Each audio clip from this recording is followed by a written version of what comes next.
So you're looking through a sextant at things through the sextant. Which one of these represents that, first of all? Your sight to the star would be line B. Line B. Okay. Yes. And where's the horizon? The horizon's not in the diagram. You know how a sextant works? Yeah. What do you look at in a sextant? Well, you look at a celestial object. And you don't need a horizon for a sextant. You don't need a horizon for a sextant. Now, the way that you operate the sextant is you start off by looking up at a celestial object, perhaps the sun. So you're looking up. Then you pinch the index arm right here, and as you bring the sextant down to look at the horizon, you don't need a horizon for a sextant. You unlock this door with the key of retardation. Beyond it is another dimension. You're moving into a land of bullshittery. You've just crossed over into the numpty zone. You are so dumb. Damn. Don't need. You sound a little bit quivery in your voice there, Bob. You don't need the horizon. Of course not. Say what? Are you high right now? What the hell did you just say? You don't need the horizon. Of course not. Pinch the index arm right here, and as you bring the sextant down to look at the horizon, you don't need the horizon. Of course not. Now what'll happen is you'll bring the sun down to the horizon.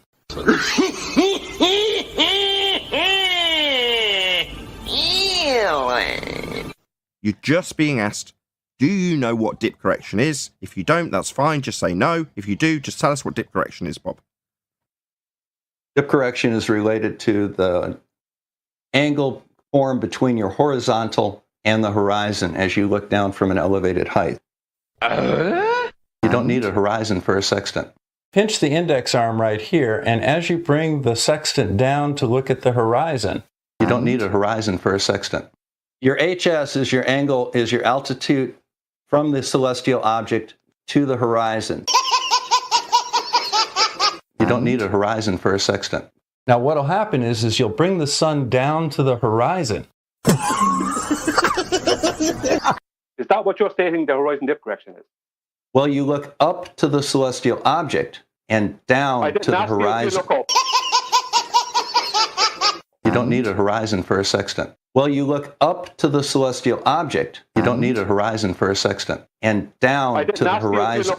So you don't need a horizon with a sextant, no. Everyone stop. Just want to clarify what he said.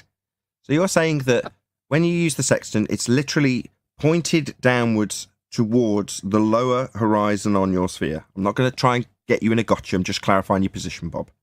That's absolutely correct, Nathan. Fine. You don't need a horizon for a sextant. Now what'll happen is you'll bring the sun down to the horizon. You don't need a horizon for a sextant. Go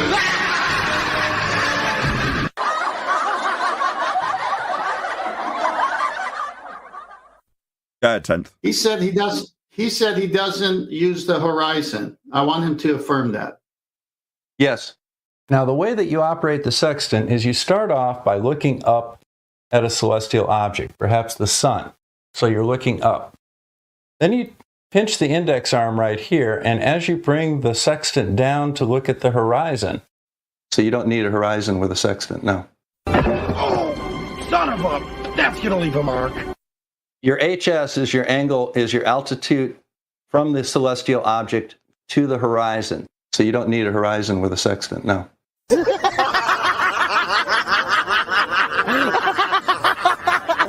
Your HS is your angle, is your altitude from the celestial object to the horizon. So you don't need a horizon with a sextant, no. Now the way that you operate the sextant is you start off by looking up at a celestial object, perhaps the sun. So you're looking up. Pinch the index arm right here, and as you bring the sextant down to look at the horizon, so you don't need a horizon with a sextant, no. Now what'll happen is you'll bring the sun down to the horizon, so you don't need a horizon with a sextant, no. Until the very lower limb of the sun, the bottom edge of the sun, is just touching the horizon. You don't need a horizon for a sextant. And then what you do is you rock it back and forth a little bit, to make sure that you are at the bottom of the swing so that the sun is literally just touching the horizon. You don't need a horizon for a sextant. And then you read off your angle. So you don't need a horizon with a sextant, no.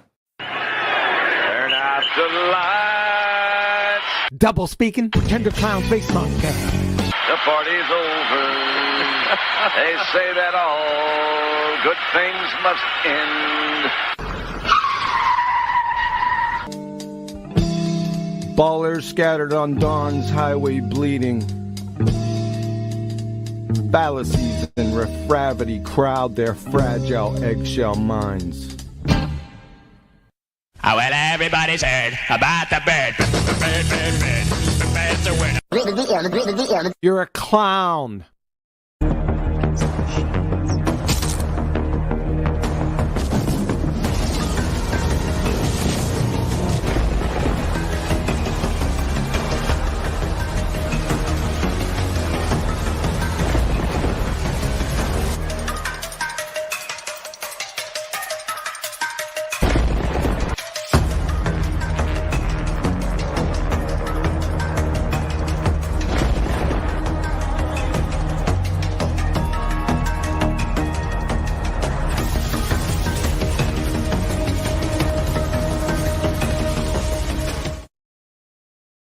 Bird is a word.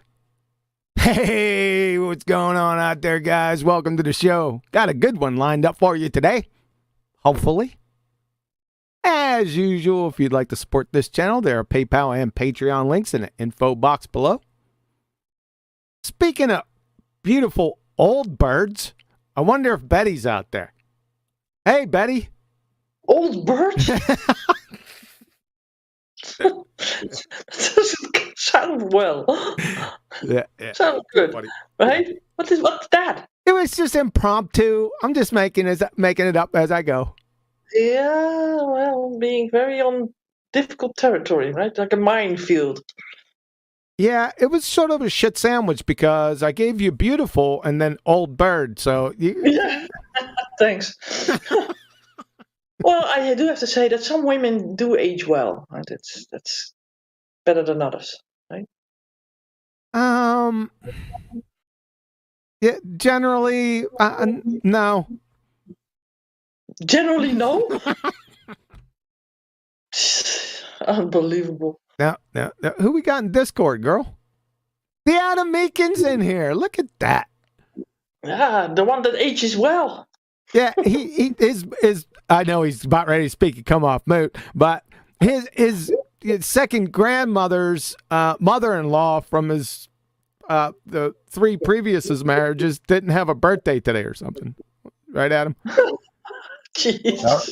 I am devoid of family events currently.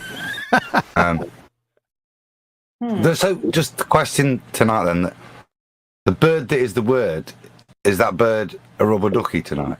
Yeah. Oh my goodness! You're not comparing me to a rubber ducky, are you? It's better than an old bird, but no, I wasn't referring to you anyway. But no, but I mean QE in his mind. You know how that goes. Yeah. Well, it's what Adam, you did a boo-boo. It's not just rubber ducky left on its own. You have to say rubber ducky life preserver. Remember, you were schooled. He's not in chat yet. He's not heard. You get over it. Yeah, very true. Yeah, it's good to be back. I'm pretty good to go. Go ahead, Betty. You wanted to say something? You got a super chat already. Really? Yeah. Well, there's no message attached to it, but it's from Rich P. Hey, thanks, Rich. Yeah. You don't know how Rich bad. He doesn't know how bad I need that right now. Yeah. Thank you, Rich. Appreciate that, sir. Thanks for that echo, Betty. Love you. Yeah. Is it me, or are you all a little bit robot-y? Is it me? I think it's you. Maybe I should go out and go back in, see what happens. Okay. We miss you already. We're just waiting on Betty, folks. Just relax. We'll get there. And she's back. Radio check. Lost 1. This is lost 3. Are you lost 2 over? Absolutely. Without a sextant, absolutely. It's good to have you back. You were gone for so long.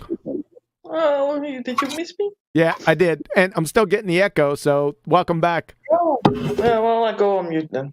No, you don't have to go on mute. You just have to go on mute when you're not talking. Which is all of the time. Exactly. So that means you're not going on mute. No, I am not talking all of the time, so I am on mute. Right? Generally, but maybe not. I might have to do something with the region of this Discord chat. It might be the region. Where are you at now? I don't know. Maybe let me see. I need to go into this. I checked go it on with the show because don't let me hold you back. I checked it one time. We were in East Africa, and I was going red, yellow, orange, red, yellow, orange. This is U.S. South. Usually we are not on U.S. South. Where are you usually at? West or middle, central. You gonna go on the roulette wheel and change it right now? Yeah, you did. I just went off, right? Is this better? I don't know, but I seen shop, right? This is not good. I know that you did it. I know that you did it because my readings went from green to 0. Still? Nah, we're good. We should be good out there. Guys, are you hearing us well out there in chat? Let me check chat before I ask. Absolutely. Oh, there you go. Not you. I'm talking about the people out there in YouTube land. Yep. You guys hearing us okay? Just give us a thumbs up, thumbs down, whatever. Just give us something. Give us something. Yeah. Get off the topic that you're discussing out there, like Mexican hairless dogs or something, and just give us a yo. You're good. Yeah. Damn, we got a whole bunch of viewers in here. Like I believe the viewer count, but it's more than usual. Are you guys interested in this little rubber ducky life preserver, perhaps? Well, it's summer and people want to go for a dip in the water. Hey, thanks, Divergent Droid. Appreciate that. Yeah, a dip in the water. You can't even go to the swimming pool out here. It's a friggin' wow, evaporated. Yeah, it's a blast. It's a blast furnace. I'll tell you what. Yesterday was the hottest day by far. By far. My wife said she went out to the car and the car read 107. 107. 107 degrees. Wow. Hey, thanks, James. James, shout out, man. To all you Patreons that I forgot to shout out for the last 2 weeks, and I'm going to forget again. Well, the last 2 years. Almost. Jeez. I'm going to just steal Chocolate's comment today on that, Johnny. He's boiling in it, right? But he did point out that in the heliocentric model, we're at our solar maximum distance right now. He says he never finds it gets warmer the further he goes away from his oven. Is that what he said today? I missed that. Yeah. There is the obvious example. I think if he tilted himself 23.5 degrees from his oven, he probably would be warmer. I was watching the news last night because I always jump on there and watch the weather. You guys know that.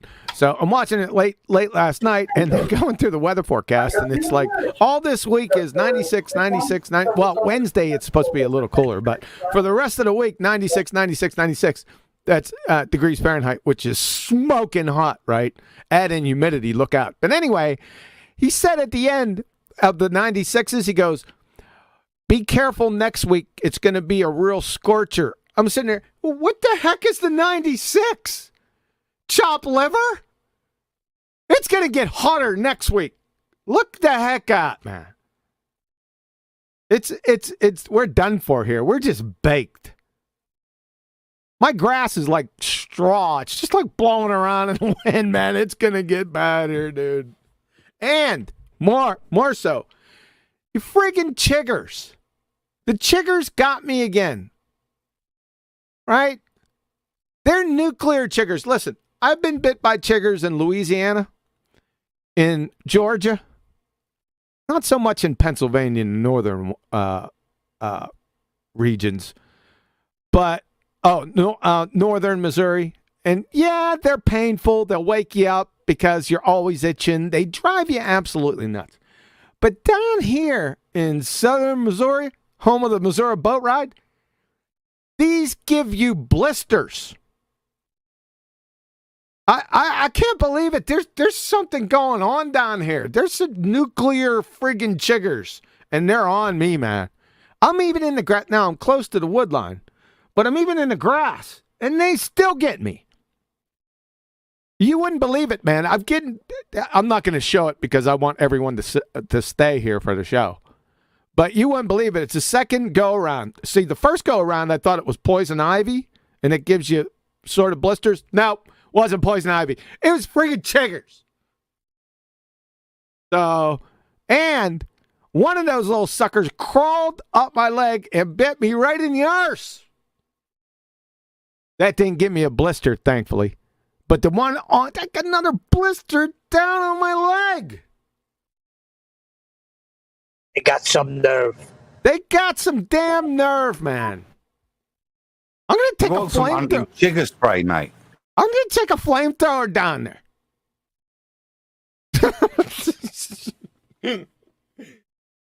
That's what I think. Get the Rambo flamethrower and torch that place. I'm telling you, man. It's horrible, man. I'm tired of it. And it's right on my archery range. So, well, it's my fault because I didn't put my Insectishield socks on the last time I went down there. Sunday, it cooled down a little bit on Saturday and Sunday. So I was shooting. I was down there all day mucking around. Sunday, it got a little hot. Yesterday, I was down there, but I only spent like 5 minutes down there and came back up to the house. But let me tell you something, folks. I don't know what I'm gonna put the Insectishield socks to the test. Oh, by the way, Betty, you still there? Yes. Yeah, you remember we were talking about the Insectishield socks and the chemical permethrin? Yes. Yeah, see, and you said that it washes out. Yeah. See, we were talking about two different things. See, these socks have it embedded that is chemically bonded to the socks, but there's permethrin spray that you spray on your clothes that washes out after about 3 or 4 washes. Not these. Okay. So I was thinking about that. I wanted to clear that up. I know there was a lot of questions out there on YouTube land about that. I just wanted to make sure we're on the same sheet of music now. We are both correct. Maybe, yeah. So maybe we were talking past each other because we might have read something different, about this topic. Yes. Yes. Can we agree we're just going to get lederhosen? Yeah. Those are too short. Yeah, I was thinking about that because remember I popped up the Rhino. The Rhino clothing that they have that goes underneath and it's pretty protective. In the you can't do that in the summertime. You'll die because it's too hot. You can't be doing that. I looked up at when I go abroad. I don't like using DEET and stuff. Like anti-mozzie sprays. I love essential oils because I did my elective in final year on it and stuff. So I always use like citronella, and I've just looked up what will keep chiggers away from a natural point. So you want to get a nice little spray bottle with water in, and then add some lavender, peppermint, tea tree, and citronella. I'll keep those little chiggers away. Spray your legs, and then you can wear. You don't have to wear out. Just spray your legs with that anti-chigger spray. Nah, I'm gonna go with Cutter. Napalm. Yeah, I'm going with Cutter. I'm gonna spray my shoes down, and that is the first line of defense. And then the sock. I'm not going down there again without my Insectishield socks. That's what I'm gonna do next. So bring a flamethrower and just incinerate the whole. Yeah, I would do that if this was like anarchy. I would do that most certainly, but I can't do that in society here. Your neighbor wouldn't like it. Nope. I tell you what, the first thing that's going to go when it is anarchy has switched from the stoplights to the chiggers. I am going to flamethrow them. So it goes in this order. Flamethrow chiggers and then take out all the red lights. Yeah. Yeah. What's the natural sort of enemy of those chiggers, huh? I don't know. Remember we pulled them up that one day and took a look at them? They're like like creatures. They're like monsters, microscopic monsters. Yeah, well, they are like family from the spiders. I've seen. I don't know what they are, but I don't like them anymore. Hold on, they're not arachnid. They are. Chiggers are arachnid? Yeah, they have more paws than a normal. I think. I thought it was something that I read once about those. I mean, aren't they also related to the ticks and stuff? It's like the same. I don't know. Thing, I haven't did any study on chiggers because I just don't like them. They can't just deny them, not reading about them, and still, you get bit anyways. They're don't probably deny them. They got to be related to the tick family. That's definitely for sure. Yeah, but they must have a natural enemy which you can sort of. Go ahead, Adam. Adam, do they have a natural enemy? Oh, I've looked it up for you. So I've got a suggestion. You should get a new pet. Pet salamander would eat it. So they share the same natural predators as other mites. So ants, centipedes, spiders, beetles, birds, lizards, and salamanders. So get yourself a little pet salamander. Let it loose in the garden. It'll eat them little chiggers. There is some. I've seen a couple small little lizards down there too. So I guess they're eating them, but they're not eating the nuclear ones that are. Listen, like I told you, I had chiggers in Louisiana, and Georgia, northern Missouri. They'll drive you nuts, right? But none that produce these friggin' blisters. If I show you, I'd lose half the audience. You'd be like, they're like miracle.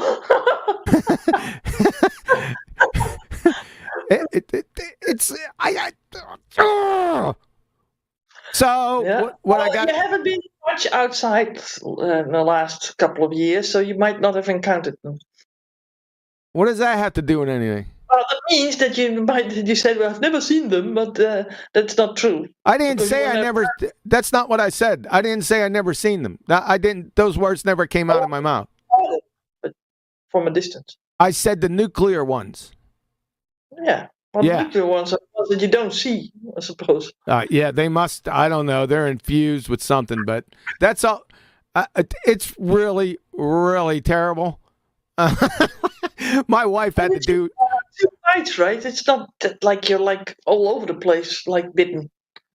No, they did. One did bite me right in the arse. I'll tell you what, that really chaps my arse. Well, at least it gets you off your behind. Yeah, but it's problematic because if you want to put any medicine on it, right? You can do it, but you have to let it dry. Even then, anytime you sit down, shut up. I got the picture.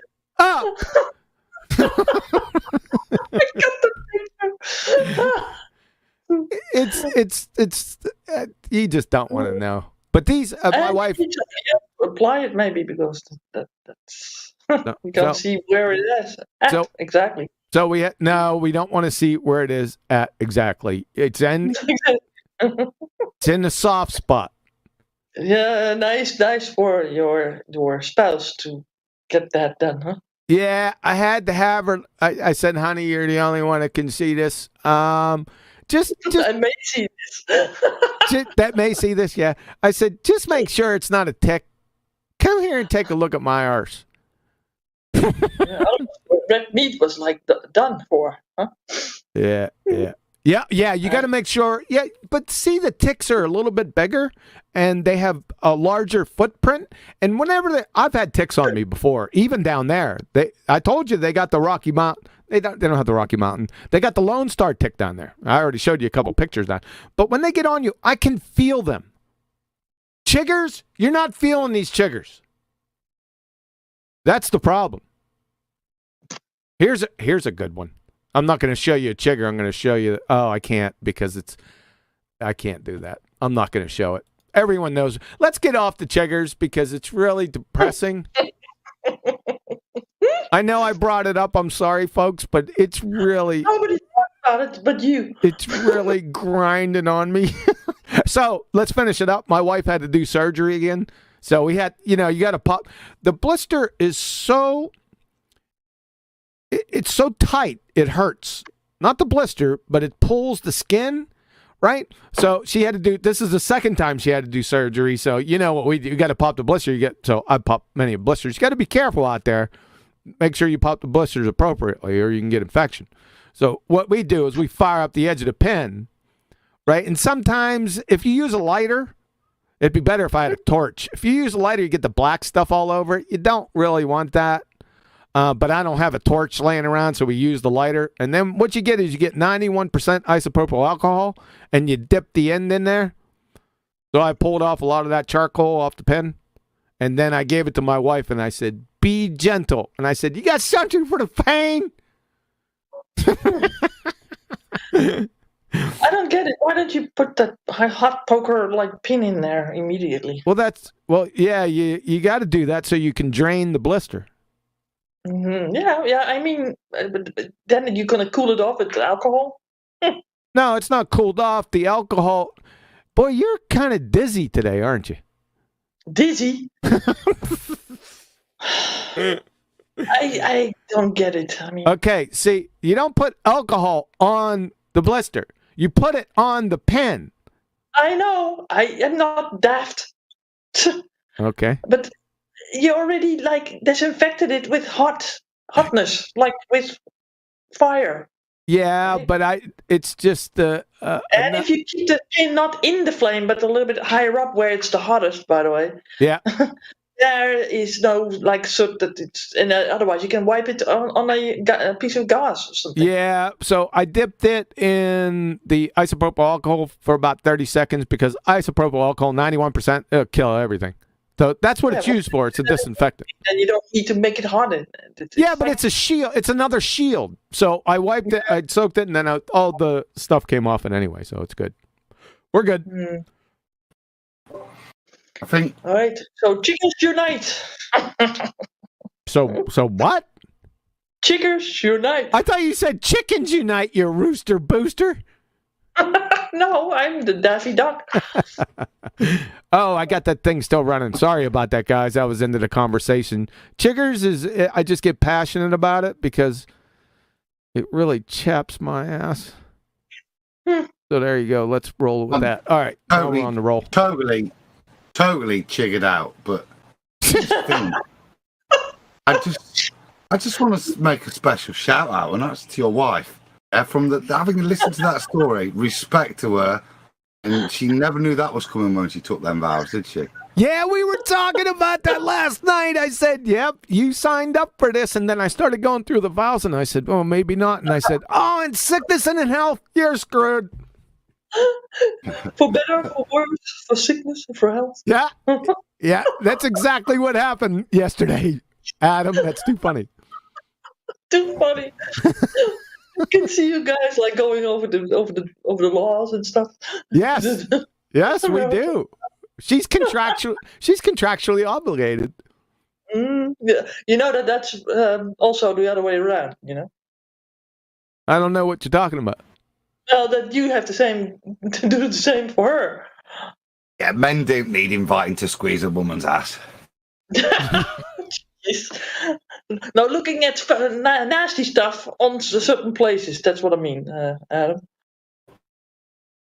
Oh, you know what was really funny? I'll just tell everyone. Hold on, Betty. That's so funny. Jeez, oh man, I start talking. You started rumpus me right away. Oh, yeah, there was there was a silence there. Yeah, and I jumped right in it. It was really funny, and then you just had to fill it in. Okay, so, yeah, I'm going to fill it in because they're going to get a hoot out of this one. So, good. Yeah, and it has you're involved. So these girls, for some strange reason, they love this Dr. Pimple Popper show, right? It's it's absolutely sickening. I can't stand the show. If I even see like previews of it, I just turn away, right? And Betty, she loves it. My wife loves it. And my mom does. Now wait a second, Betty. Now hold on. Just wait a second. My story's not done. Relax. So, you know it's bad when you show. I showed Betty. I took a picture of that blister, both of them, and I showed Betty, and she said, "Yikes!" You know it's bad then. Yeah, but I did want to pop it. Have you seen the picture, Betty? Yeah, not of his arse. But it is of his arse, isn't it? You might not have to see the full hemisphere. Oh, that you got her now. Oh, my goodness. No. He had one on his ankle, right? And he thought it was poison ivy or poison oak, something like that. Remember? Yep. It was just a tiny spot, and then it turned out that was a chigger. Then. Oh, is this chigger bite on Dr. Pimple Popper next week then? No. No, I'm just saying so you guys can relate to what's happening here that there's some really sick stuff on that show. But when she's seen that blister, her reaction was yikes. So you got to know that it's pretty darn bad. The thing is that I didn't expect a blister to be like that circular. Like that's spherical. It's usually like a heightened sort of fluidy like place, but this was like a total sphere almost. It's like nature is mocking with you. Yeah, that's Betty got a kick out of that. She said nature was trolling me. Absolutely. and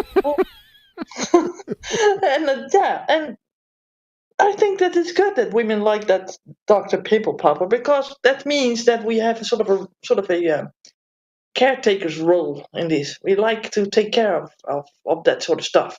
Yeah, that's a nice story. You just are sick. You have a fetish of sickness. Well, I know that my dad and my mom likes that show, and my dad, he says, "Oh, please don't all that nastiness." But then again, if you see what these people come in with, and when they go out, and it's like so much better for them, it's such a relief for these people. Then I think, yeah, I'm glad that these people get helped.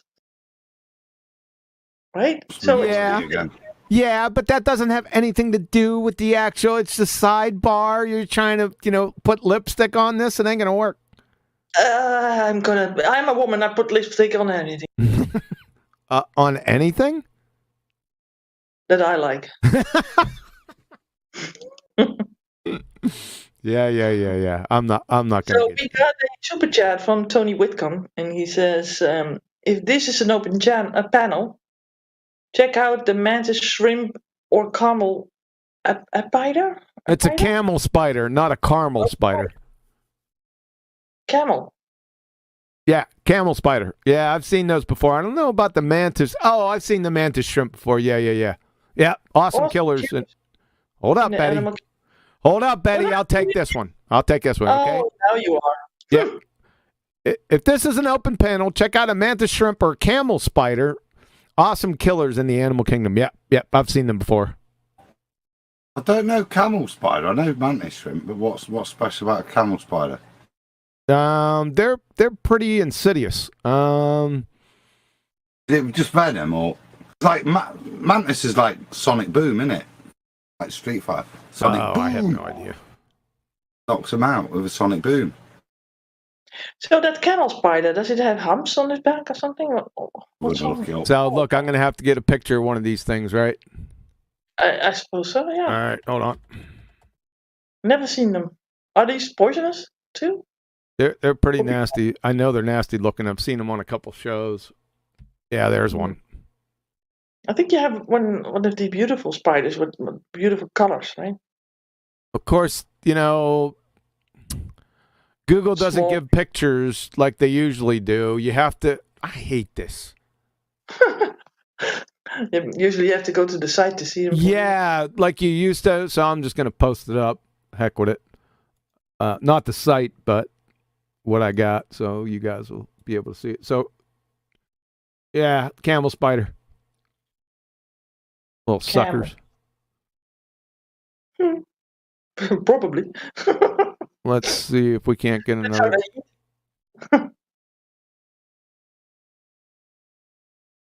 They're not too inviting. Have you got them up on the channel already, or? Yeah, I put a couple up. Yep. Oh, because I got. Oh, now I can. Yikes! Is it a large? What is that? These are camel spiders, man. All of them? Yeah. They got it. Yikes! And they're like in a defensive mode, aren't they? Yeah. Look at those. Look at those eyes on the top. That's. And they have 8 of them. That's peculiar. 8 eyes. Ugh. Yeah, you could forget that. What the hell is that? I see the spidery side, but I don't see the camel-y side. I'm expecting at least one hump. Yeah, me too. Yeah. Well, maybe it's the color of the spider. I don't know. I don't know how we got to this twisted part, but I'm about out of this. I'm getting out of this.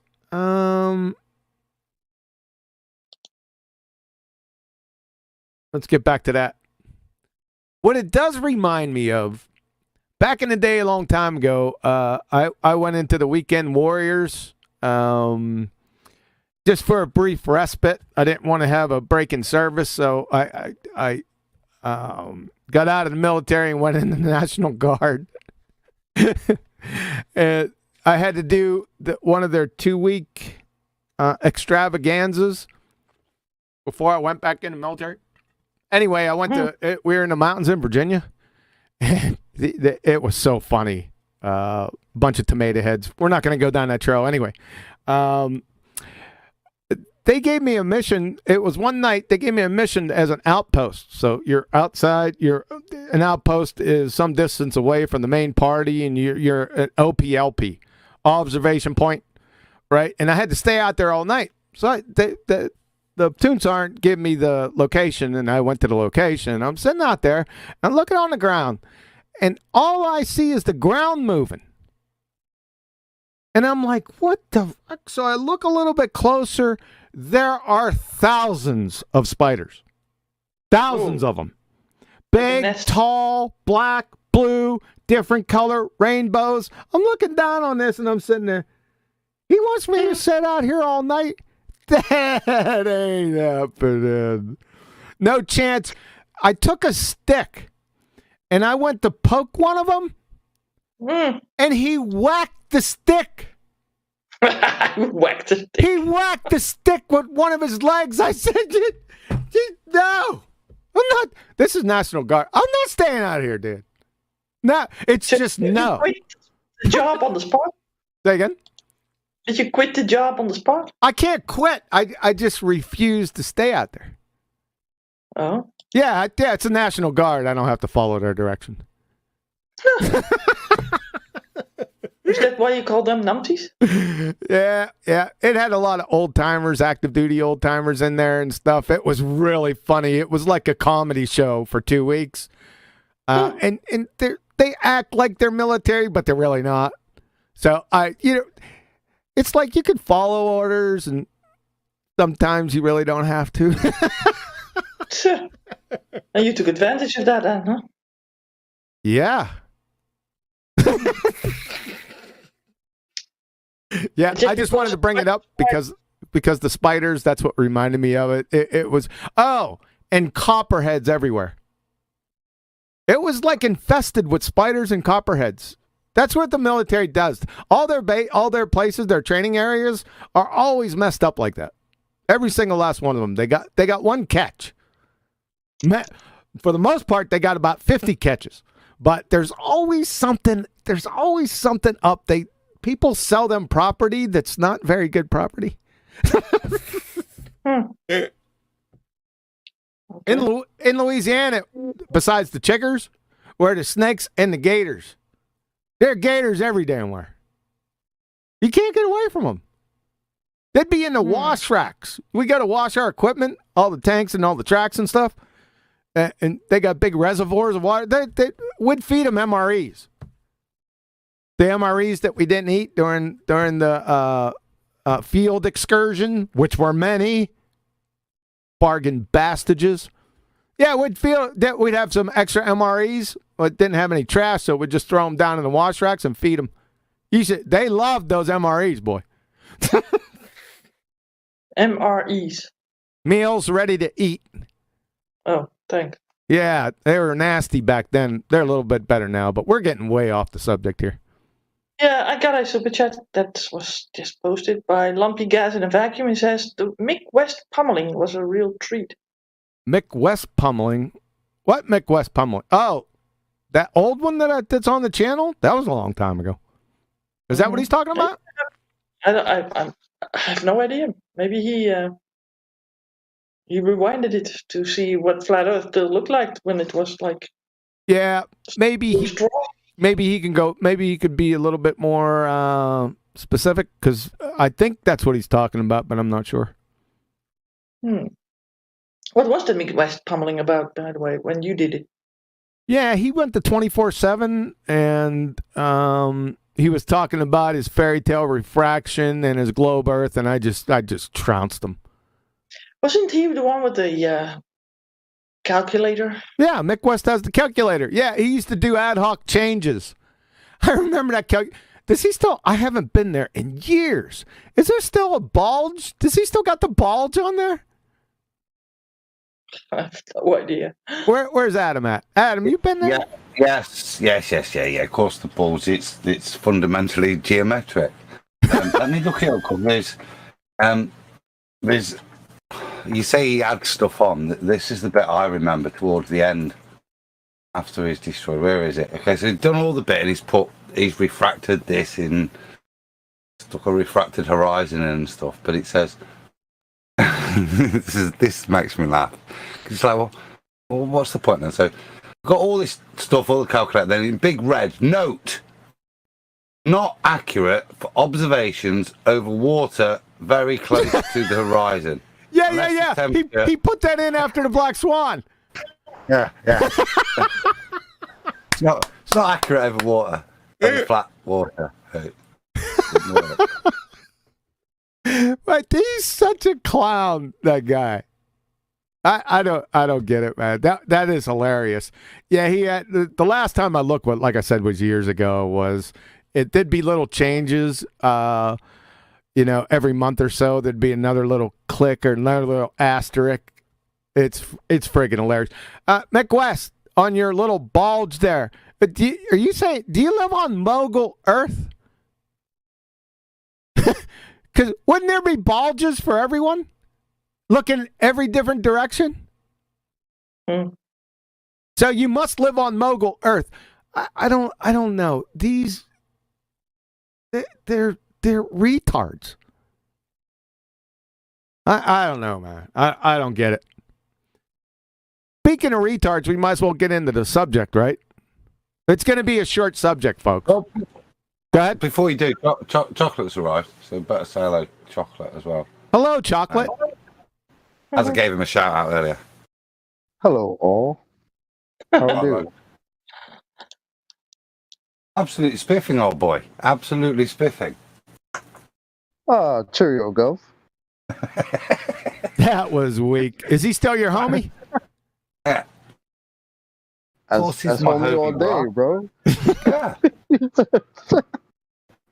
He's especially my homie when he says bruh.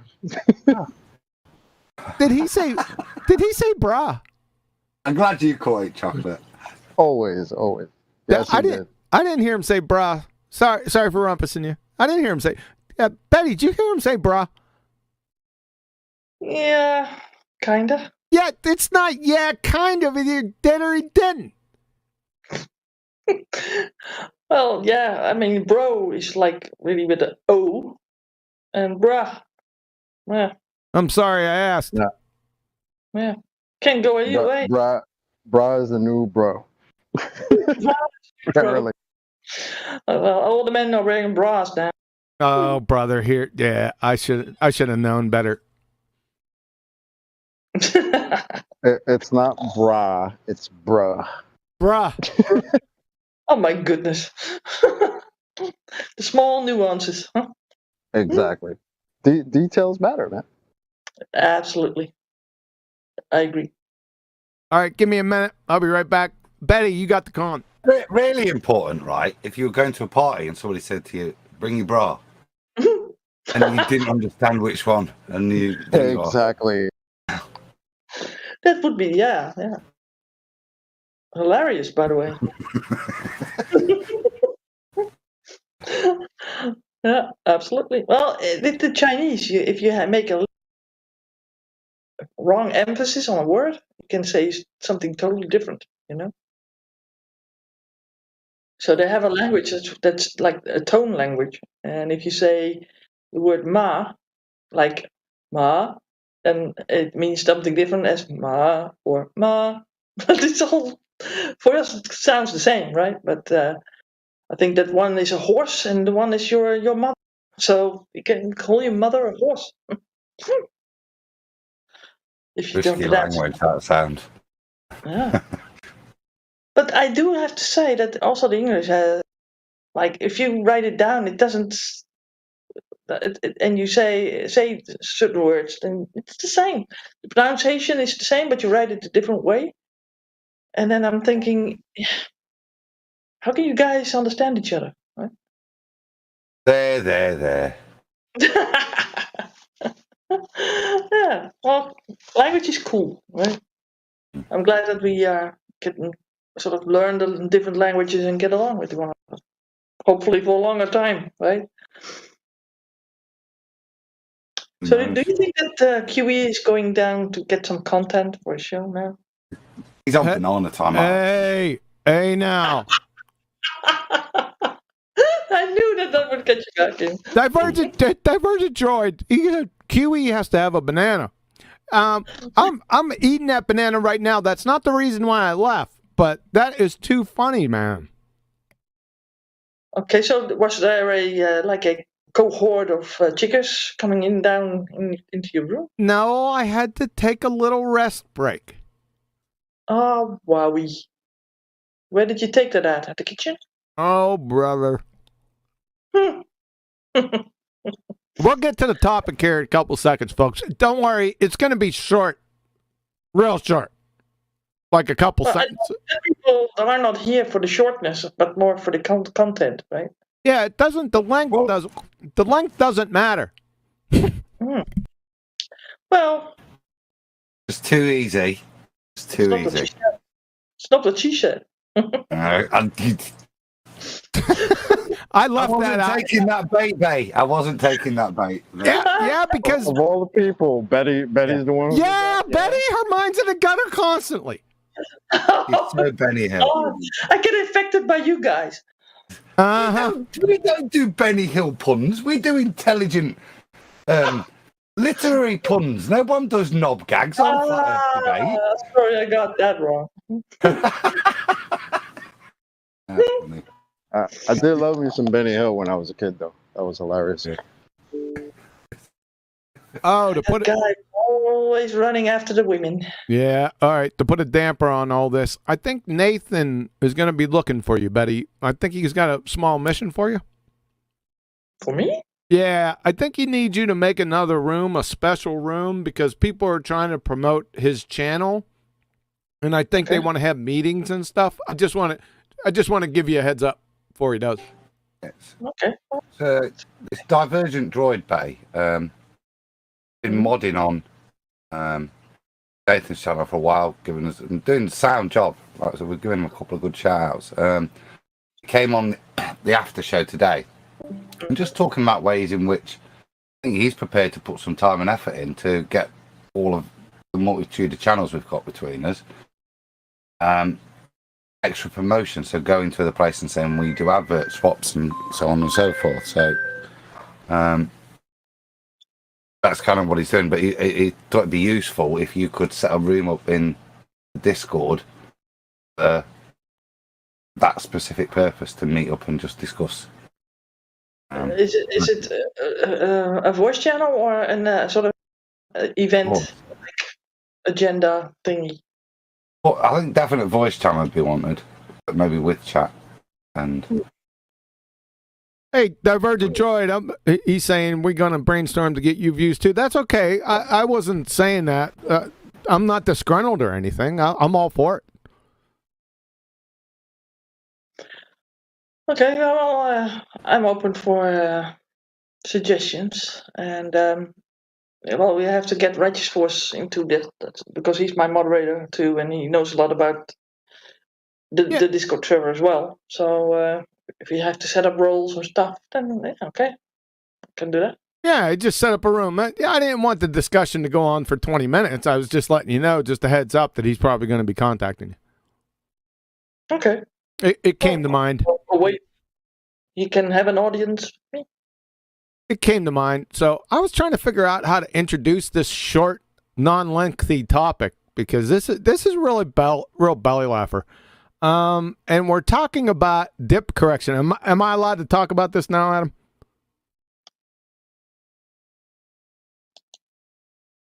I suppose so. Adam, we caught you leaving your mic. No, the missus just phoned. You know. That has priority. Yeah. So I thought I'd bring this up, the dip correction, because it's kind of a popular topic, and we had a how would you say, a little problem with one of the Baltards, Hoymar. He was in here earlier. I don't know if he's in here now. I see his icon. Yeah, he's in there at NASA Numpty. I don't know why you're in here, dude. Because you're a numpty dipshit. But anyway, back to this dip correction. Everyone's heard this before. To dip or not to dip. That is correction. And dip angle, dip this, dip that. And you get many different stories. If you ask one of these anti-flat earthers what dip correction is, get ready, because it's going to run the gamut. Now, most will stick with anything to do with the horizon and refraction. I don't know where they get this. They just make it up, and including dip angle correction. All it is height of eye correction. That's all it is. So during the show the other day, we were going round and round for about 2 hours, and then I finally, asked him. I said, "Listen, let me give you this scenario. Keeping in mind all the attributes, according to them, of this fairy tale dip angle correction." I don't know where they're getting that from. Probably from Bruni. And like I said, I don't know why. It doesn't have any context in celestial navigation. Of course, they don't know what celestial navigation is, but I digress. So I said, well, why don't I just solve this real quick? If your dip correction has all these attributes, then let me give you a scenario and you answer the question. So I said, I'm going to throw you overboard with a sextant and with a rubber ducky life preserver. The question, do you have to make a dip angle correction then? And obviously the answer, and he even answered it, no. So, in conclusion, the primary factor is your height of eye. Nothing else matters. Nothing.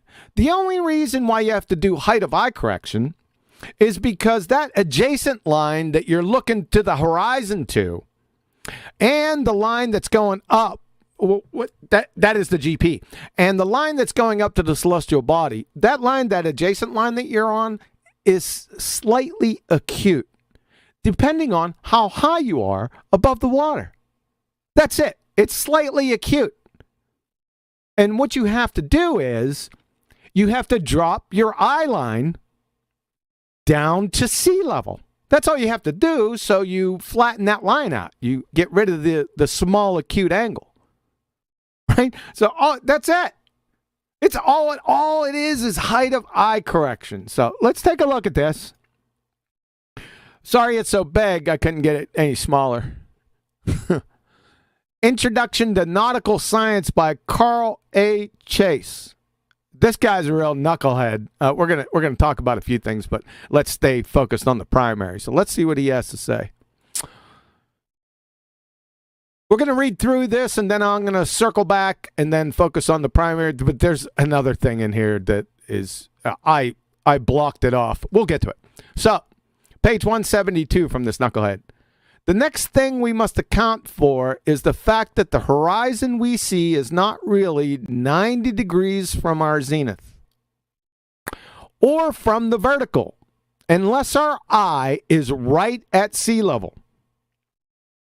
At sea level, check this out, the horizon is tangent to the sea surface and at right angles to the vertical. What? But as our height of eye gets higher, the visible horizon dips lower and lower? Oh, we'll get back to that. This is the important part. The purple part. I just want to get right there. Dip is purely a function of our height of eye. That's it. So at least he got one thing right out of this belly laughing monstrosity. We're going to circle back here in a second, but that's it. What does purely mean? Yeah.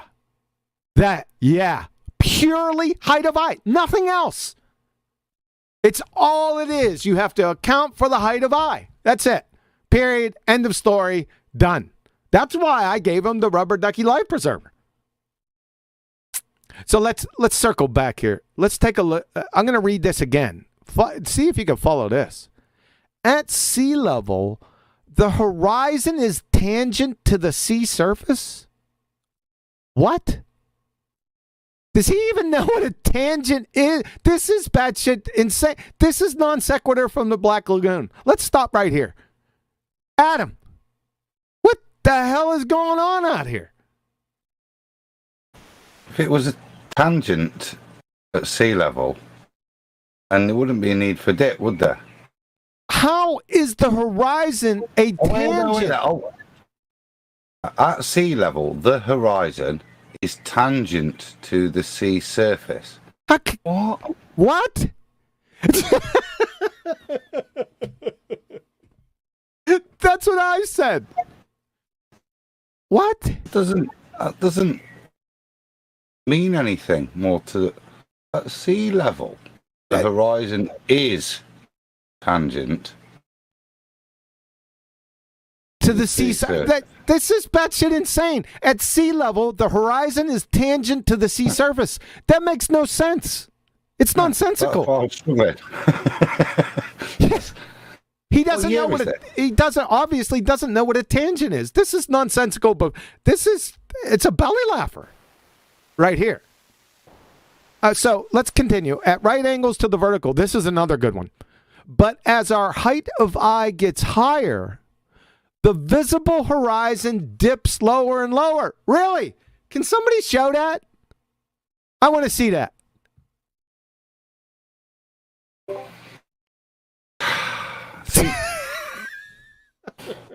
That's a really bad example of how I understand it.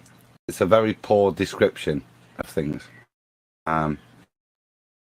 He's thinking the horizon dips, but then in the next sentence, after the figure 13.3, his illustration, then he says dip is purely a function of our eye height or height of eye. Then that doesn't line up. Then it doesn't have anything to do with your horizon dips lower and lower. What? This is all contradictory, convoluted horseshit. Now, the dip is purely a function of our height of eye is correct. However, he contradicts himself with the upper statement that the horizon dips. The horizon doesn't dip, number one. And even if it did, you just contradicted that statement with dip is purely a function of our height of eye. You see, I hope everyone's getting this, folks. This is a belly laugher. Right? Go ahead. That's interesting, that because it doesn't dip. It stays. You've raised your height of eye. Yeah. To get the bigger height of eye correction, you raise your height of eye. That's what makes the angle more obtuse. You raising the height of the eye. No, acute. No, obtuse, because the higher you go, yeah, it opens the angle with the deck up. No, it doesn't open the angle. It closes that. Yeah, we're looking at it on two different ways, because that would make the 90 more acute. Obtuse, bigger, because smaller. When you're in your rubber ducky, it's at 90, right? Isn't it? If you raise up, and what you're doing, because you've got your flat deck, that then opens the angle up past 90 a little No, bit, it doesn't. You're not going beneath the water. That would open the angle up. You're going the other way. Up. Yeah. Well, we're just looking at it two different ways. Of course, you're incorrect, but let's get past that. Yeah. I'll kick your ass later, so move on.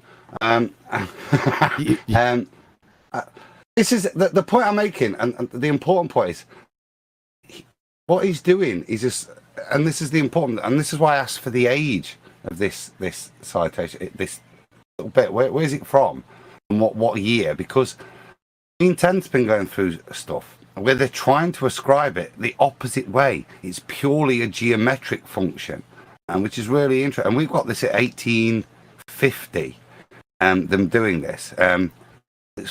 So it's interesting that this one is the complete opposite from the truth, from the earlier almanacs and the earlier navigational logs in terms of what height of eye correction is.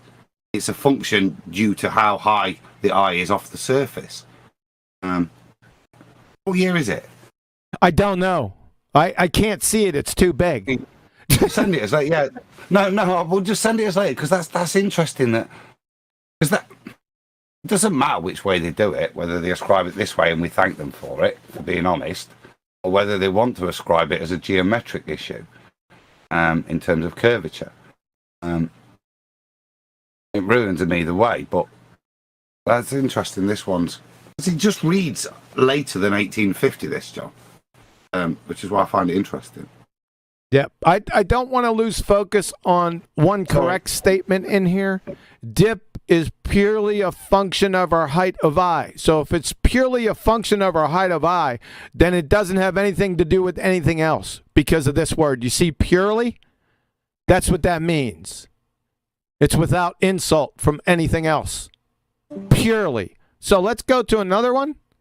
Let me make this bigger. Yeah, that's a little better. I don't think I can go any bigger than that. Let's try it. Nah, I don't think I can do it. You don't need to go past that, John. That, like I was saying, has massive, it's devastating implications, that. I know it does, but I wanted to move on. That this is also. I'll have to get the source for this. This came from 10th. I want to direct everyone's attention down here to dip. Listen closely. Dip in minutes of arc is approximately equal to the square root of the height of the eye in feet. Wonder where we heard that before. The correction applies to all observations in which the horizon is used as the horizontal reference. It is always a minus correction.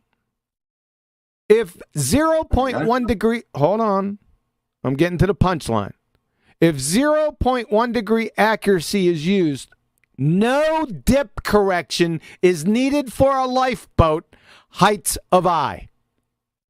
Now, that's it.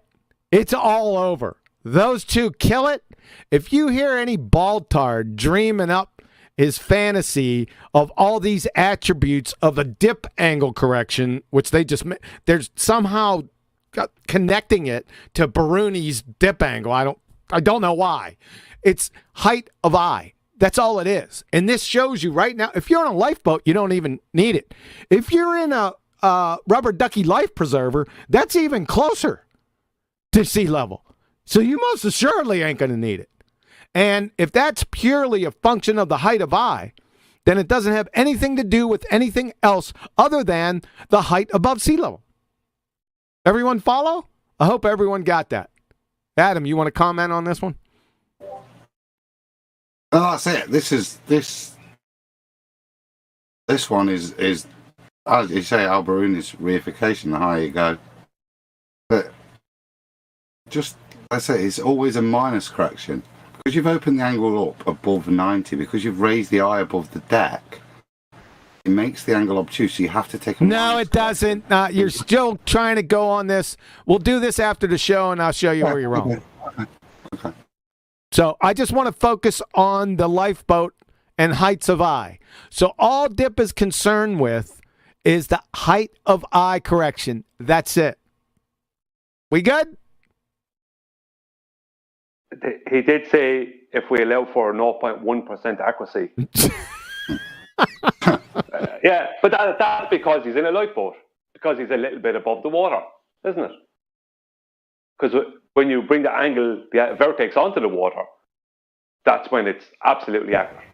Oh, hello, Brian. And in doing so, he quantifies the insignificance of that first foot to 2 or 3 foot above the water. He's saying that's the level of difference it's going to make to your reading, 0.1%. So are you really going to get a book out and adjust that figure, or just be realistic and just accept the figure you're using? You may as well, because you're virtually on the deck anyway. Yeah. So that's just confirming to me what the whole thing's about. It's about creating that 90 level with the deck. Yes. And if you tiny weeny bit out, really, don't worry about it, is what that's saying. It's not to say it's not. If you're not worried about a 0.1% inaccuracy, which for most cases you know, you're not going to be too stressed, especially if you're in a lifeboat. You want to be headed in one way, just crack on. It's going to be absolutely fine. Well, you really the premise of how it works. Are we really arguing over 0.1 degree? Not in the slightest. That's what I'm saying. Head that way. Where I can be 0.1 out if I'm heading that way to safety. Yeah. If you're in now, that doesn't have anything to do with my rubber ducky life preserver, because it's even lower than that lifeboat. So that his comment of not 0.1 doesn't have anything to do with my rubber ducky life preserver. It's not 0.00000001.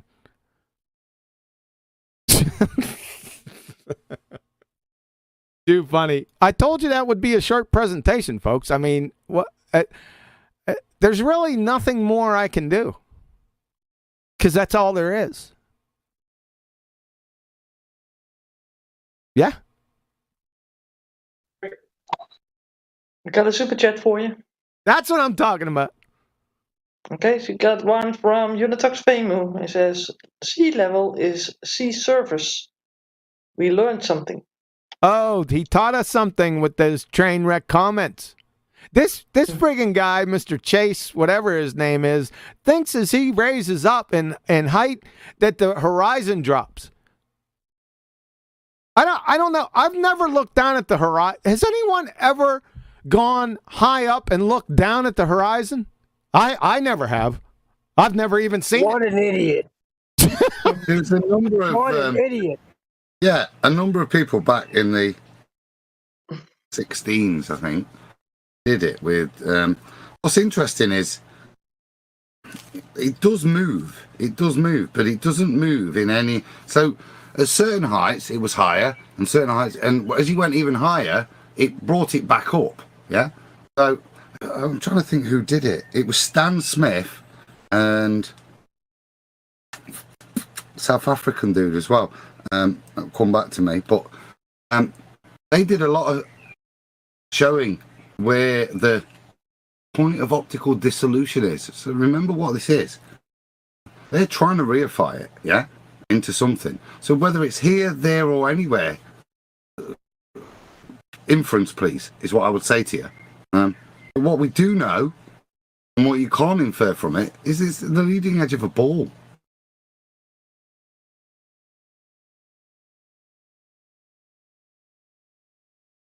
That is me done, by the way, unless you're on a banana.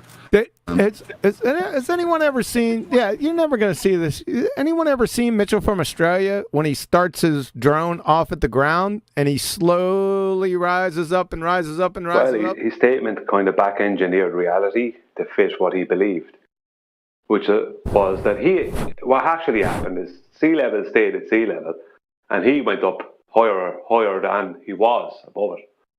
But then he stated that sea level, basically, by saying the horizon dipped down more. The horizon didn't go anywhere. That stayed where it was. Radio check. He went up. Sorry about that, Brian. I thought my Changed mic his was. angle to the horizon. Hey, Brian, can you hear me?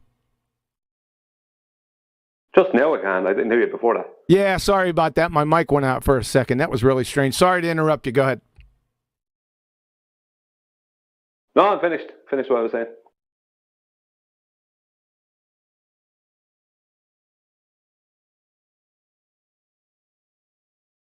Yes, and then I'm getting messages. Thanks. No, I don't. I don't want to address it. Why should I address it? Just a question. So, somebody put in here, don't you remember when Flat Earth Data said the square root of the height times 1.22 was the same as the refraction calculation and not because of a ball? I remember that. Yeah. Okay. What's refraction? Yeah. You got to answer that question. Then it just, I don't know if it blows this whole thing up or, but calculations, it's nonsensical.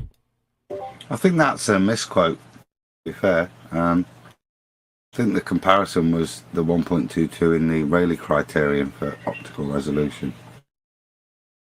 It doesn't make any more significance, but I think that's the comparison. It's not refraction. Yeah, that was Flat Earth Data's point.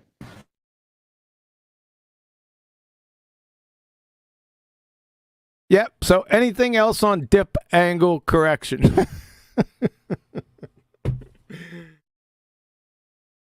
The moral of the story is if you hear anyone say dip angle correction and they say anything that follows out of their mouth other than height of eye, they're pretender clowns. Just crush them. What's that? Well, they are trying to correct to something that we apparently can't see, right? So that would make them crazy regardless. Yes. Yes, like Hormoy tried to do. Remember when I busted him? Where'd he go, by the way? He boot scooted out of here. This guy tried with the dip angle correction, and I kid you not, he tried to manifest the non-visible horizon from a dip angle correction. He even admitted it. Correct. So just think about that, folks. He tried to manifest the non-visible horizon. Non-visible horizons don't exist, by the way, from a dip angle correction. So where did he get the dip angle if he couldn't see the horizon? In his world. I'm strictly in his paradigm because it doesn't have anything to do with friggin' horizon. What's dip? Let me ask you this. Indirectly it does, but what's it purely involved with? Their dip angle correction. Geometric horizon that we don't see. No. Only in the maths. Height of eye. Height of eye. That's it. It's it. Doesn't take anything into account. I just showed two sources that said it doesn't. And it doesn't. It's common sense. There you go. That's the rubber ducky life preserver. It's the death knell to the ball-tard spinning space monkeys' navigational skills. They don't know what a sextant is. Folks, you listen to these guys out here. They have no clue. Like the first guy in here, Bob, the pseudoscience fallacy guy, fumbling, bumbling, and stumbling, giving lectures on the sextant on his channel, I guess. I can't even remember where I got that from. He has no clue on what it even is. These people are delusional, Dunning-Kruger, clinical level, numpty dipshits of epic proportions. How in the hell can you get up and give a block of instruction on something you're clearly clueless of? What kind of demented, delusional individual would do such a thing? He's not the only one. Why wasn't he doing that before we started talking about sextants? I don't understand. Him and listen, But when we started talking about, all of a sudden these guys are doing lectures and stuff now. Yeah, they're on the lecture. They're on the lecture circuit, Chocolate. Yes, you're right. And I didn't mean this just to say Bob. It's all of them. Yep. That's it.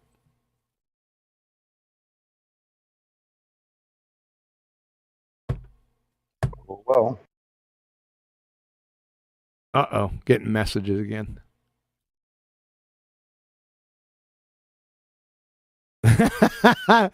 Yeah, I know.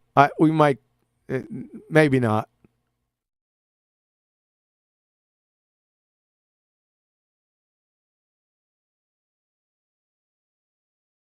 One second, folks.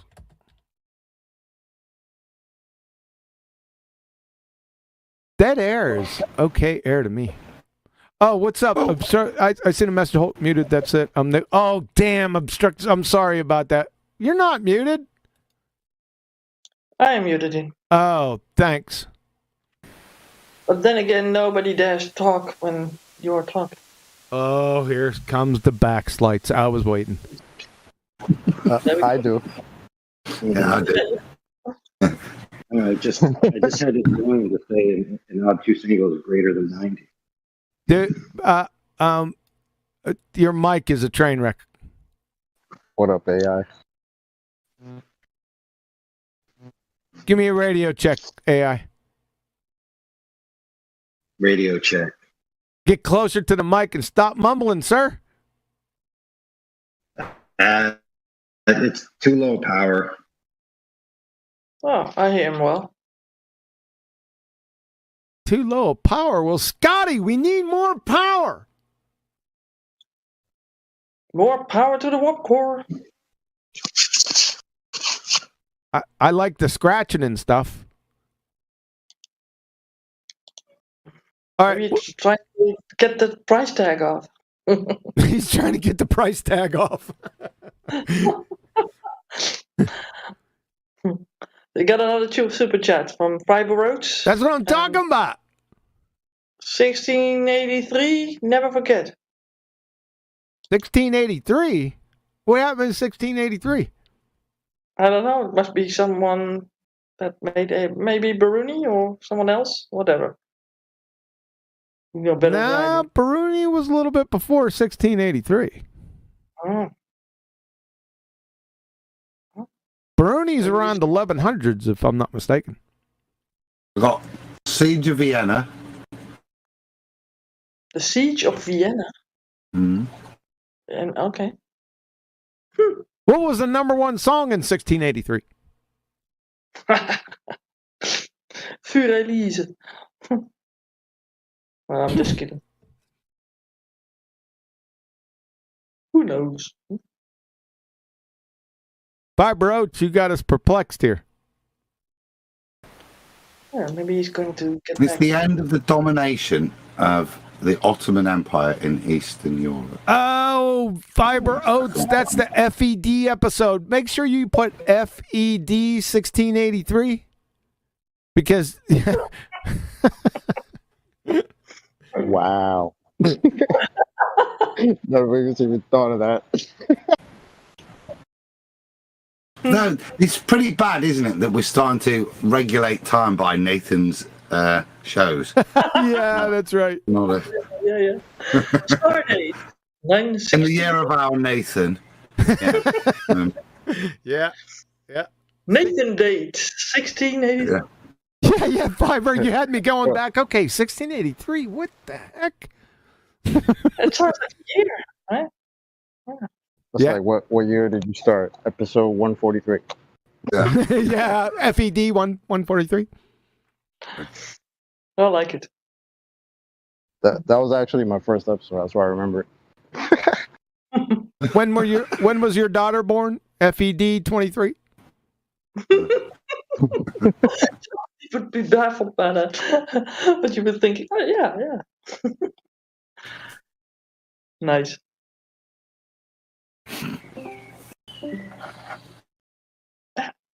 I see Hoymar in the side chat, but he's not in the. That's all right. We don't want to.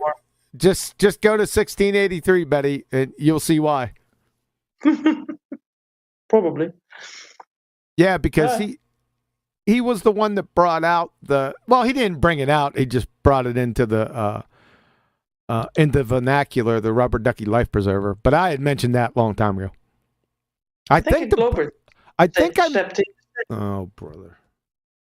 Go ahead. I don't know if any Globe guys would come over. Yeah. Eric E. here in the chat is a Glober. Maybe he wants to add something. I listen. But even if he doesn't have anything to say, that's okay. But I would listen.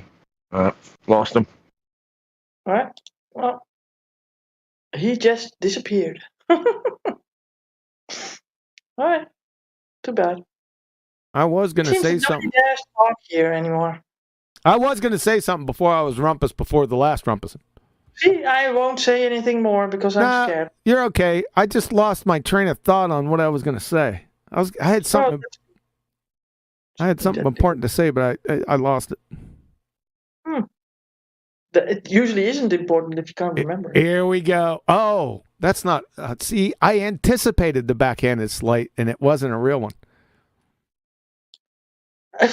Exactly, it wasn't a real one. Make stuff up. Got another super chat, by the way. Wait a second before you get that super chat. I don't make stuff up. Of course you do. I do not. Get to the super chat.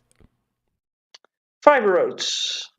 It was my way of ribbing someone. Sorry. I have been watching Nathan's show a lot though, and yours. Yeah, that's fine. Yep. You just had to put FED in front of that 1683, but we're like hound dogs. You put a big number out there, we're trying to figure out what you're talking about. Big number.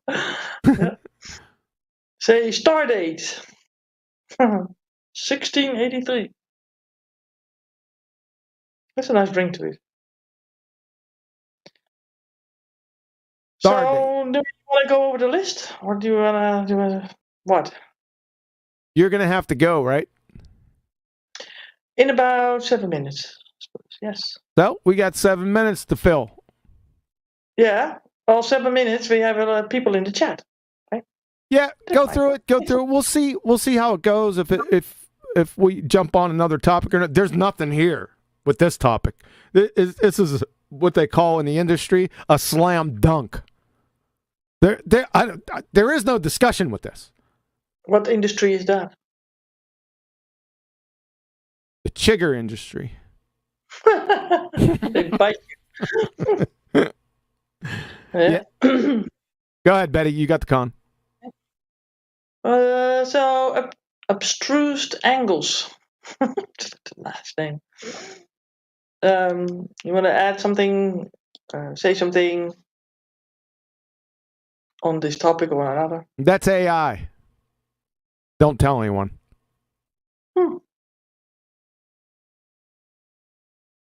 I think he's gone. He might have got sore because I said his mic was crap. Yeah, well, I could hear him fine. All right, Brian's Logic. You there? He's frying potatoes somewhere.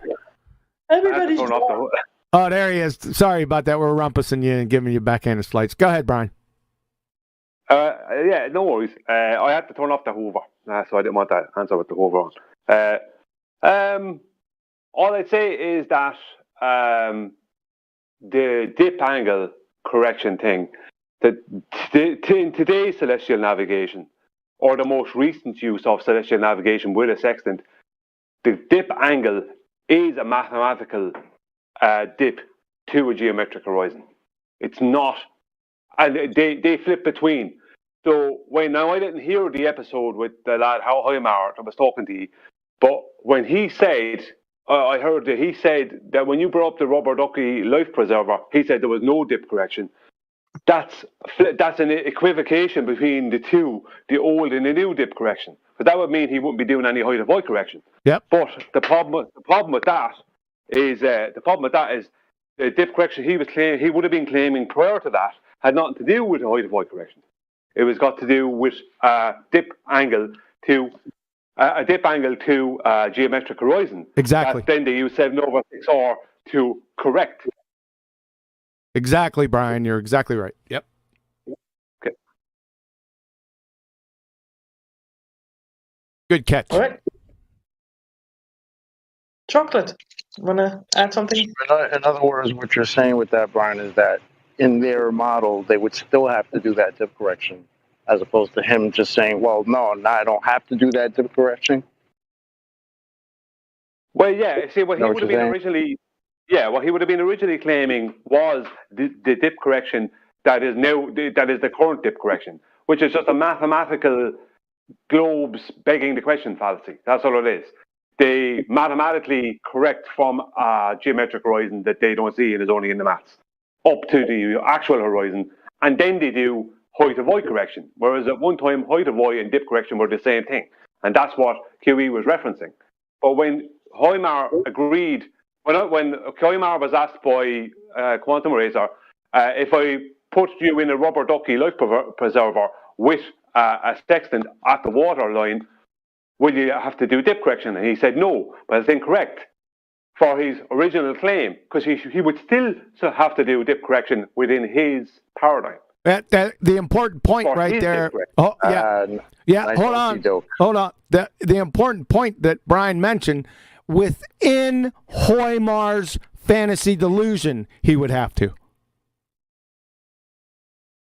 Yes, within he should still have to. He answered wrong. He answered wrong when he said you don't have to do it at that point. He answered right and he answered wrong. He answered right for reality and wrong for what he was previously claiming. Exactly. Which is their model. Yeah. That's it. Thanks.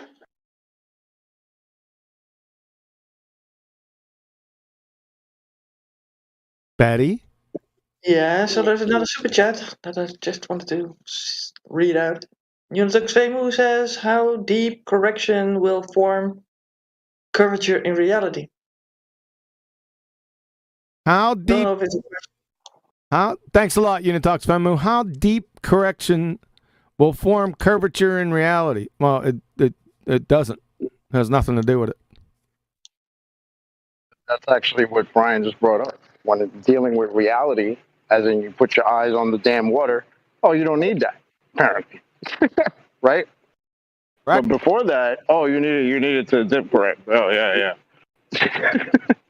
Hilarious. Yeah, the horizon, we're looking down at the horizon, it's dipping. Yeah, where? What fairy tale is that in?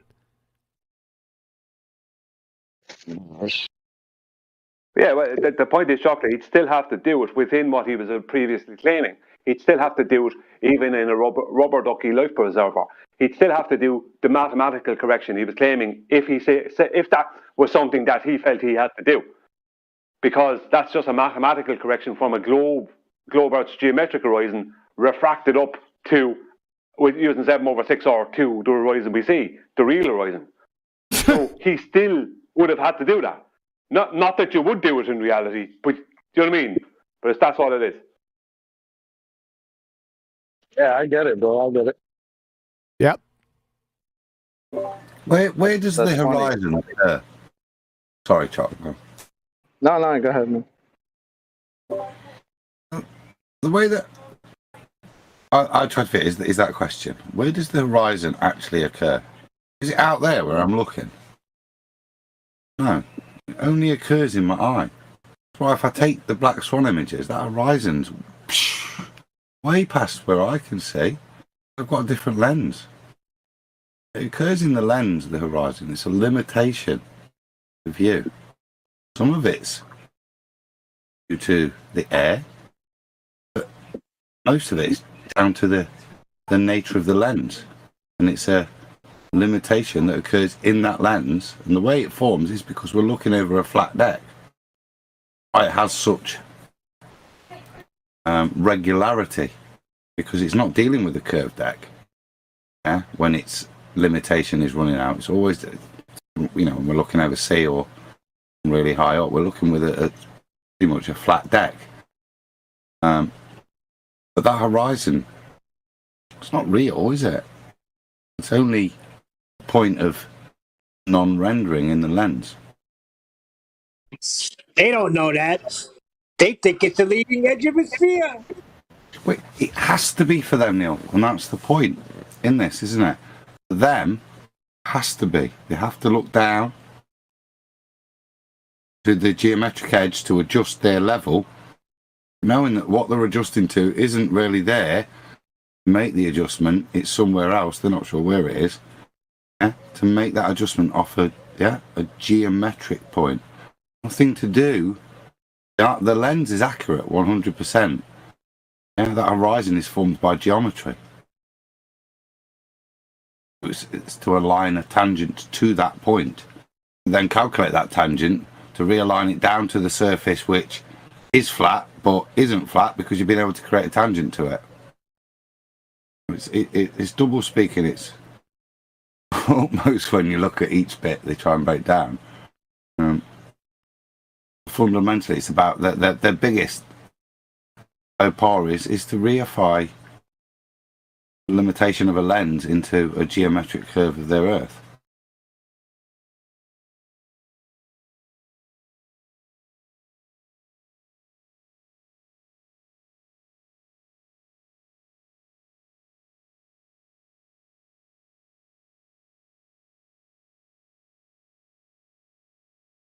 How do you measure something that only exists in optics?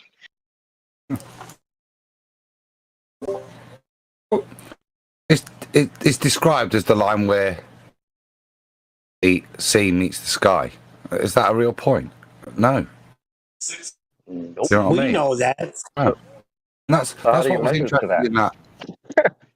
I mean, if you've got like, I've seen the demonstration where somebody had like 3 different cameras and with different apertures, sizes, and shit.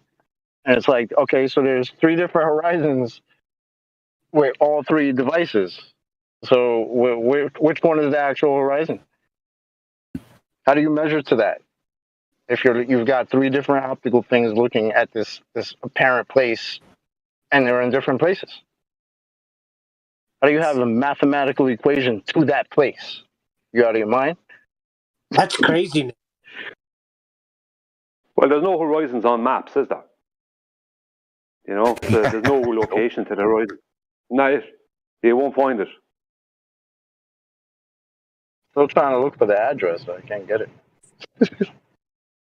But it all starts with the horizon. Can I ask a question?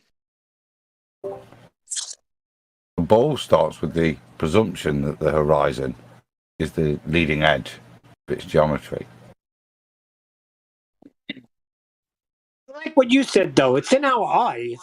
My vision is causing that.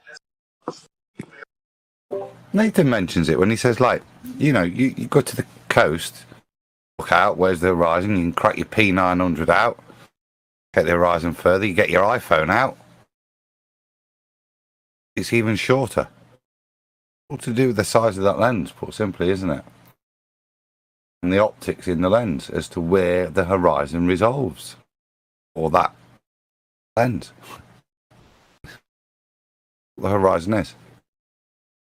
If you're in the water and the water line is up to your nose or just above your nose if you hold your breath and you look across the water, if it's somewhat smooth or somewhat calm, basically you're just seeing a horizontal. That's as much of a horizontal as you can see across a large surface. When you raise up, what you're doing is you're changing your angle to that horizontal, that sea level. That's all you're doing when you're raising up. And the horizon will appear to move further away from you because it appears to stretch out further as you rise up. But it only appears to do it because it's only apparent. It's not really real. Oh, it's resolution again. So part of that calculation is as you go up across the flat deck, suddenly, when you were right on the deck, the angles to the distance were all limited. They were all virtually the same. 30, 40 foot in front of you was the same angles virtually that you can resolve as a mile away. And you go up a foot, suddenly there's a difference between the angles to those points across the flat deck. And this is why it matches a 1.22 curve. Yeah? why they try to mug it off as curvature. Because as you go up, it's not a straightforward geometric relationship just to the flat deck. The flat deck plays its part. As I said, the most important part is the lens and how the lens resolves stuff. And it's how those angles to the deck change each time. If you plot it, it gives you that plot that the ball has tried to mug you off that it's earth curve. But like I say, it fits much closer to Rayleigh criterion mathematics than it does to all geometry. All right, we good? One last thing to say. I make it very, very fast. Most of the globe.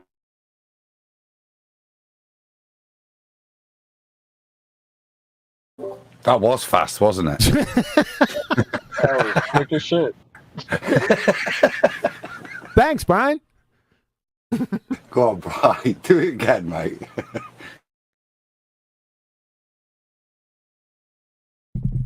Come on, you punk. He refuses. Sorry? You cut off, Brian. Oh, sorry.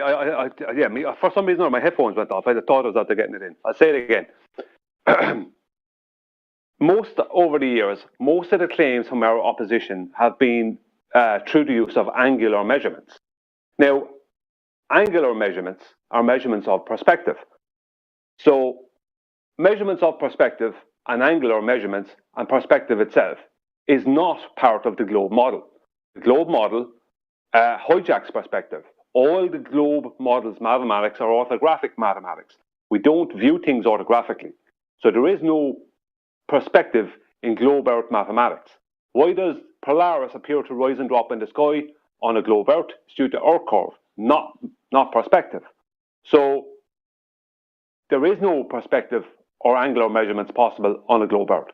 So any claims of anything globe related that involves angles or perspective, you can throw it directly out the window. Yeah, it's non sequitur. You brought that up the other day. It's a good point. It's a unique look, a unique angle or take on things. I liked it. Yeah, the sun can't have an angular size on a globe Earth. Yeah. Yeah. Thank you. Yeah, no, thank you. That's though, really right? good. Go ahead, Chocolate. I was gonna say it's true though, right? Because any movement of any of the celestials are due to the Earth turning, the Earth curve, right? That's it.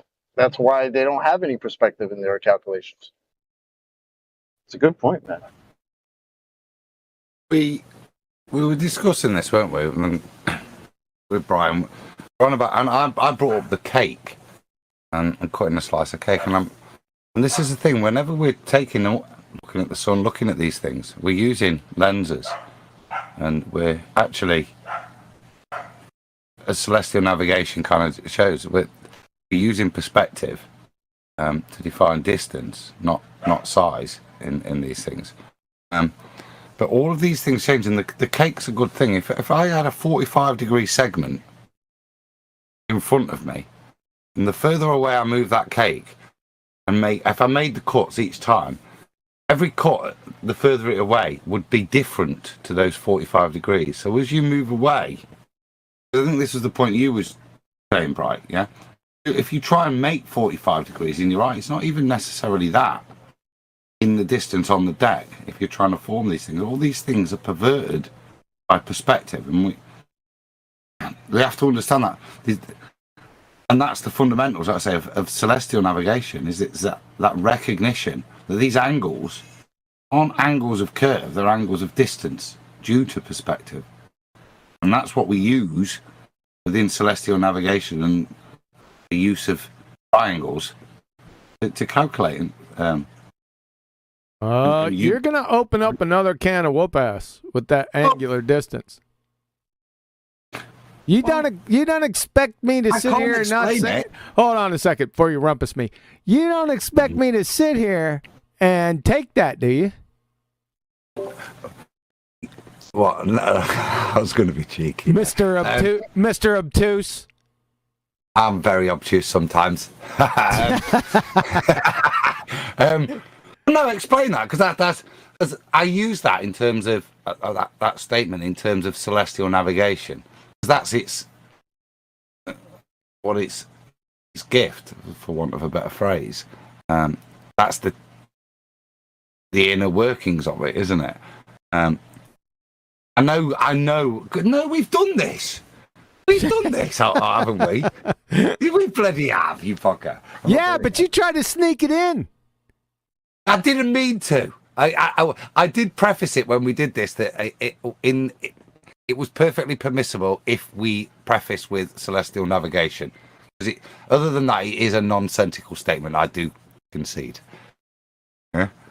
Yes, you did. Yeah, I do again, because if you use it outside of what we're talking about, celestial navigation, it is nonsensical. Totally.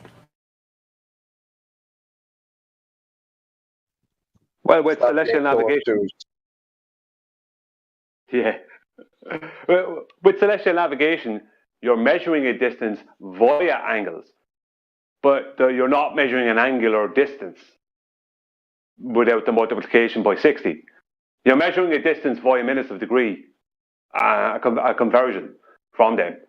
But an angular distance, I don't know. Is that that statement doesn't work out? Yeah, it doesn't work out. I conceded. Grammatically horrible. You said it a bit nicer, actually, Brian, the first time. Say again. You're measuring a distance via angular measurements, or via angular.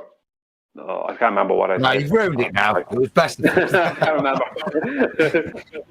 I concede the point, and it is contradictory in real world. But like I said, when I defended it, it was just I get the point that we need to rewind, because that was quite nice the way you said it the first time. You're measuring the distance via angular means. I don't know. Go to chat. One of them heard it. It's just a sort of nuance, though, isn't it? But I say only in celestial navigation, though. Outside of that, what? All right, we ready to move on? You guys get it all out? No, I've got one more bit. I don't even think it applies. If you were to look at the sun, and you can take the angular size of the sun, I don't think you can apply that to celestial navigation and say that it's that big. Does that make sense? I don't think those things are translatable. Well, no, because that's an angular size of something we don't know the actual size of. Well, angular. Hold on. Angular size means apparent size or not actual. Right. That's the inherent part of the definition, number one. Number two, if you're a globetard, you can't take an angle. Like Brian said, you can't get an angular size of anything in the globetard.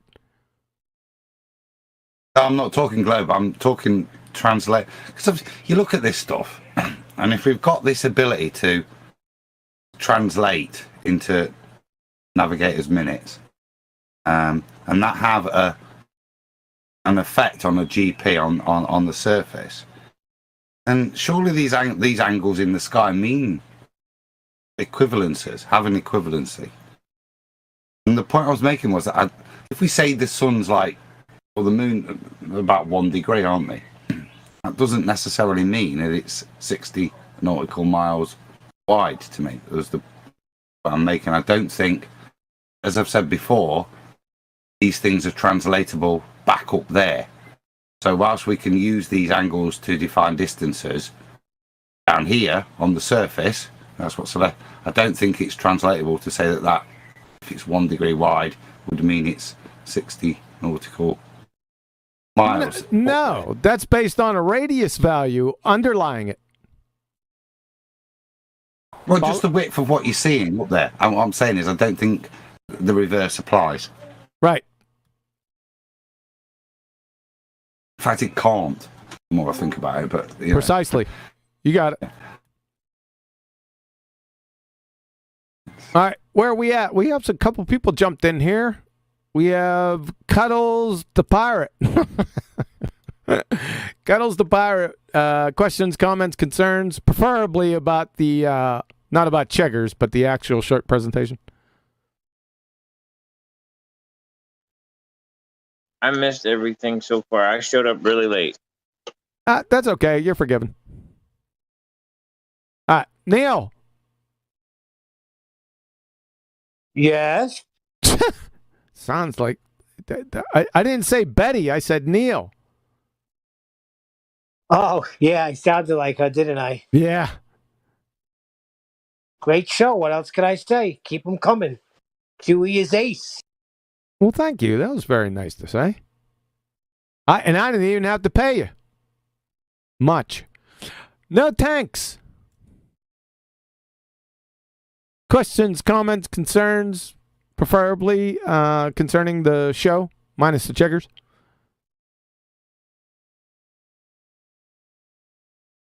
No thanks, then. Rabbit. Deep correction. You should take out the no chiggers. I got a question. Missing on a real good anti-chigger treatment. Why Yeah, do I could be. compasses Hold point up, noise? Sasha, man. I took you off mute about 30 minutes ago. Just hold off. Where's Betty?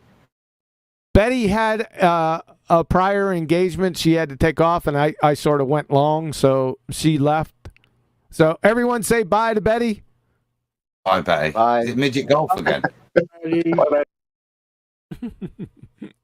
All right, Rabbit. Oh, you're still on mute. Sorry about that. Rabbit, what you got? Questions, comments, concerns? Nope. No. So far, everything is clear so far. Oh, okay. Cool. No Yep. questions. Okay. Cool. Sasha, it's your turn now. I'm concerning why deep correction has nothing to do with curvature. Because Go ahead. yes, because on the end, what's the point?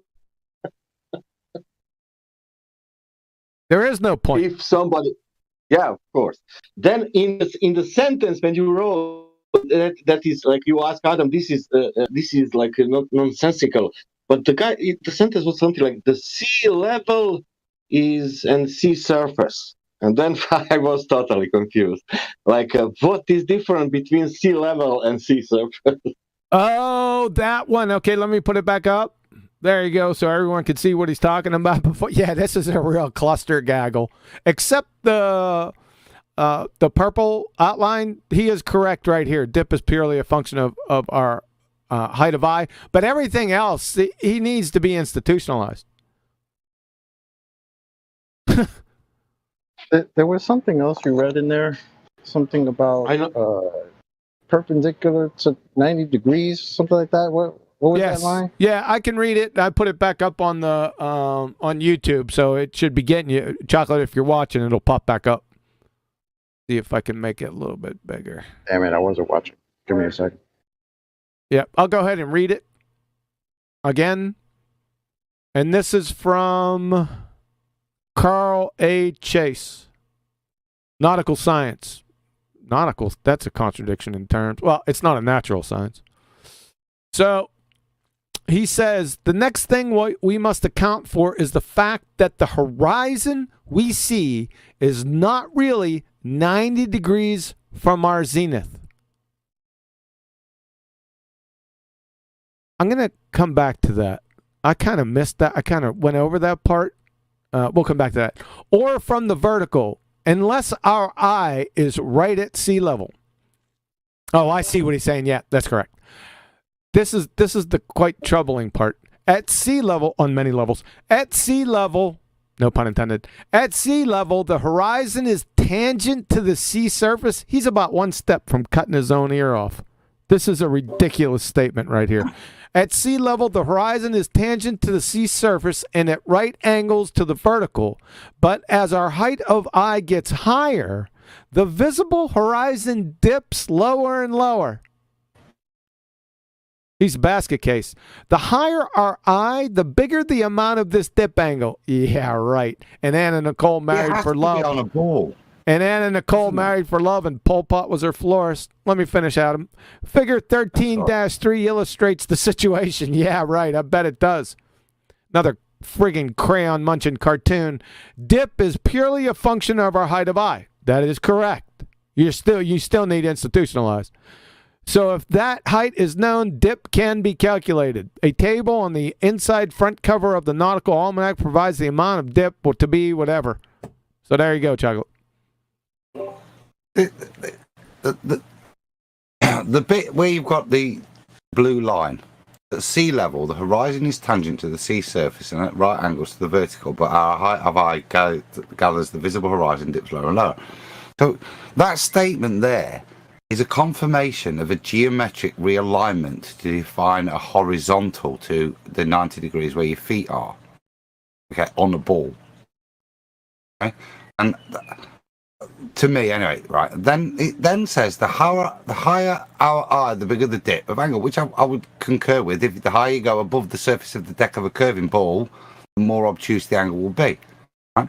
So it's made these fundamental claims that the purpose of this dip correction and this bit between the blues and the next bit is a geometric consideration. It's about how the deck alters and how we realign to that, which is what I think they I'm not sure it was who came in and made the same sort of claim. But they're trying to align to this thing. And this is what I like about this quote, John, is after making all those claims, it then says the complete contrary. Yep. It is purely, solely, no other cause or reason. It is a function of our height of eye. Yep. That completely contradicts that it's got anything to do with how the deck is altering itself underneath. The okie doke. Yeah. Yeah. Yep. We already went over this.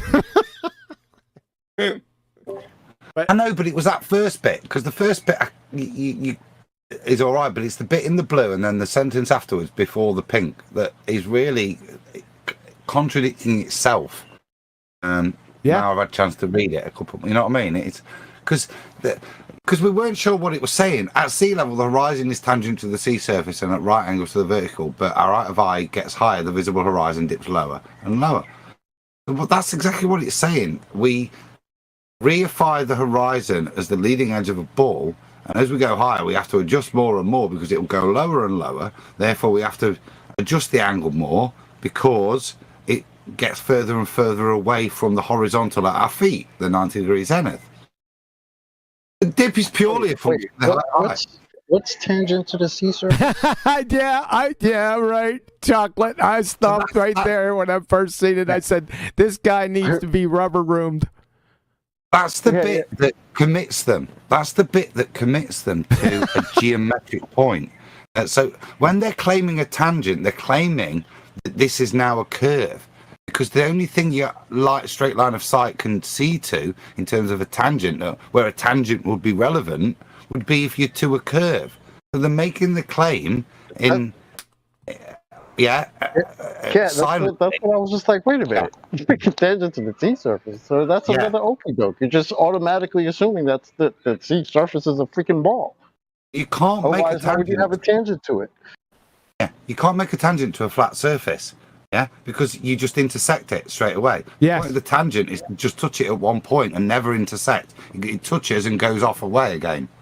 Yeah? So you can only, by inherent geometry, to create a tangent, it has to be a curved surface that it's creating the tangent to.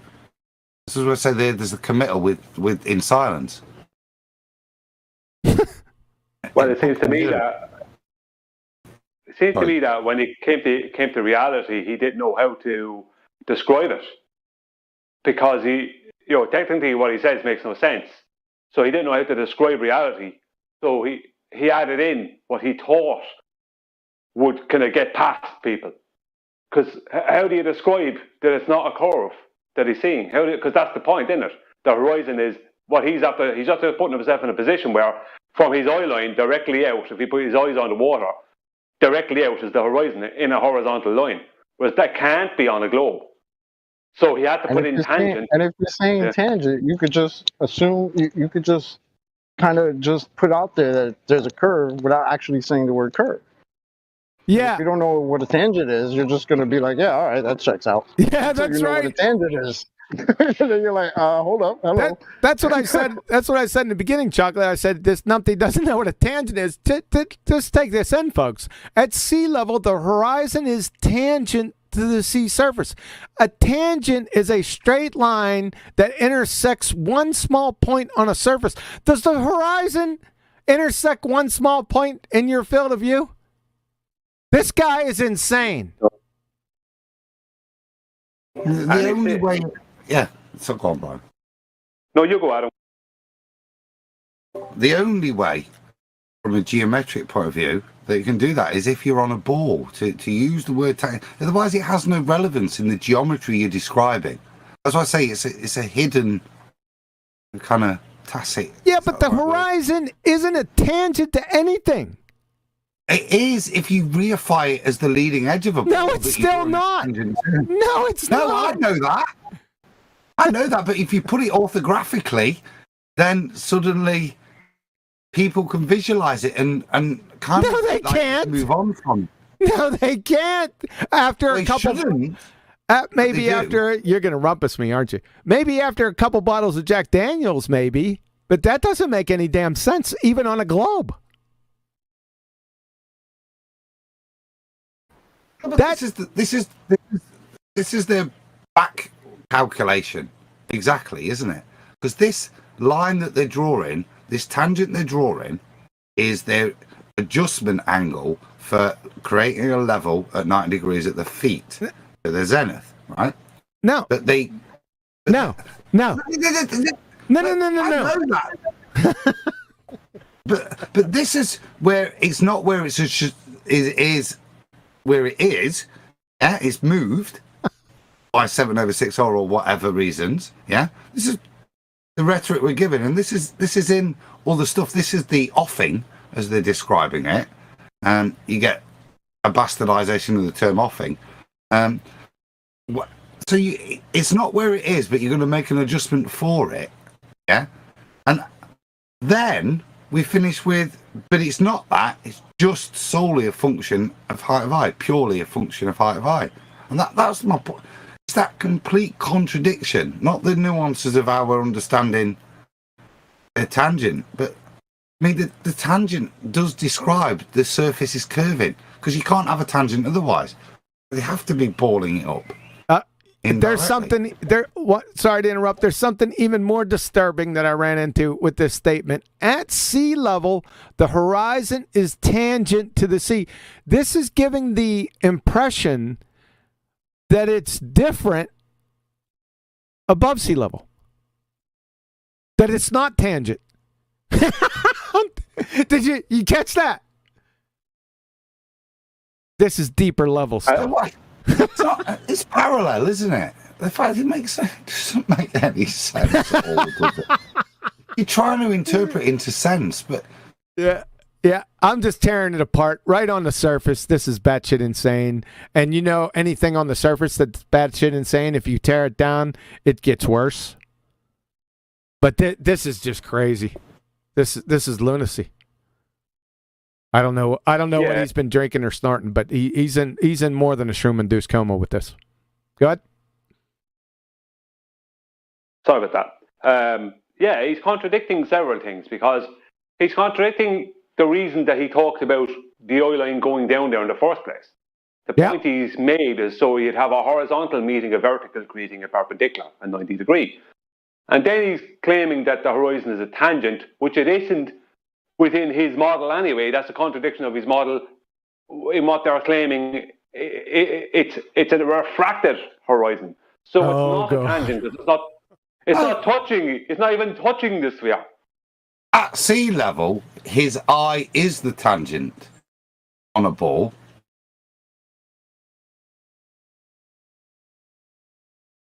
This is how retarded this is. This statement makes no sense. I'm trying to put it into geometry, yeah? At sea level, the horizon is tangent to the sea surface. suppose that's correct, because the eye and the horizon would be the same thing. Because all you've got in their ball geometry is an eye sat on the top of a ball. I suppose they are all the same thing. But it's just that, just like not reality, is it? It's just stop it. Dip is only a function of our height of eye. End of. Done. I'll take that bit from it. I had to pull that thing off the live stream because I was losing IQ points just looking at it. Now I'm down to 223. Bastard. So eat more babies then to get it back up to that number. Yeah, that was really. My phone's at 1%. It's gonna die, so I'll just say goodbye to you guys right now. Okay, Chocolate. Thanks for coming, man. Good evening, Choc. Yeah, good evening, sir. Yep. See you, Choc. Yeah, Adam, I didn't realize how stupid it was until about an hour before the show. When I went ahead and read through it once, and I said, because I just put it in a file, I said, I'll get back to it. Never did. And I read it one time, and I said, what in the world did I just read? It was something like that. And then I went back and went sentence by sentence, and I said, he needs to be shackled and rubber roomed. It was preposterous. We were there. Like, Arwen, get your arse in here, right? Because this is really, you know, I was having this chat about what is canon, what isn't, right?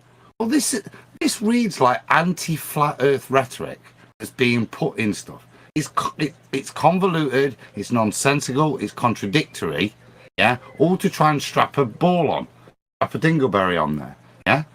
Make it try and seem like this is all happening on a ball. But this would almost redeem some of the anti-flat earthers because it makes them more canon. This stuff is reading like listening to Ruif or somebody. Do you know what I mean? Put it back up and read it again and tell me that couldn't be the words of Ruif explaining this crap. You want me to put that thing back up? Hold on a second. Shout out to Lumpy Gas in a Vacuum. QE is ace. Thanks, sir. Thank you so much for helping me learn and the panel. You're very welcome, and thank you for the super chat, Lumpy. You want me to throw that thing back up there? Put it back up and read it as if it's an anti-flat earther saying it. Right, do it as a numpty clip. Yeah? Just listen to it. But that's written in these things. It's not sensical what's been written. That's why we've taken it apart. But it's there to just make you move past it. I'll just move past it and accept. Yeah. I can just read it again. I went ahead and put it back up. You should probably see it by now, so I'll just read it, Adam. Do it in an Australian accent. No, I'm not doing it in an Australian accent. Where's Mitchell at? Oh, he's sleeping. The next thing we must account for is the fact that the horizon we see is not really 90 degrees from our zenith or from the vertical, unless our eye is right at sea level. At sea level, the horizon is tangent to the sea surface and at right angles to the vertical. But as our height of eye gets higher, the visible horizon dips lower and lower. The higher our eye, the bigger the amount of this dip angle. Figure 13-3 illustrates the situation. Dip is purely a function of our height of eye. So if that height is known, dip can be calculated. A table on the inside front cover of the Naval Almanac provides the amount of dip, yada, yada, yada. It is describing a ball. It's totally describing a ball. And then it just makes the statement that the geometry of what's going off got no bearing, it's just the height of the eye.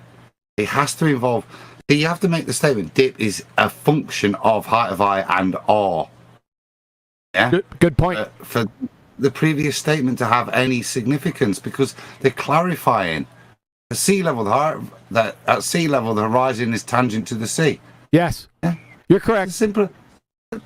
he would have to say, just like you said, it's a function of both of those situations for it to not to be a continuity error.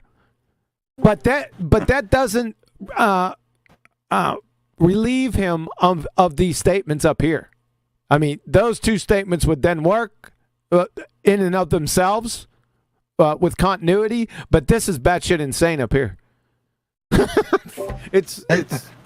They describe the necessity for R above, okay?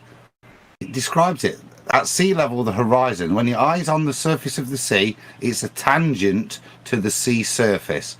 I.e., it's not touching any other part of the sea surface other than where the eye is, because it's all falling away. That's what that's saying, yeah? As our height of eye gets higher, the visible horizon dips and lower, which it will do on two functions, height of eye, and if the deck isn't flat, also how the deck changes, in this case on a spherical surface, R. But then it makes the statement dip is purely a function of our height of eye, which is incorrect. It's also solely related to R, more important to R than anything over the visual range. Yeah, in in that paradigm, you have to be very careful, Adam, to say that that's incorrect.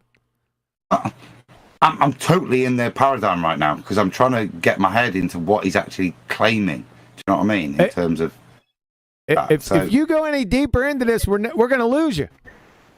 Pull me out. Just grab a leg if I go too. You'll never recover. You'll never be released from the shackles and the chains of this dipshittery. Let me get this off of here because I lost a couple more IQ points. It's pretty stupid. So, yes, sir. Yes, sir. All right. We got anybody else pop in here? Moffset, you popped in here. Any questions, comments, concerns with the presentation on dipshit correction? No, I haven't really been paying attention. I've been busy with other things in the background. But for the most part, when it comes to all this stuff, the globe Earth is a religion. There's no way around it. It takes a lot of faith to believe in such a strange thing. But if anybody has proof or evidence, if you bring it to my attention, and I'll look at it. Faith? No, it doesn't take faith to believe contradictory horsepucky. Now, that's different from faith. I have brainwashing or something going on. There's something going on. I think I encapsulated it the other day, if I wasn't mistaken, that if I can stereotype, I can.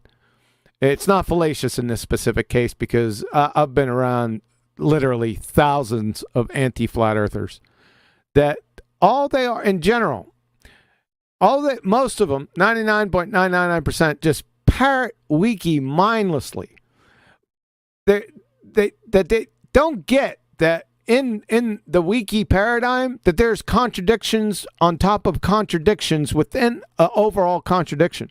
So, but they're not aware of that because they're just mindlessly parroting. They have no depth. So all they can scream is the headlines like "Bagak refraction," "Bagak quote mining," "Bagak gravity." But as soon as you get Formica deep into any topic, with any of them, it all collapses. And then the name calling starts. And then it just circles the drain every single time. Right? Correct. Yep. That's what I think the best thing you said earlier is when you look at like a lie and you look at it at surface level, it's bad. But when you look deeper into it, it gets even worse. And that is absolutely true. Yep. Yep. I always love that because I know if I see a surface lie, it's funhouse time because I'm going into the weeds. It's like a puzzle, right? Absolutely. It is like a puzzle. Yeah.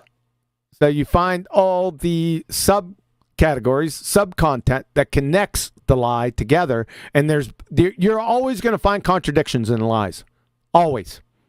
It's fun. It's fun fishing those out. I enjoy it. Always have.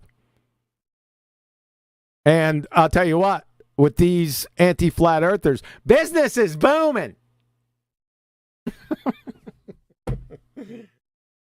All right, guys. Let's go ahead and wrap it up. Unless somebody's got a different topic they want to bring up and we could touch on briefly.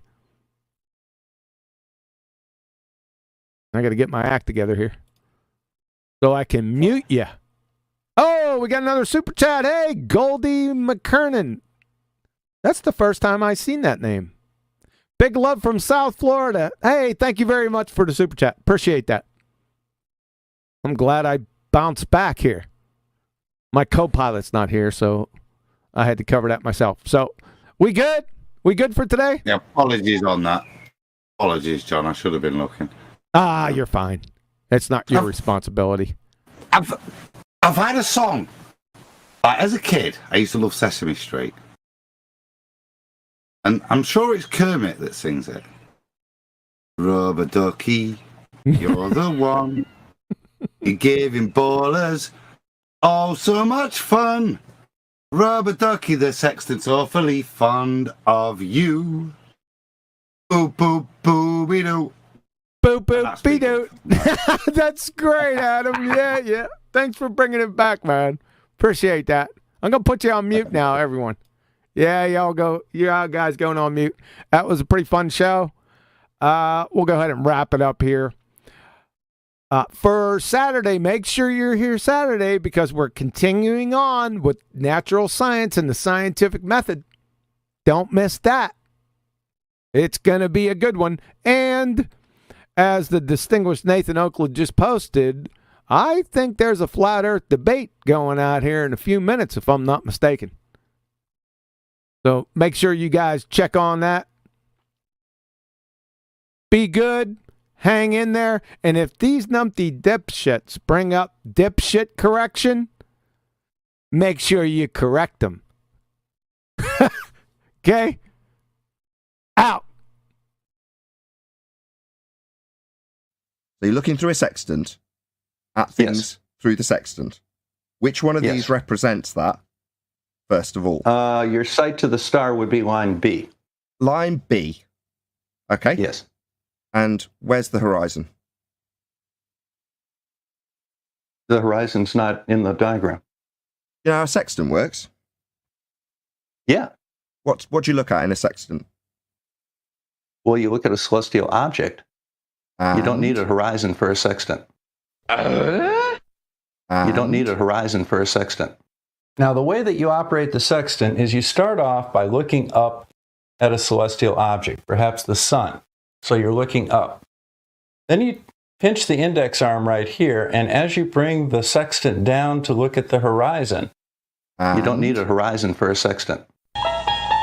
You unlock this door with the key of retardation. Beyond it is another dimension. You're moving into a land of bullshittery. You've just crossed over into the numpty zone.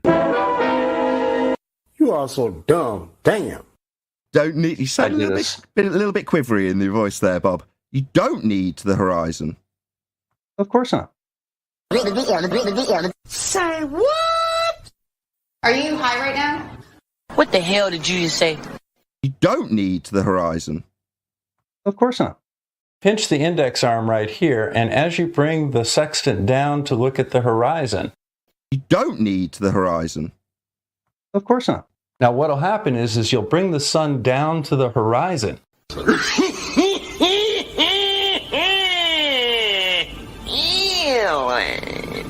You're just being asked, do you know what dip correction is? If you don't, that's fine. Just say no. If you do, just tell us what dip correction is, Bob. Dip correction is related to the angle formed between your horizontal and the horizon as you look down from an elevated height. You don't need a horizon for a sextant. Pinch the index arm right here, and as you bring the sextant down to look at the horizon, you don't need a horizon for a sextant.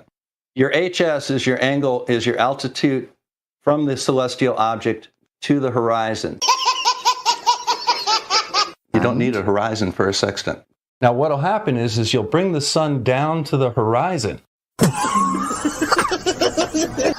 Is that what you're stating the horizon dip correction is? Well, you look up to the celestial object, and down to the horizon. You don't need a horizon for a sextant. Well, you look up to the celestial object. You don't need a horizon for a sextant. And down to the horizon. So you don't need a horizon with a sextant, no. Everyone stop. Just want to clarify what he said. So you're saying that when you use the sextant, it's literally pointed downwards towards the lower horizon on your sphere. I'm not going to try and get you in a gotcha. I'm just clarifying your position, Bob. That's absolutely correct, Nathan. Fine. You don't need a horizon for a sextant. Now, what'll happen is you'll bring the sun down to the horizon. You don't need a horizon for a sextant.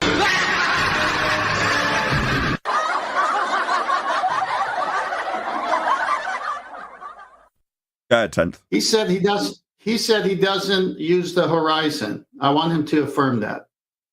Yes. Now, the way that you operate the sextant is you start off by looking up at a celestial object, perhaps the sun. So you're looking up. Then you pinch the index arm right here, and as you bring the sextant down to look at the horizon, so you don't need a horizon with a sextant, no. Oh, son of a... That's going to leave a mark. Your HS is your angle, is your altitude from the celestial object to the horizon. So you don't need a horizon with a sextant, no.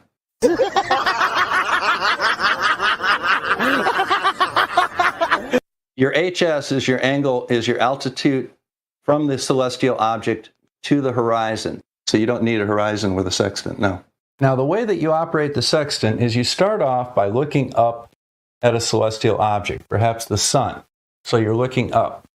Pinch the index arm right here, and as you bring the sextant down to look at the horizon, so you don't need a horizon with a sextant, no. Now, what'll happen is you'll bring the sun down to the horizon, so you don't need a horizon with a sextant, no. Until the very lower limb of the sun, the bottom edge of the sun, is just touching the horizon. You don't need a horizon for a sextant. And then what you do is you rock it back and forth a little bit to make sure that you are at the bottom of the swing so that the sun is literally just touching the horizon. You don't need a horizon for a sextant. And then you read off your angle. So you don't need a horizon with a sextant, no. Turn out the lights.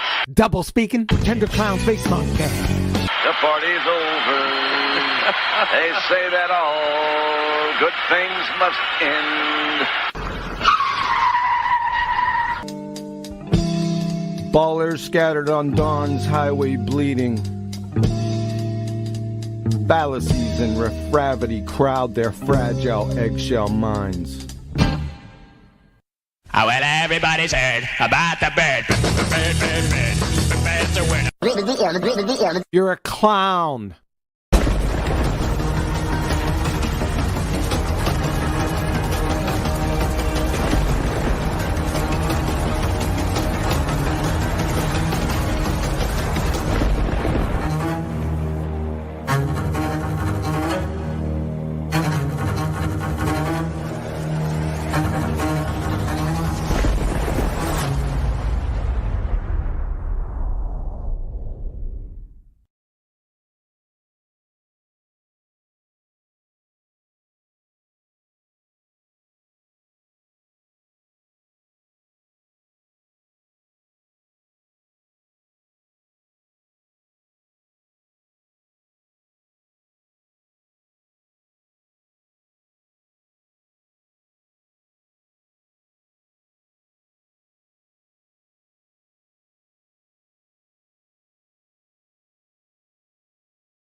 What's up, guys?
Sorry, I'll say that again. Jason of the Disbury Family YouTube channel. If you type in any of those names, you will find their channels.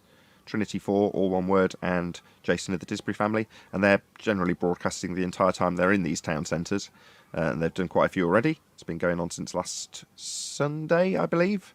And it's still continuing into the end of this week. So if you're in the UK and you're in any of those locations, which Adam will encourage to run through once more just before we round out this plug, you can go and actually see them, press the flesh, talk about Flat Earth with them, challenge them, do whatever you like. They're out there on the street in this boiling hot weather. God, I don't envy them today. But yeah, it's nice to actually see it. If you want to see it live, check out those two channels, so Jason of the Disbury Family or Trinity 4, where they're broadcasting live. Adam, can you just run down the locations just once more, if you can? Of course, yep. So today, for the rest of the day, they're in Norwich. Tomorrow, I said, is Nottingham. Wednesday, they're off to Hull. Thursday is in Leeds, and Friday in Preston. Just people asking for locations. Pretty much head for the town centres.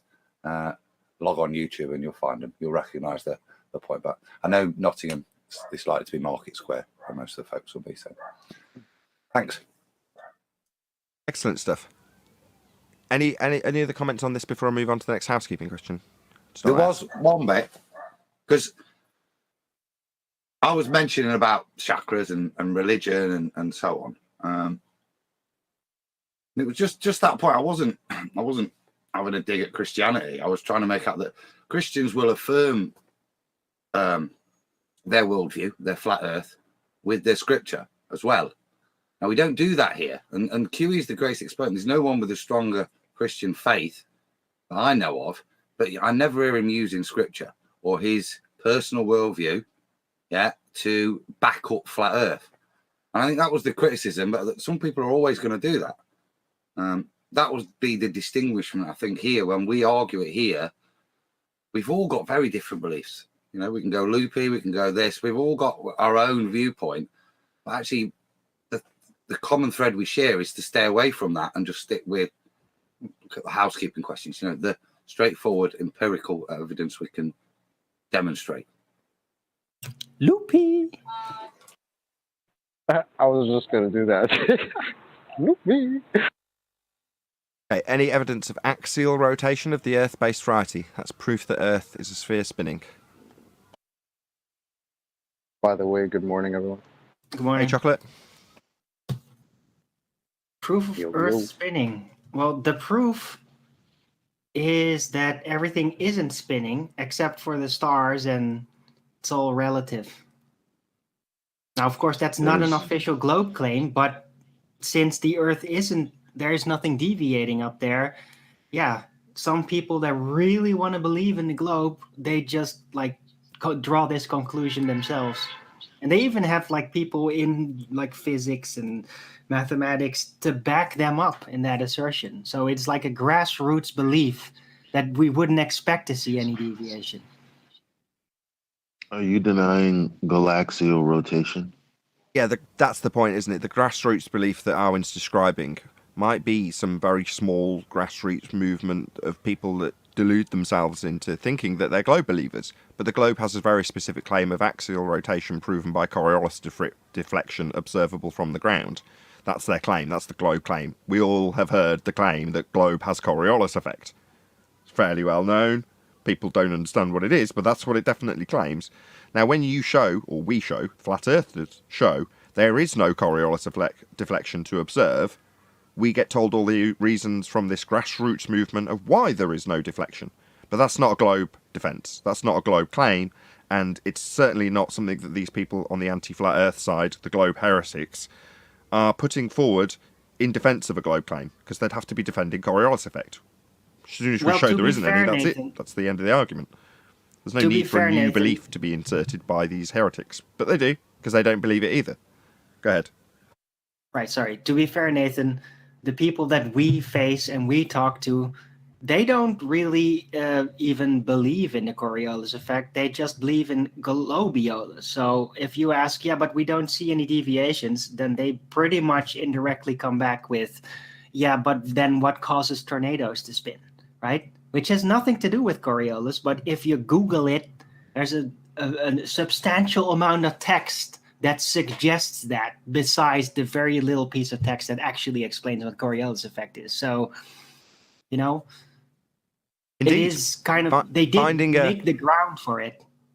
Finding a published article that details how Globiolus works won't change what Coriolis is, and the globe claims Coriolis. The fact that other people have found a problem with the claim of Coriolis deflection, which doesn't occur, and then have described again why it doesn't occur, but does affect winds when it's an illusion, only observable as you turn, is nonsense and easily pulled apart. But that, as I said earlier, with headline readers, if it's described as having effect on wind, people won't look into what is correct and whether or not that is actually the case. They'll just read off the text and say Coriolis effect affects wind. No, it doesn't. Coriolis is an illusion of something moving in a curved path when it in fact travels straight but seems to curve because you turn beneath it. That's what Coriolis is. Now, the globe is claimed to have 15 degrees an hour of that deflection. That's an illusion of drift at 15 degrees an hour. That's the globe claim. Not, we won't see a helicopter drifting, it'll hover because Earth and atmosphere move together. Oh, really? Well, globe claims 15 degrees an hour drift, so obviously you don't believe it either. And you've made up this new narrative. What's that? You've got a citation of someone else who also says that this illusion affects wind as it moves with the atmosphere that's carried along with it, but simultaneously it causes a drift in wind when it's an illusionary effect that doesn't really happen. Yeah, lots of people don't understand Coriolis effect. But ultimately speaking, we've still got 2 super chats to shout out. So shout out to Mike808 and thank you very much for the super chat. And also shout out to Hillside. He said, good morning, fellas. Thank you for the super chat. Really appreciate the support. Go ahead, Arwin.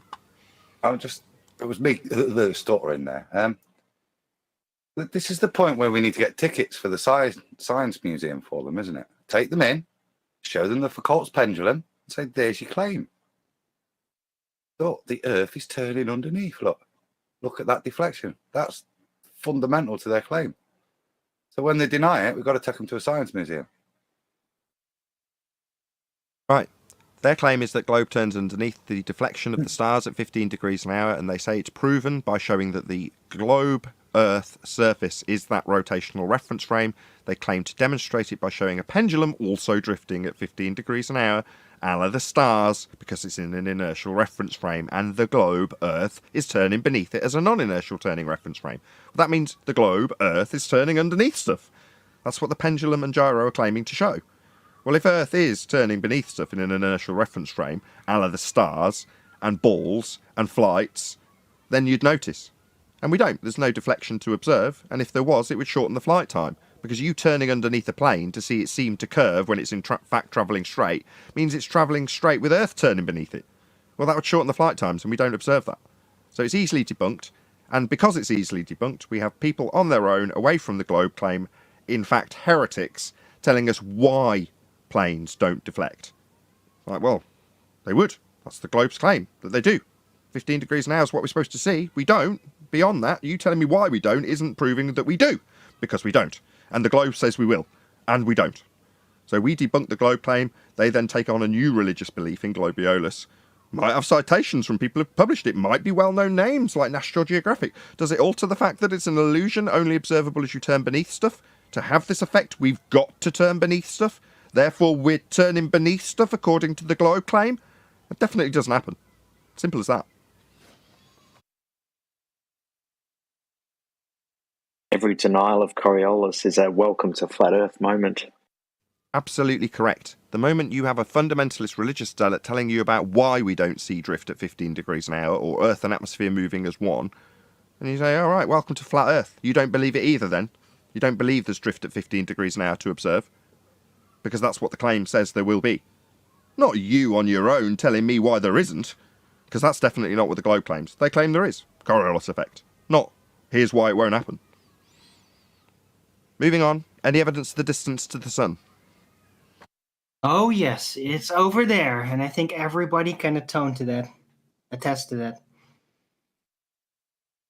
Yeah, it's really over there today, isn't it? Exactly. Might be a bit nearer today, actually, or when it feels that hot. No, but it's officially farther away, remember? In the globe claim, it's further away, that's correct. Do you want to detail that absurdity, Arwin? Go ahead. Well, according to what is taught about the seasonal effects on the Earth in the heliocentric model, there is like an oval orbit of the Earth around the sun, And during winter and summer, the sun allegedly is farther away in that phase. So, yeah, you try and make sense of that. I can't. Now, the numbers work out for the globe. That's absolutely correct, though. In the summer, the orbital motion of the Earth around the sun, with its tilt of the Earth towards the sun in the northern hemisphere in summer, also has, simultaneously along with it, a claim that we are, in fact, according to the globe claim, further away from the sun during the summer period in the northern hemisphere. Not just because we're in the northern hemisphere. We're not talking about the minute differences of the tilt. We're talking about the elliptical motion of the orbit pushing us much further away from the sun in physical terms. Morning, Bubby. Hello, whoever that is. Flesh green flowers. Are you talking to your dog?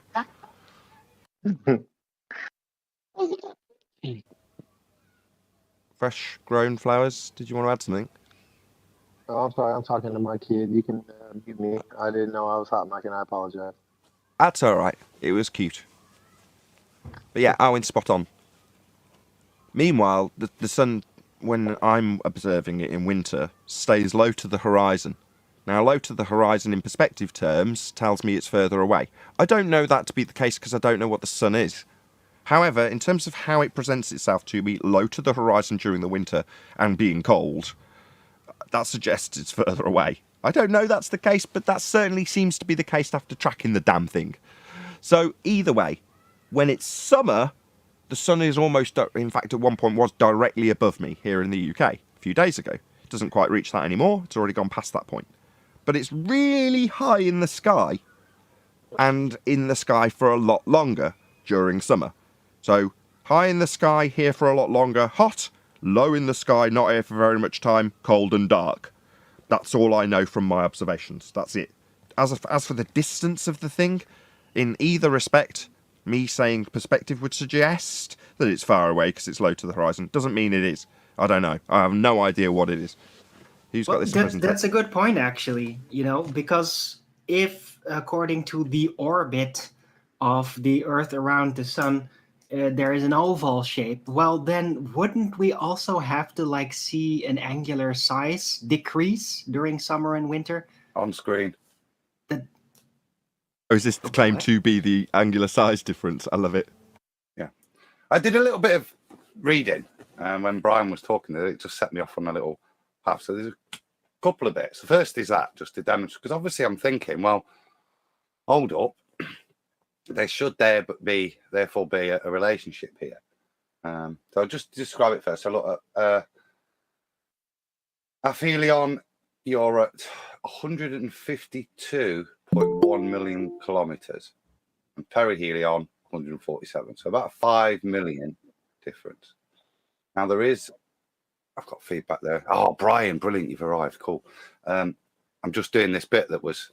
I'll do the first bit, and then this is the bit that then I'll cover the bit that supports what Brian was saying. So this is just you can see slight different angular size of the sun at these points, which are described as aphelion and perihelion. Yeah.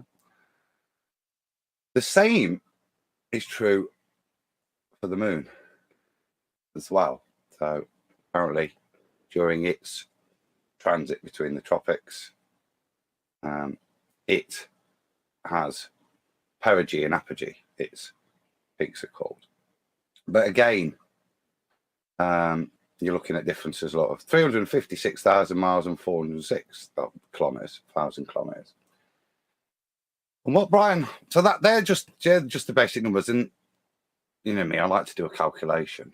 So I went and did a calculation. If you put all of these numbers into this angular size calculator, it works perfect. Okay, so when you go to this and you want to see how big the moon is or how big the sun is based on these numbers that you're given, works out exactly correct. The size of the moon is exactly the same size if you calculate the angular size and the supposed distances, all correct to this, which is orthographic.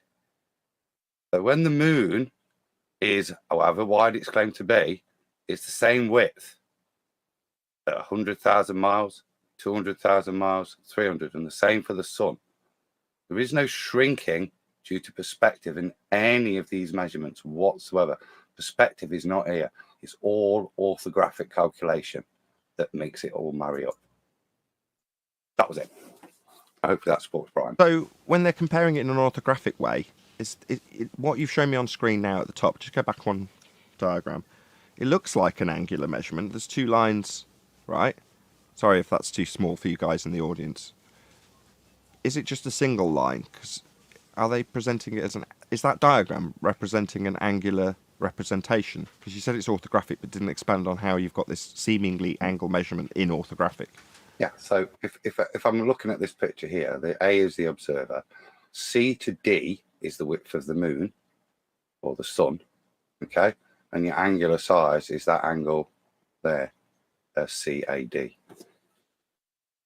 But the actual measurement itself is a frontal perspective measurement. When they're measuring it, right, yeah. So this is my point. Yeah? What they do is take the angular size and then pump it in orthographically here, so that the distance A to B is correct for the heliocentric model. Yeah. Remember, this is all ratios, and that's all. This is the point I'm making. In this, all they've done is maintain the ratios perfectly, and that's my point. Absolutely perfectly. There is no effect whatsoever for any form of perspective occurring. It's solely an orthographic calculation based on the angular size of the object and assuming the distance. What? But yeah, that was my point. I did. Yeah, well, that's why I said it'd support you. I thought you'd like it. Yeah, but that was my point. Whenever last week or whatever I came It up. was easily 2 weeks ago. 2 weeks ago then. I know you're laughing at me. No, go on. No, in seriousness, I want you to reiterate this point. Sorry, I'm sorry. Yeah, whenever I brought it up, I did that exact same thing. I went straight to I checked out the angular size of it as well through that calculator. But what they did is they just took a perspective. So you can't take an angular size of something orthographically because you can't see orthographically. You can only take it from frontal perspective view. But you can then mess with it to bring it to wherever you need it to be, size-wise or distance-wise, if nobody can prove you wrong, which we can to do with the sun and the stars and things, and make it at any size or distance you need it to be. And that's exactly what they did.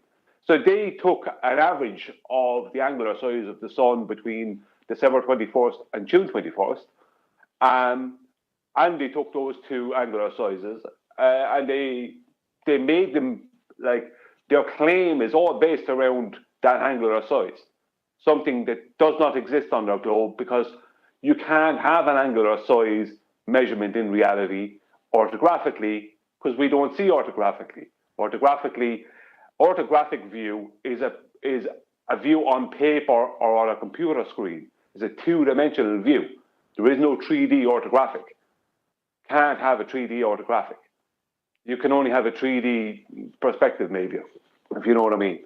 So all these angular size measurements of the sun, moon, whatever else, they were all taken from a perspective view. And then they back calculated them exactly as Adam has just stated, orthographically. But there is no such thing as an angular size orthographically on our globe. Just to finish off, just not to take too long. I know someone else obviously wants to speak, but I have asked all weekend, I don't know how many of them, and last week, does Polaris appear to rise and fall in the sky on your model due to Earth curve or perspective? And no matter what is going on, they disappear. They will not answer that question. One of them did answer it days ago, and then I pointed out the problem, and he disappeared. If Polaris is rising and falling due to Earth curve, that means it's not rising and falling due to perspective. That means the sun can't have an angular size, or the moon can't have an angular size, or anything can't have an angular size within their model, because all of their maths or hijacking of flat Earth elevation angles to Polaris, which gave them their radius, which puts their globe into orthographic maths. So everything has its own actual size. There is no angular size on their globe. All their maths dictate this. And they've all run. None of them will answer that question. None of them will deal with it. Okay, let's move on. Any scientific evidence of gravity?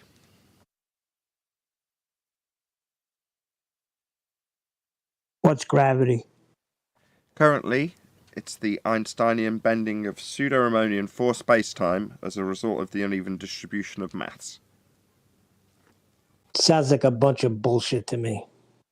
Well, it's pseudo for space-time bending, so it's a pseudo-Riemannian geometry that's being described, not obviously the physical reality we inhabit, it's just a mathematical construct describing time bending. Time is in and of itself a concept. You can't bend time or dilate time. But they do in pseudo-4-space geometry. It's not real, though. It's not real world. Only exists in the maths. They don't know what it is. The bending Excuse of time. me. We were told that the hole in the donut is space-time, so I'm going with that. No. Go ahead, Arwin. Right, but to be fair, though, like all these gravity claims, even with the Einsteinian model, they still don't know what it is. Literally, because they can only show you how to think of it, but they can't actually pinpoint it down in the real world. Like, how is it a phenomenon? They could just show you the balls on an elastic sheet, all that, all that stuff. That's all they could do. Just show you how to think of it. But how is what a phenomenon? Gravity. Bending of pseudo for space-time in that geometry. Arwin's saying you can't show that in physical terms, so when they're asked what it is, they say they don't know. Because in physical terms, there isn't anything to show when it's a concept being bent in a for space-time geometry. So therefore, they'll stretch out a sheet and roll some balls around it to reify space-time, fourth dimensional, as a sheet. Now that's not showing gravity. Gravity can't be shown, it only exists in maths. Right, because what they do then, they're just trying to reduce the 3D reality to a 2D concept with that sheet, right? So they're actually downgrading the supposed four-dimensional space into a three-dimensional space to make you imagine how to think of it. But yeah, you got it right the second time. They're collapsing down a fourth-dimensional... That calls for disqualification, though. I'm sorry. Just want to clarify when you said it wrong the first time and right the second time. Yeah, they're collapsing down an imaginary fourth dimension into a three-dimensional sheet to roll a ball around it to reify a fourth dimension that doesn't exist. Yes, Arwin. Not 3 to 2, but yeah, I knew what you meant as soon as you said it. I mean, that's how you prove it's a fabric, right? You pull out an actual fabric and just roll some balls on it. Right. Oh, come on. That's disqualification. That's grounds for disqualification. How do we let it get so far? Well, because nobody knows what it is, so that's how it got that far. So here's a sheet. Go on, Brian. The sheet is wrong. What they show with the sheet is not how space-time is described. That's incorrect. The sun, the center of the sun in their solar system within space-time is in exact alignment with the center of the globe Earth. And everything else, the center of all the other planets that are going around the sun, the center of all those are all in alignment with the center of the sun and the center of the globe Earth. The moon is the moon even within their model within that has to have its center at the center of in alignment with the center of the globe Earth, because special relativity is flat. So there isn't like the sun making this big.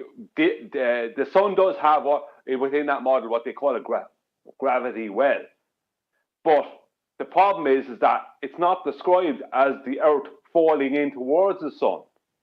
It's going around the sun, not falling in towards the sun. But when you create a well, let's just say, for that sun within that model, and put the globe Earth inside that, then the globe Earth has to fall into the sun. But it's not falling into the sun; it's moving around the sun. And they can't. How can it fall anyway? There isn't. How is there an up or down? You know what I mean? The whole thing is terrible. But with the sheet thing, the elasticated sheet thing, or that's not how general relativity is described. So that's the Fancy, magic. It's trick then. no, it's They a have it straw wrong. man. They're showing Let me it just wrong, answer yeah. his question. He had one. When they're presenting, it's a straw man. Okay, he asked a question though. So he said, well, when is it falling? Well, orbital motion is falling. That's what they claim is the falling bit. And they do claim, if you look far enough, that we are falling towards the sun. So yeah, that motion. They simultaneously claim that the moon is getting further away though. So they contradict themselves all over the place. But they do have that gravitational well description is incorporated into orbital mechanics. So we are falling around the sun. That is the description of orbit. Yeah, but not within general relativity, because falling requires weight.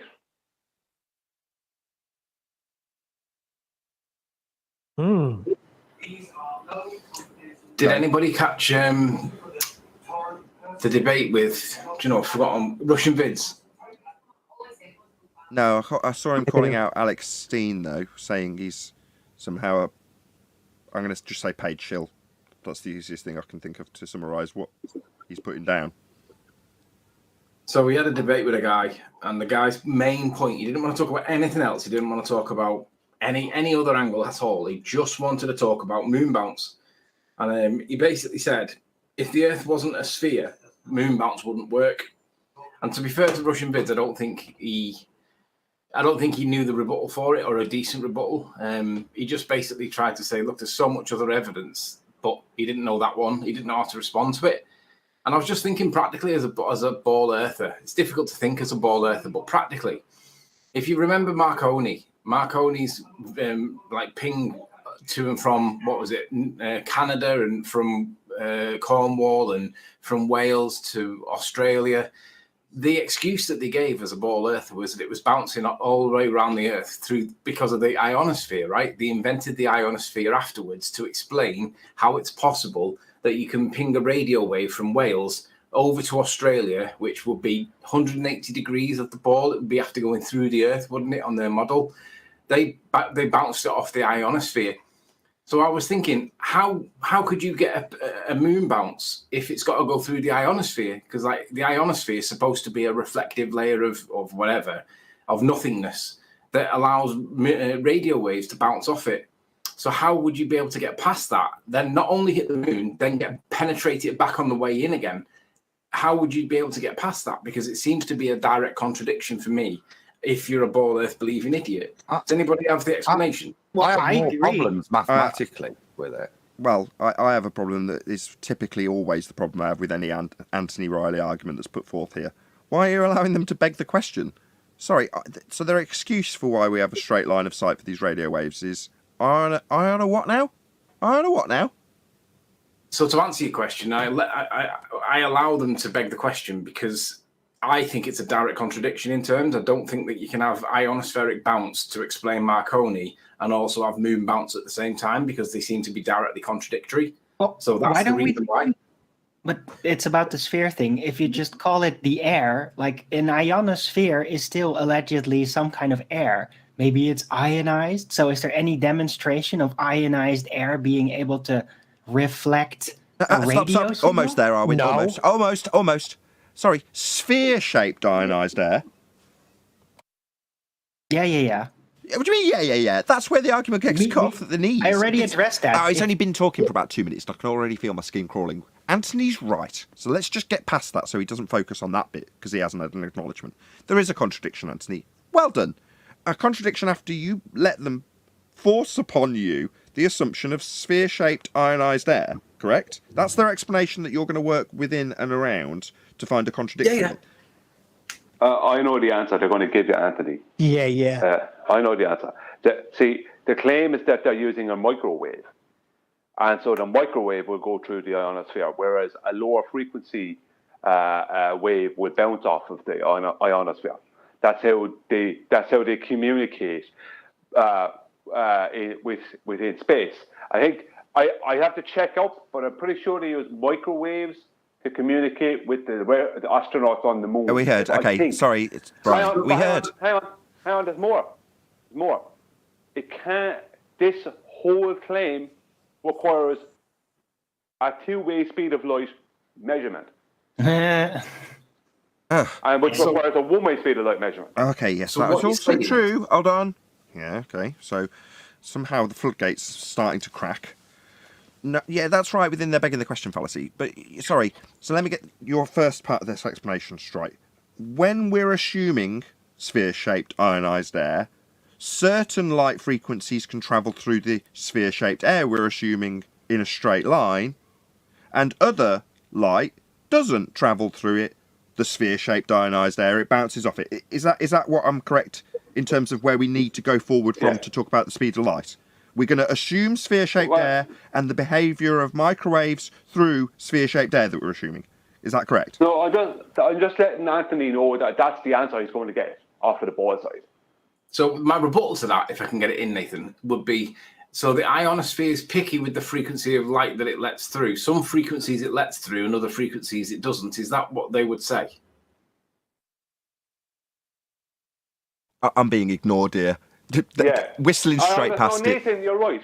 This sphere-shaped air thing is a heap of nonsense. I don't disagree with that. I just given Anthony what they will tell him. What they will say, Anthony, is you're an idiot, Stephen Warrior.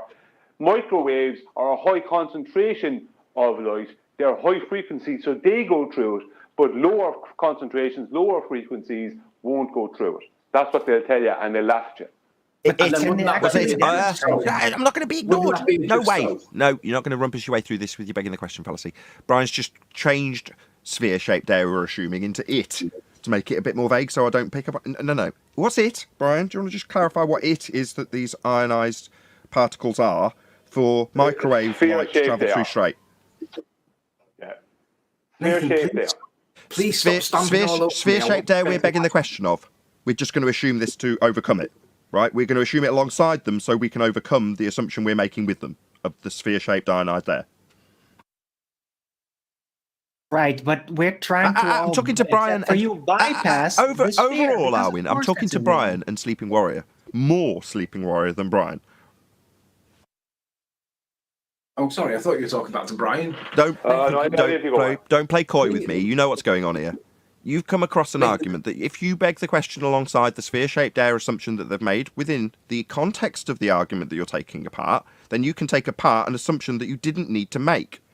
It's always the same story with Sleeping Warrior. He just loves letting them beg the question. Okay, so I'm going to overcome why it's sphere-shaped air. Why? You've assumed it with them. Yeah, stop stamping all over my little delusion, Nathan. I want to beg the question with them. I just want the contradiction pointed out to people that aren't sure about how they would argue against it, because you can wrap them up in their own contradiction. Obviously, they'll never accept it. They'll come back with a just so story. But then tell them it's a just so story. Oh, really? So it only picks and chooses its stuff, like Brian says. Is that how it works? Yeah, oh, right, then it must be a globe then. How it works in an air that you've assumed is sphere-shaped. Stop destroying my argument. I want to beg the question, Nathan. Oh, my bad. Come on, I agree. For offering I mean, ability for anybody watching to cut this argument off at the knees. They need to learn your complicated right around the reeking after you assume the outcome that they're trying to prove in the first place. Listen, sometimes we don't only need to emphasize the sphere fallacy to pick apart the rest of the fallacies, right? I'm much more interested in the material claim that they made, that air somehow bounces a signal. I'd like to see a micro demonstration of that in the real world. God, Owen knows that this is getting on my nerves. So now he said, once your argument is void, that's the first fallacy, to expand upon Outward's previous statement, we then need to worry about the rest of the fallacies that follow on from the original argument that is void, based on what I've stated about assumptions of sphere-shaped air and how light, in this case microwaves, will travel through it versus bounce over it. Hello? Why am I going to argue about how the gas lamp in Narnia is provided with the means of producing the light? After I've assumed Narnia is real, I need to show it's not real and then still argue about how the gas gets to the light? No, I don't. No, we don't have to bypass it. You could just say air is not sphere-shaped, and here's the rest. And if it Gas was, doesn't hold on, reflect and radiant. there's the rest. Air is not sphere-shaped. It takes the shape of its containment. But if it was sphere-shaped... No, I'm not going to do that. No, you don't. No, but shut up, Tony. No, he's learning. No, but you don't have to then say, okay, but if it is, you could just move on to the rest of the claim about the material claim, air bouncing signals, right? Because I'd like to see a demonstration of that. But if it's not bouncing those signals around sphere, because it's got a sphere surface and a sphere-shaped air around it, then the argument is moot at that point. Yeah, I love that sigh from Anthony. That was worthwhile. Yeah, we don't beg the question here, Anthony. Just give him props first. No. The only reason we can have this argument for me to take this smug victory, which it's not, is because Anthony has gone through these discussions with anti-flat earthers first. And I commend him for doing so. And that will always be the case. I encourage him to do so and pass this information on. And the sigh at the end is at least him conceding something in his own special little way that Anthony does. May I interject? Just let me beg the question, otherwise there's no discussion, Nathan. You're supposed to be a debate show. That encourages, by proxy, the ability to beg the question. No, it does not. Go on, 10th. Sorry, no, I'm not going to let that... What outrage when he knows 10th man's going to try and rumpus me now. No. So once the argument is concluded and shown to be false or incorrect, I should tolerate allowing the argument to continue just so I can say it's a debate. What, if we've won? Yeah. No, never going to concede to that. Go ahead, 10th. May I talk? I'm going to do what Anthony... Go ahead, 10th. Yeah, why do you think the answer? No, Anthony, hang on. You might hold like on, it. 10th. We're using you at the moment, 10th. It's not fair because I'm sure you've got a decent point. That's okay. Go ahead to Anthony. That's okay. We'll make sure the airways are clear for when 10th does actually start. Go ahead, Anthony. I was just going to say, this is the reason why the anti-flat earthers can't come here, Nathan, because you won't let them beg the question. If you let them beg the question, they'd come, but you won't let them beg the question, so they can't come. Right, thank you, Anthony. Thank you, because that is the overriding point. That's the reason why they can't come here and don't come here, because they can't win. Now, when they were allowed to beg the question, they came in droves to tell us how stupid we were when we begged the question alongside them, and they showed how, when begging the question, Earth's proved to be a sphere because we've already assumed it so. Well, because they don't get to do that anymore, they don't come and tell their audiences that it's because I mute them. I'm more than content to let that be the case. Because they don't, do they? Like Hoymar the other day when he came, and I start pointing out that there's been 23 renditions of me pointing out that you can't correct a straight line angle from a curved line, and he won't accept it until he asks us, well, what am I correcting from when I'm looking at the horizon? And I point out the 23 renditions that he's already had, and Hoymar rumpuses me. He didn't get muted, he talked through the devastating fact that he can't correct for dip from a refracted horizon. But that will require him muting me, and then the rest of them that are cowards telling their audiences that I mute my guests. I don't, I just win. Like I've won with Anthony about begging the question and overcoming it with nonsensical, benign, moot, pointless, inconsequential arguments that come after you've destroyed the argument. No, Nathan, you haven't won. You just muted me. Hello. 10th. Mute. Please, Anthony, just let 10th go. Go on, 10th.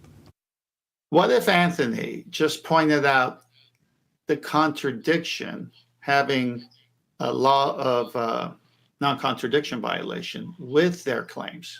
What if he just said, well, you say this, but you also say this. How does that work? What if he said that and just pointed out the contradiction? Well, let Anthony answer, then I'll tell you why not. Go ahead, Anthony. That was my angle originally, point out the contradiction, and then we can discuss about their contradiction because they won't talk about it. That was my angle originally. Yeah, we get that. And now I'll tell you why that's not a good idea, with a comparison so Anthony doesn't feel the need to constantly interject. So, we should highlight the contradiction of the idea that gas propelled from the back of a projectile could be pressing on air that isn't available to be pressed upon in a sky vacuum to propel rockets through a sky vacuum, and how that, when demonstrated to not be the case, violates the law of non-contradiction. Should we beg along with them that we have a sky vacuum to show how the sky vacuum we're assuming doesn't work, when I can just point out that all the gas I am currently breathing would fill a sky vacuum if we had one? Therefore, there's no need to go through the contradiction of whether or not rockets would work in an assumed to be sky vacuum that hasn't been proven. I could just point out that that violates natural law. Why am I discussing whether or not rockets work in Narnia? Narnia is not proven to be real. In fact, Narnia, in this case space, is a violation of natural law. I don't need to explain whether or not the lamp works in Narnia. It's not real. No, that's what you do first. And that's what we should all do first, in my opinion. And then to help that fellow human being come out of that spell, you have to show the contradictions within their own claim. That's correct. Yeah. Well, see, that's what happens when you deal with rhetoric versus a method. Pointing out the begging the question is talking about the path in which they thought the thing is fallacious versus already, accepting the rhetoric, listening incorrectly, thinking incorrectly while in the rhetoric. The person that you're talking to is not going to understand anyway. This begging the question fallacy is probably the most vile, the worst, in my opinion, specifically because this is how they get the ball rolling. And it's like, if people understood how bad begging the question is for an argument, we wouldn't be here. But nobody even talks about it. Yeah, but the begging the question is the spell itself, and that has to be seen by the person stuck in that paradigm. Have to be. Which they won't see if you don't show them why begging the question. No, they've been designed. They've been designed to argue and debate their position. Their position is begging the question. It's false. It can't be proven. It's made up. Until they know that, they'll defend it with stupid, contradictory claims, like Anthony is saying. Yeah, but they won't just beg the question in the conversation with you about the natural world. They'll also they'll do the same thing with their spouse. They'll do the same thing in any argument or altercation at work or any other social setting. It will be the same problem until someone says, hey, do you know what begging the question is? No, we're saying the same thing. You have to show them they're under the spell of begging the question rather than proving the assumption. They're assuming what it is without any proof. With that, I'm going to say if you are watching this on either Nathan Oakley 1980 or Nathan Oakley Programming streams, then stay tuned as there will be an after show to follow. Unfortunately, though, if you are watching this live, this is where we bid you farewell. A huge, massive, enormous thank you to all of you who smashed the super chat, liked, commented, shared, subscribed, hit the thanks button, all that good stuff. I've been Nathan Oakley once again. Stay tuned if you're watching on a Premiering stream, and I will see you all in the next video.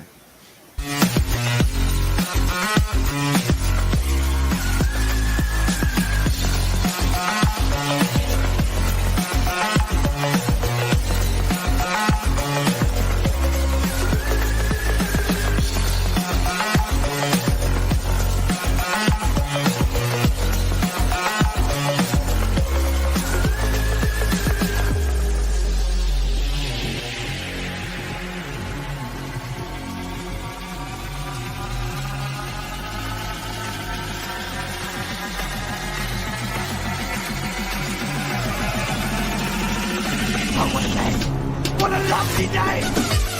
Shout out to everyone in the live stream chat. Yeah, that last hour really did fly by really quickly. Thank you very much to all of you for tuning in.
Wow, still dead.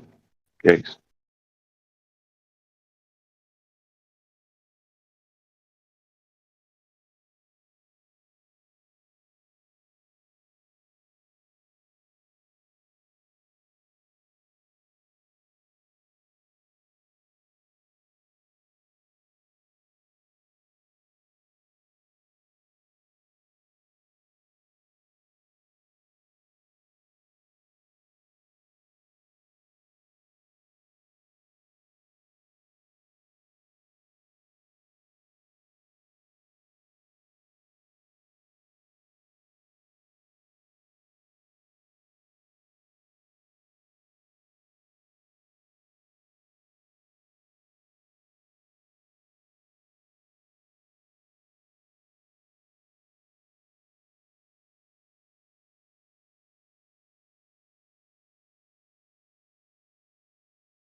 Hey, yo, I only know what I see. I seen enough to know what it means to me. Learned from red dirt and I got degrees. Veered off left turns and wild out east. And we're poor and rich and hold all that class. Don't wanna know any signs, don't wanna know where you are. Mind made up already, we're not here to watch. We just don't wanna fall off the edge and into the dark. So we clench our fists, clutch our pearls to anybody critical about view of the world. Tongue like a slammed door I keep closed just to beat those doubters of these blindfolded free throws. And the channels love a G up, shoot the heat up, we'll beat up and eat up, and I don't wanna have to read up. Just drop a grenade and put my feet up. I don't wanna fall off the edge of the earth. Don't wanna hear nothing. How is it real if it's not what I felt? Does it feel to read out? Don't tell me what to believe or accept what I cannot see. Fuck you and your facts, I'm free. If you don't like it, leave. I don't even wanna walk in your shoes. What about me? Blah, blah.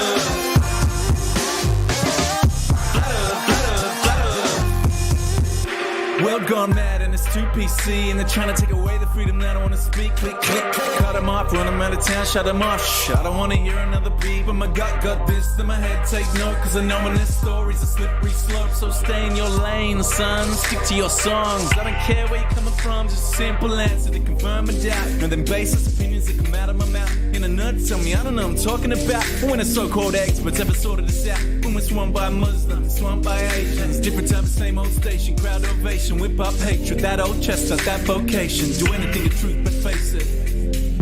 I don't wanna fall on the edge of the earth. Don't wanna hear nothing. How is it real if it's not what I felt? Does it feel to read out? Don't tell me what to believe. Fuck you and your facts, I'm free. Don't tell me what to believe. Fuck you and your facts, I'm free. Don't tell me what to believe or accept what I cannot see.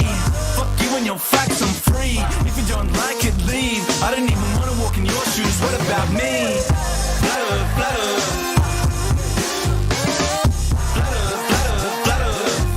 Don't tell me what to believe or accept what I cannot see. Fuck you and your facts, I'm free. If you don't like it, leave. I don't even wanna walk in your shoes. What about me? Blah, blah.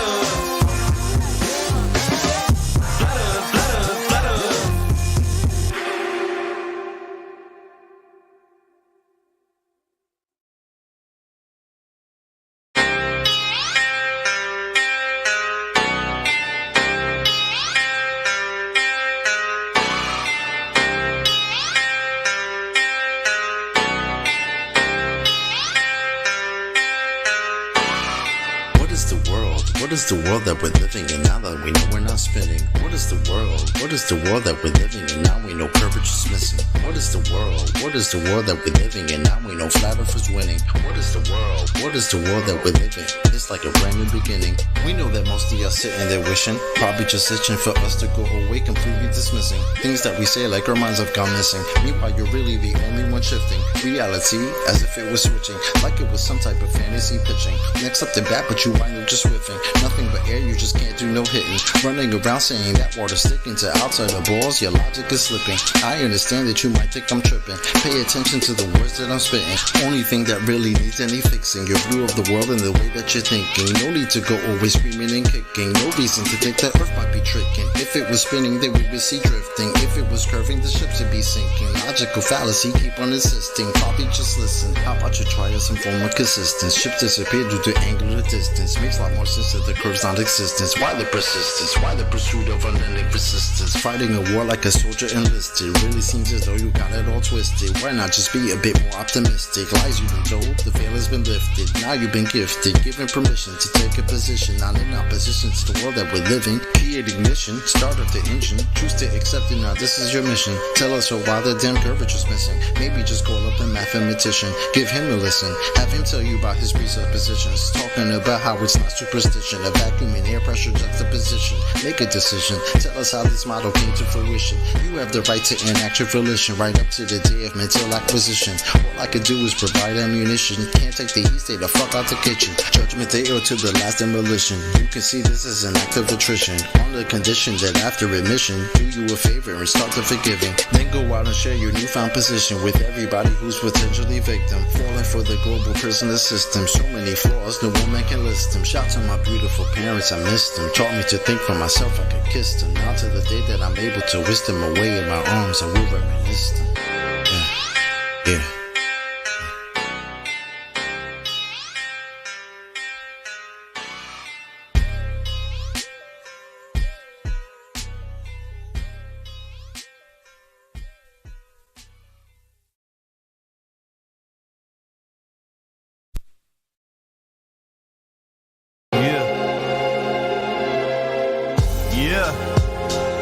You're not gonna like this one, nah, not at first. You're gonna learn to though, you're gonna learn a lot, check it. If you believe we put a man on the moon, you probably believe we're gonna go to Mars too. Well, I hate to be the bearer of bad news, but that's just something now we can't do. Try and leave low Earth orbit, see what happens to you as you turn into soup in your spaceman suit. What? Did you forget about the Van Allen bell? And that is filled with radiation. Yo, does that ring a bell? 4,000 degrees, that sounds hotter than hell. Man, you think if people went through there, they just melt, but NASA's already been through it. There's a lot they tell that we believe them for so long, so we might as well keep up the charade instead of breaking these chains, and let the ones on top continue to control our brains. Yo, let them do what they want with the heart and money. $19 billion for cartoons, that's kinda funny. Yeah, that's just common sense to me. $19 billion on some cartoons, on some CGI bullshit. That's just me though. Look into it a little bit, you'd be surprised if that's the right word for it. Yeah. If you think the moon can be terraformed, you're wrong, and I'ma have to be the one informing you that the moon isn't exactly as it appears like when it's waxing or waning. Doesn't it seem clear in the daylight? Supposed craters turn blue, and there are even times you see a star straight through, like it isn't a solid ball just spinning around, like it isn't a rock that's magically pulled down into our orbit where gravity's so strong doesn't absorb it. Moon affects the tides, but other bodies of water ignore it, and it's reflecting light coming from the sun, but moonlight's colder than moon shade. Explain that one. Now feel free to stay locked up inside your bubble and keep believing those lies that don't love you, and they'll tell you that the earth's shaped like a pear. Look up Atlantic conspiracies if you dare.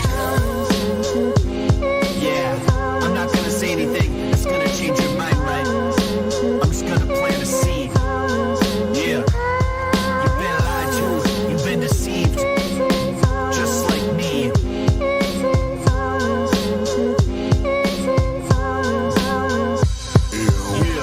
I'd go to the moon in a nanosecond.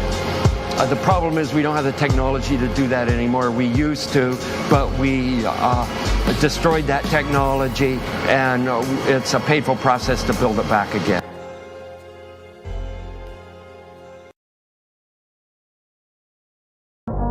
Nobody claims that what you're observing when you're seeing the horizon is the geometric horizon. That's fascinating, but to do geometry you must have one. It is an optic phenomenon. So to do geometry though, you must have one. A tangent point with a straight line to it. Now you're telling me all about what you haven't got. So, which one of you guys can fight? Which one of you thinks you're right? Step up to the mic and see what the people them decide. Who will see his demise when the truth finally come to light? I've been on the globe for my whole life. Something in my nose don't smell right. Meditating, feel a slight breeze in the wind, but I know I ain't moving, this is no ride. How you gonna tell me that the air that I'm breathing, that the PSI I'm feeling, it contain, motherfucker? How you have gas pressure next to a place 10 to the negative 17 to a space, motherfucker? What did Nixon say? One small step for man is one giant leap for mankind. And at the same time, Tuna landed on the moon while the Vietnamese died at the same time. I ain't got time for the life, MLM. Helios, flame out, breaking down the dam. Crushing all false gods in the program. Believe when he say that I am that I am. I am that I am.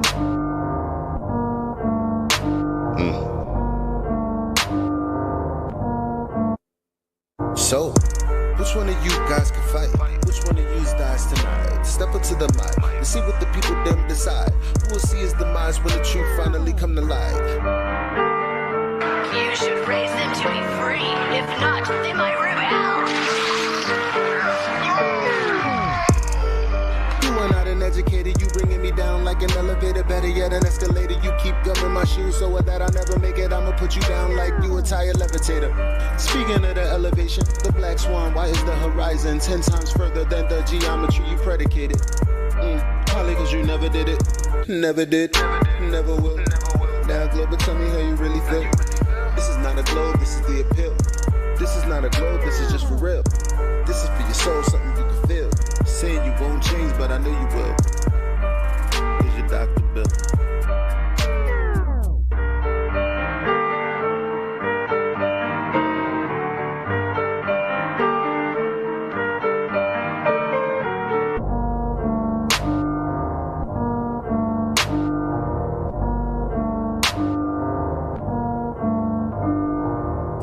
Which one of you guys can fight?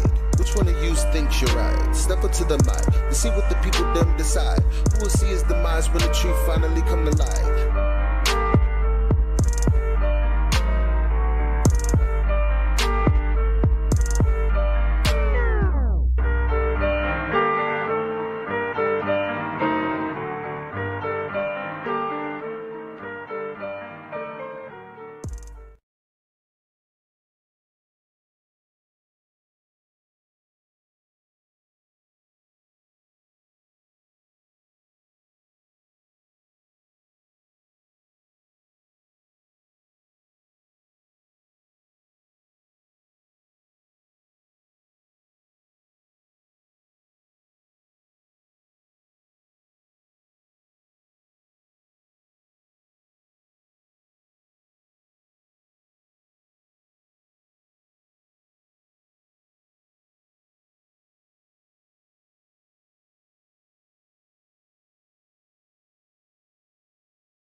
Why do things fall? Like everyone else, I was told as a child that no one had properly answered that question until an apple unfortunately fell on the brilliant head of Sir Isaac Newton in the 17th century. The explanation is known all too well, given that it is repeatedly told to us from an early age. Why do things rise? I was not academically introduced to the man who answered that question until much later in life. His name was Archimedes, and he answered why things rise close to 300 years BC. The Archimedes principle is an extremely essential concept for more applications than you can imagine. The applications of this concept can range from estimating the composition of metal alloys to even lighter-than-air flight. A critical thinker should be perplexed by the fact that the answers to those two very similar questions are nearly 2,000 years apart. History seems to be the most unreliable of sources. I always found it very difficult to believe that the answer to those two very similar questions is not one and the same. I believe that Archimedes' work has been corrupted over the years, just like this work will inevitably be corrupted also. I believe Archimedes also answered the question of why things fall nearly 250 years BC, but most of his work has been lost or changed, probably during the burning of Alexandria. Regardless of whether or not he answered that question, the fact is I do in this video. I have successfully engineered the perfect answer to why things fall and rise, based largely on Archimedes' remaining works and my advanced understanding of physics, chemistry, and mathematics. I can confidently say that Sir Isaac Newton was so incredibly wrong on his answer to why things fall that I can only think of one word, and that is fraud. I hope that after watching this video, you can come to the same conclusion. Archimedes, when asked why things rise, he would simply answer, density. For that is the correct answer to that question.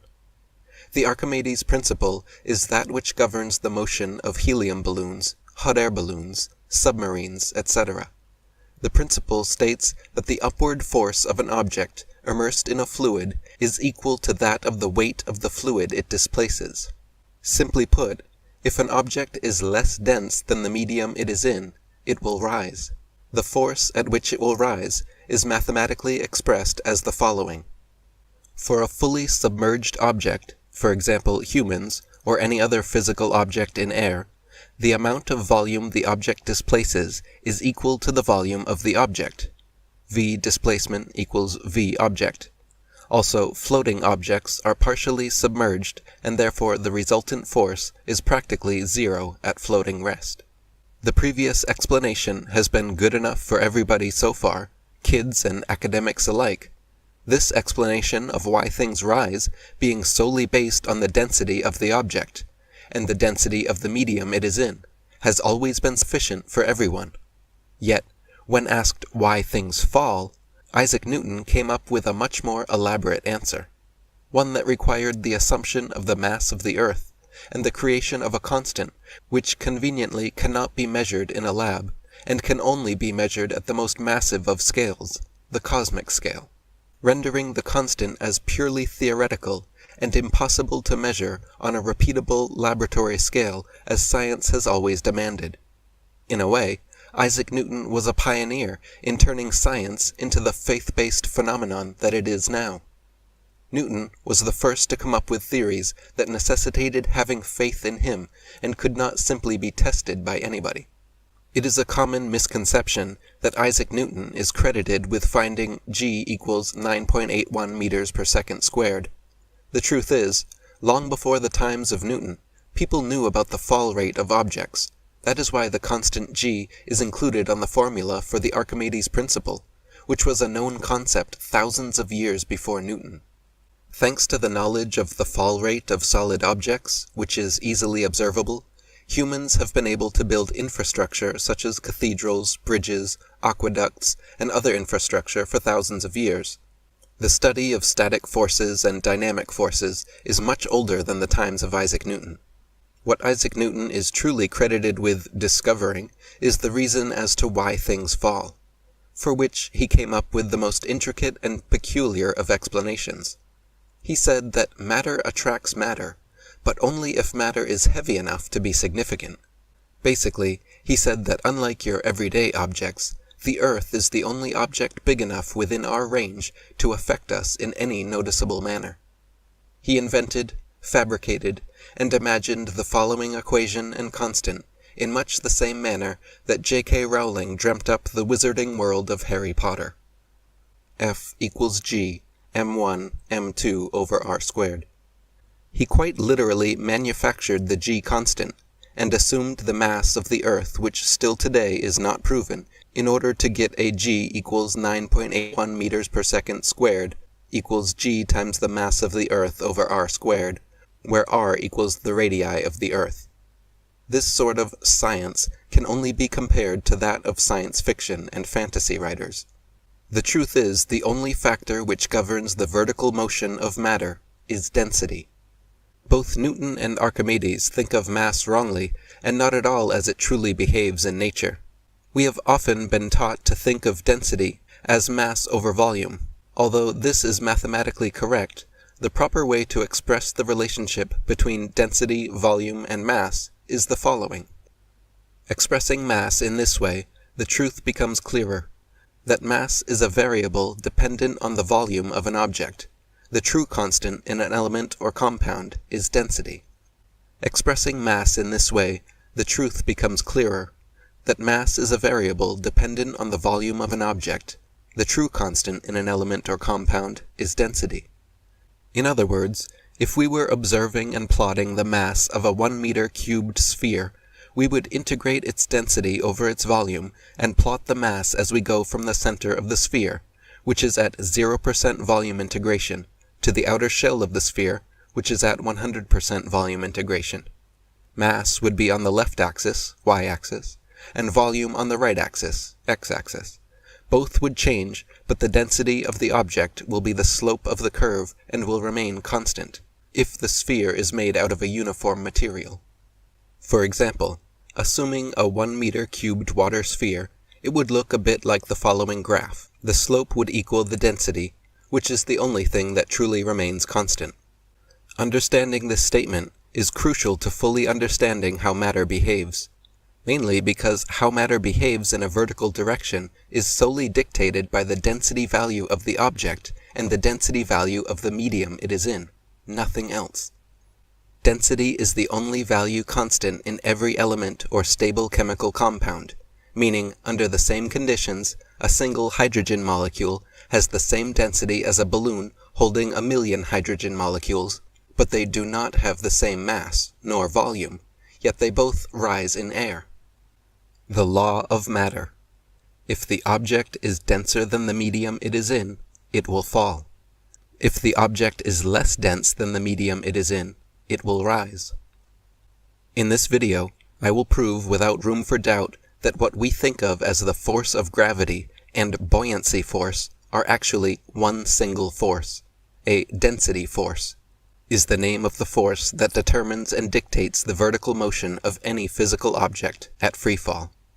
This force governs the vertical interaction between different forms of matter, and the direction of the force is solely dictated by the difference in density between the object and the surrounding medium. The resultant vertical force of an object at free fall is what I call the force of density, and is written as such. Where V equals the volume of the object, G equals 9.81 meters per second squared, Pm equals the density of the medium, and Po equals the density of the object. Equation 1 is not only mathematically true and applicable to real life, but also the direction is self-determinant. If the density value of the object is greater than the density value of the medium it is in, the term inside the brackets will be negative, and if the density value of the object is lesser than the density value of the medium it is in, the term inside the bracket will be positive. If the difference between the densities is negative, then the value of the resultant force will be a negative term, indicating the direction of the force is downwards. This is consistent with real-life observations, such as a stone in either air or water, where the stone density would be heavier than the medium, and thus it falls. If the difference between the densities is positive, then the resultant force will be also positive, indicating the direction of the force is upwards. This is also consistent with real-life observation, such as a helium balloon in either air or water, where the helium balloon is much lighter than air, mostly nitrogen, and thus it rises. Therefore, using this formula is not just the proper mathematical description of the vertical force experienced by matter, but it is also a more convenient method than the traditional method, which unnecessarily separates the force of density into two forces, the force of buoyancy and the force of gravity. Equation 1 is just as accurate as the traditional method, because it is mathematically equivalent to the traditional method, but simplified, and displayed in the manner in which it should be displayed. The following is the mathematical proof of their equivalency. The traditional method equation for an object at free fall is the following. Assuming up is positive and down is negative, Fr equals the resultant force. But we know that the volume displaced for a fully immersed object is V displaced equals V object. Similarly, we also know it to be true that the mass of the object is equal to. Therefore, we substitute into the equation and we get, which by grouping like terms equals equation 1. Similarly, equation 1 can be simplified further to obtain only the acceleration of the observed object, and this is how it is obtained. This equation will be called equation 2, and it is instrumental in the experiments needed to prove that the constant g is indeed the constant fall rate of matter in empty space, and not the constant acceleration due to the gravitational pull of the Earth, as Isaac Newton claimed. Equation 2 shows that the rate and direction at which a material either rises or falls is solely dependent on a difference between the density of the medium and the density of the object. Therefore, answering the question asked on the title page, according to equation 2, the rate at which a material rises or falls is independent of its volume or the amount of material, mass, meaning that helium rises at a certain rate in water and another in air, whether it is a single helium atom or whether it is millions of helium atoms occupying the shape of a balloon. In other words, matter rises or falls by virtue of its own innate physical properties, and not because of dimensions such as volume, radius, or overall mass, like Newton proposed. A simple plug-in experiment into equation 2 shows that it is true for all observable phenomena, such as an air balloon in the air, a helium balloon in the air, rocks in the air, lead in water, etc. It also explains why feathers and exhaled air balloons do not fall as quickly as a stone, given they are much closer in density to the air than a stone. A stone, since it is far denser than air, it falls at such a rate as to nearly render the density of the medium, air, negligible, and thus a stone falls at a rate relatively close to g equals 9.81 meters per second squared. On the other hand, an exhaled air balloon, given that it is mostly air with a higher CO2 content, falls slowly in air because it is only a little bit denser as a whole than the air around it. Humans are very close in density to water, thus they make a great example of my principle. Most humans sink relatively slow in water, but some babies and people with relatively high body fat ratios can float with relative ease. There are also floating techniques that can help a human float in water. The material humans are made of sinks slowly in water, and the center of mass for that material is at the belly button, which is where we experience the sinking. However, when we take lots of air into our lungs change density and become less dense than the water, and thus start pulling us up. There are floating techniques that help us align the pull from our belly button with the pull of our lungs and help us float. Other techniques help us float by grouping the pulls close together and using a slight kicking motion to keep our legs afloat.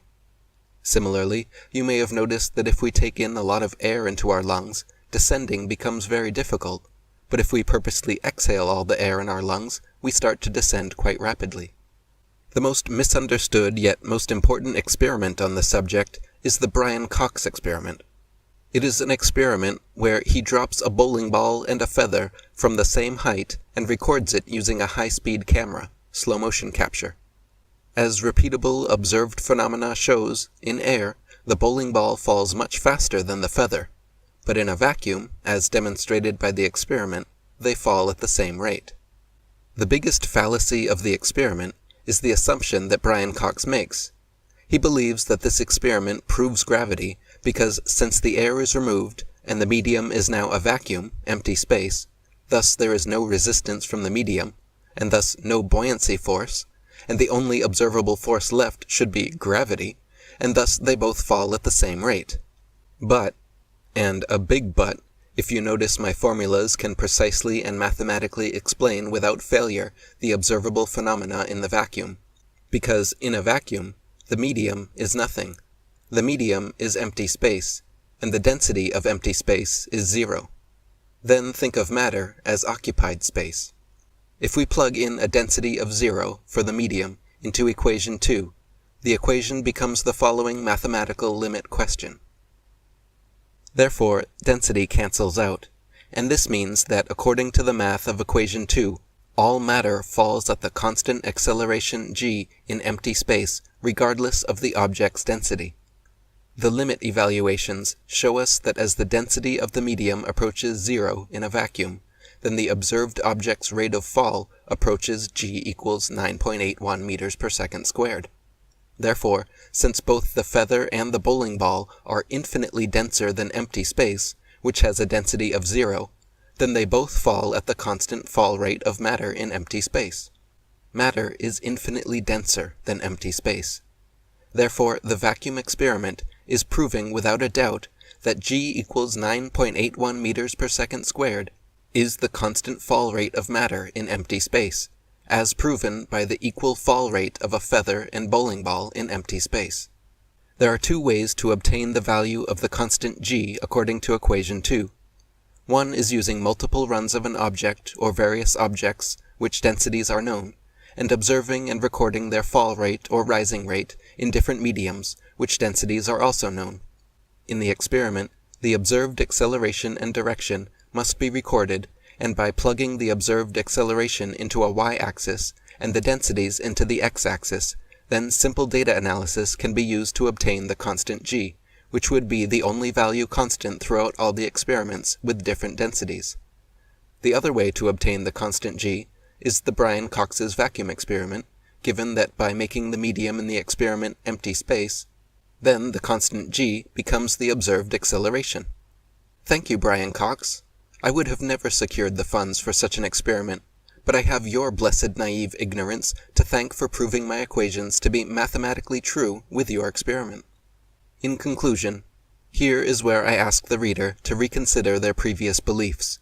I do not know why something so simple has been purposely hidden in plain sight for all these years, but the fact remains that it has.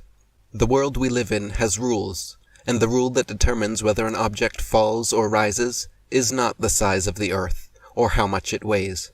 It is, clearly, the density of the object and the density of the medium it is in, nothing more. I sometimes wonder if the apple had not fallen on Newton's head, and instead had fallen in a bucket of water, if he would have then figured out the reason why the apple truly fell, and then never would have come up with such an absurd theory such as the theory of gravity. Maybe he would have wondered how the apple's gravity was magically turned off as soon as it hit the water, given that apples float and all. Maybe then he would have noticed that what made the apple fall was not gravity, but the density differential between the air and the apple, nothing else.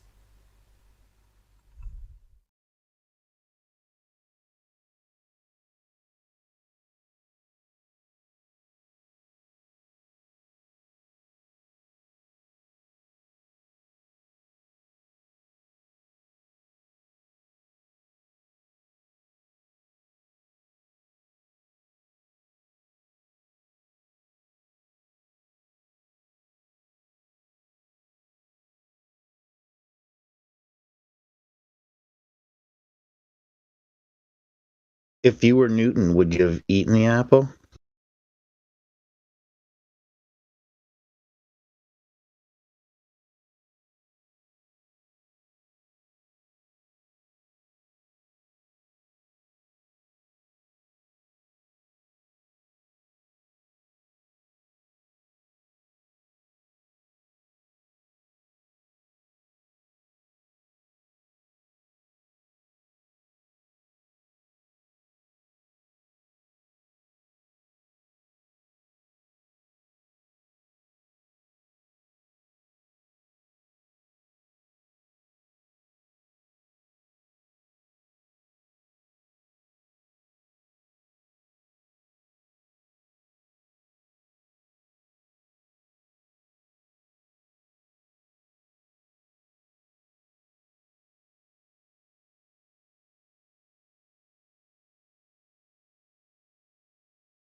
Like everyone else, you were born into bondage.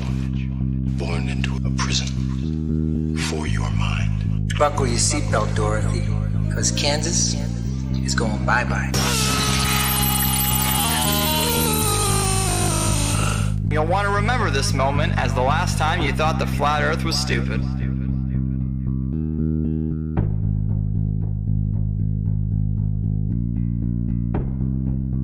Hello everyone, this is ODD, and yes, I'm finally admitting that even though I don't like labels, I'm a flat earther. Based on my research for the past 10 months, our world is very different from the model that we are being taught by the authority on the matter. It took me a while to come to terms with this, and it took even longer to gain the courage to talk about it. It can be pretty embarrassing to go against popular opinion, but this is real. It's not a psyop, it's not a distraction, and it's not a bandwagon. It's a reasonable debate. It's thousands of people taking what we've been told and comparing it to what we see and experience, only to find out that they do not match up. Once you start digging into this, it becomes clear that there is no evidence for the speculated spinning ball that we supposedly live on, and everything points to a flat Earth. The flat Earth is much more than just reasonable. The one and only reason that it's reasonable to argue against the flat Earth is that we've all been taught otherwise our whole lives. We blindly believe something that A, has never been proven, and B, is pretty much impossible. Thanks to people like Eric Dubay, the flat Earth has re-emerged and it has more steam than ever. Before I've ever even entertained the flat Earth, I knew not to trust the space programs of the world. Close examinations of NASA and other space programs reveal that things aren't what they seem and that we, the people, are being lied to. We have no real pictures of the Earth, and no matter how hard we try, we just can't find the curvature. Not only that, but flight paths make more sense on a flat map, and large bodies of water not being able to curve into a giant ball completely resonates. Forensically speaking, the globe model is so very unlikely that any good detective wouldn't believe a word the globe says. The globe story is so full of circumstantial, impossible coincidences, which only prove that the globe is a flyer. We'll be going over that in this video, as well as other reasons why the world isn't what we're led to believe. I appreciate you tuning in. Let's get started.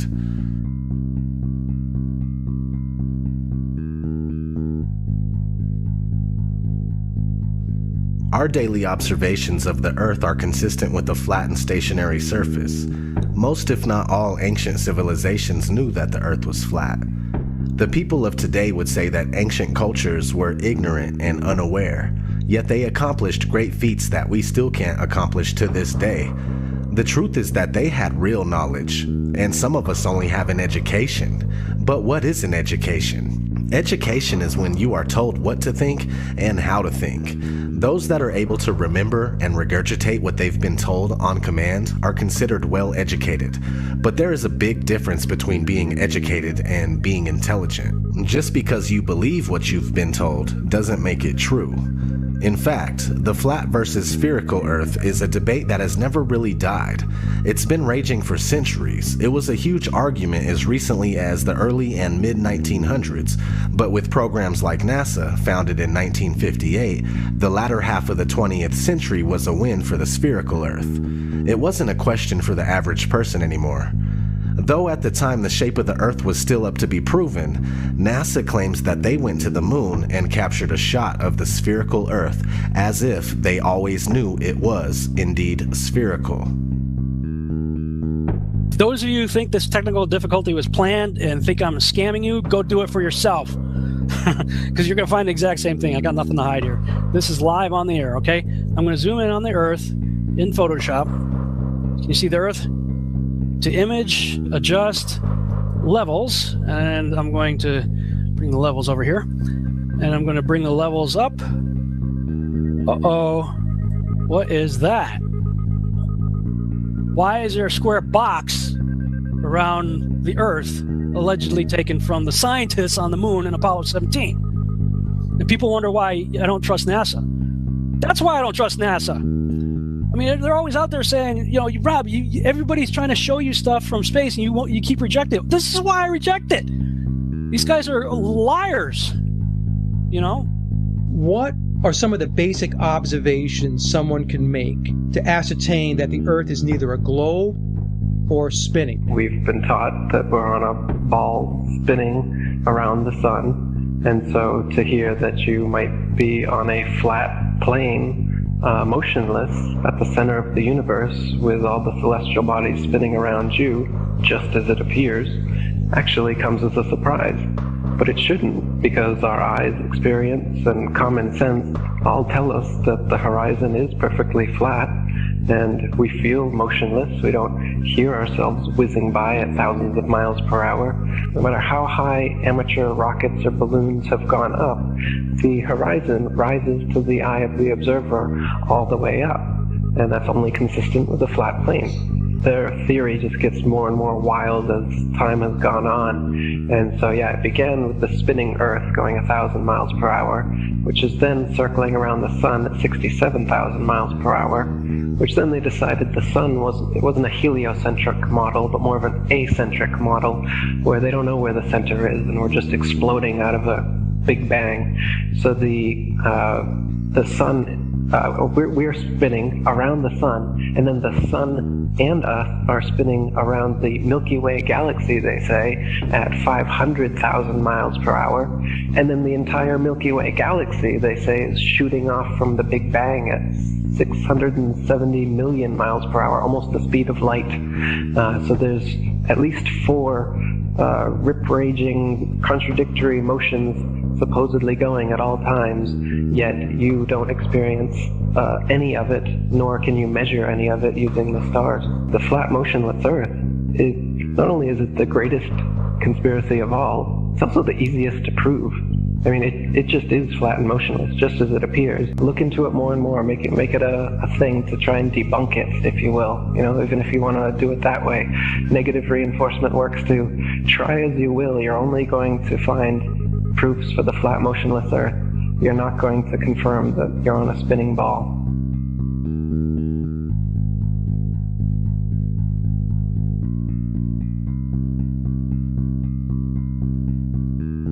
The curvature of the Earth eludes us. Either the Earth is much larger in circumference than we are told, or the curve just doesn't exist. People assume that there is a curve, but it's never really been proven beyond a reasonable doubt. Cameras with fisheye lenses, Hollywood movies, and NASA CGI are the closest we get to seeing curvature. The deception and the lies are just so pervasive, and they're just so deep that I swear it gives me a headache. The surface of water is always level. This is just natural physics. We know this, that water, if unobstructed and uncontained, will flow outwards, finding it the easiest course to maintain its own level, right? So, but the Ball Earth model claims that the oceans are huge 100-mile walls of curved water curving around the ball. That's ridiculous. They say that gravity makes this possible, but you don't see that. You go to the beach, you see a completely flat horizon, you see water just ever so gently coming up on the shore. So there's the pretty blue marble that NASA claims we are living on, with circumference of 24,901 and 3959 radius. So to find the curvature, you take 8 inches times your distance squared. That's 8 inches times your distance squared, and if you don't square the distance, you end up with this, and this is not what NASA has shown us. They have given us a beautiful blue marble that we love.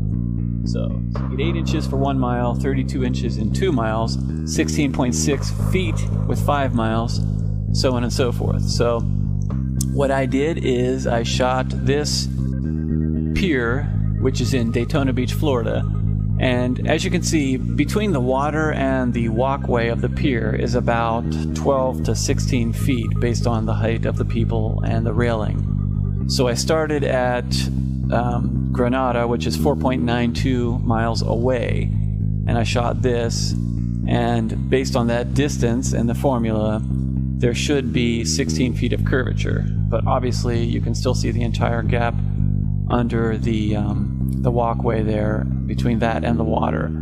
So in addition to that, behind that pier is actually a lighthouse, which you can see right above the pier. You can see the light. That is 16 miles away from my location. And I shot that lighthouse. Now that lighthouse is 175 feet tall, and the curvature from 16 miles away should be 170 feet. You can clearly see about the entire lighthouse beyond that pier. So like I said, there should be 170 feet of curvature, but there's none. And those hotels there are even further. Those are in New Smyrna, which is 20 miles. If NASA is right, and there is, we do live on a ball, they're going to have to make up that curvature. If it's not in the 20 miles I'm shooting, well, then that means it's got to be made up further on down the line. So you can't have it both ways. You can't say we live on this ball and then say, oh, you can't detect the curvature. Well, you got to detect it somewhere, because if it's not dropping here, it's going to have to drop even more down the lines in order to make that circle, that ball they say we live on. And it's pretty round. That blue marble they give us is perfectly round. Lighthouses are one great example. The Isle of Wight Lighthouse in England, it's 180 feet high and can be seen up to 42 miles away, a distance at which modern astronomers say the light should fall 996 feet below the line of sight. Why can you still see it? Another one worth mentioning that people be familiar with is the Statue of Liberty. It stands 326 feet above sea level, and on a clear day can be seen as far as 60 miles away. Now, if the Earth was a globe at the dimensions that they give us, that would put Lady Liberty at an impossible 2,074 feet below the horizon.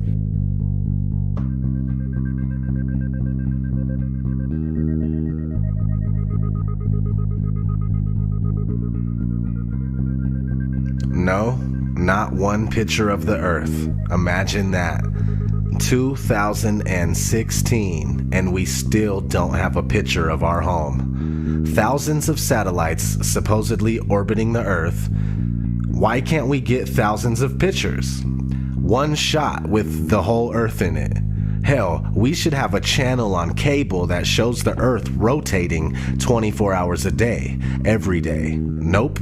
Let's listen to NASA's very own Robert Simmons talk about how we get our fake pictures of Earth. In 1972, we saw our home in a new way. Apollo 17 astronauts snapped this picture. It gave people the first look at their home planet as a single entity. Last week, scientists at NASA released this. The shot is compiled from data from NASA's VIIRS instrument, which orbits the Earth about every 100 minutes, taking measurements of light coming off the planet. That can be translated into ribbons of imagery like this, and then into one of these. And this is just the latest in NASA's Earth from Space album, which may be one of the most mind-expanding collections of images in human history. Then in 2002, Blue Marble 2.0, NASA's Rob Simmons made this. Simmons' job is... It's primarily taking data and making pictures out of it. That's what this is, a composite of data sets from several different instruments translated into a picture. So we actually had to take clouds out. They stashed the clouds for later, went onto the ocean. That came from an instrument that measures phytoplankton in the sea. Where it was low, I colored it dark blue because they're low mostly in mid-oceans. And then where it's a little bit higher, it was like a little bit brighter green. Then add the clouds back in. There's a small problem with it because there's a very slight gap in between each orbit. So some of those are painted on. It is photoshopped, but it's has to be. Then there was another layer to sort of simulate the atmosphere. And then there's this little bright spot. It's called the specular highlight. So it's the reflection of sunlight off of water. Those are the pieces, but you can't just slap them all together. It just didn't look realistic. It looks kind of flat, or the clouds are sort of too see-through. So I just hit Command-Z a lot. There's artistry to creating the world. What I imagine it to be. Unfortunately, I'm not an astronaut. I've never been to space. But I've looked at these images over and over again, trying to sort of get the essence of it. It is photoshopped, but it's has to be. It is photoshopped, but it's has to be. It is photoshopped, but it's has to be. It is photoshopped, but it's has to be. Excuse me, I'm allergic to bullshit. Not having one authentic picture of the Earth alone is a huge red flag. Christoph, let me ask you, Why do you think that Truman has never come close to discovering the true nature of his world until now? We accept the reality of the world with which we're presented. It's as simple as that.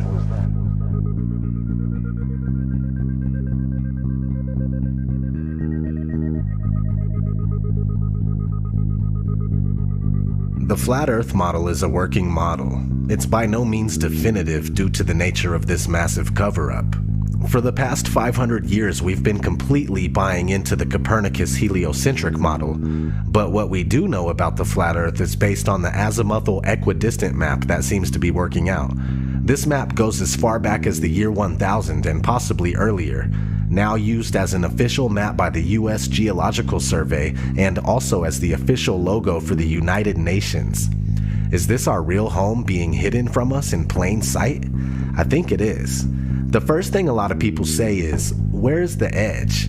Well, look at this map where Antarctica is a 360-degree ice barrier that holds the water in. These ice walls are real, and they stand 150 feet above the surface of the water. Then you need to understand that there is no independent access to Antarctica.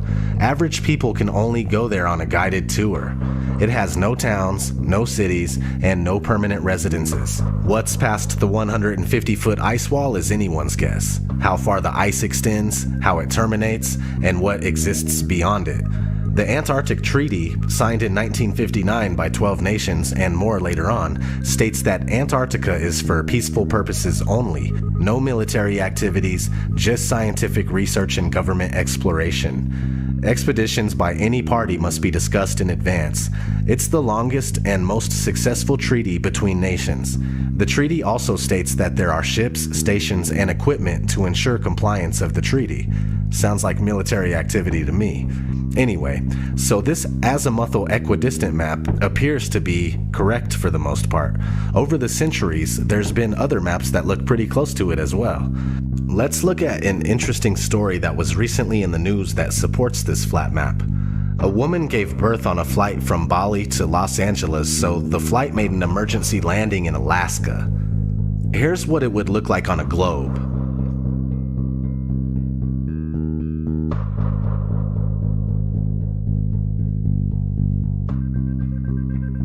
Now, here's what it would look like on a flat Earth.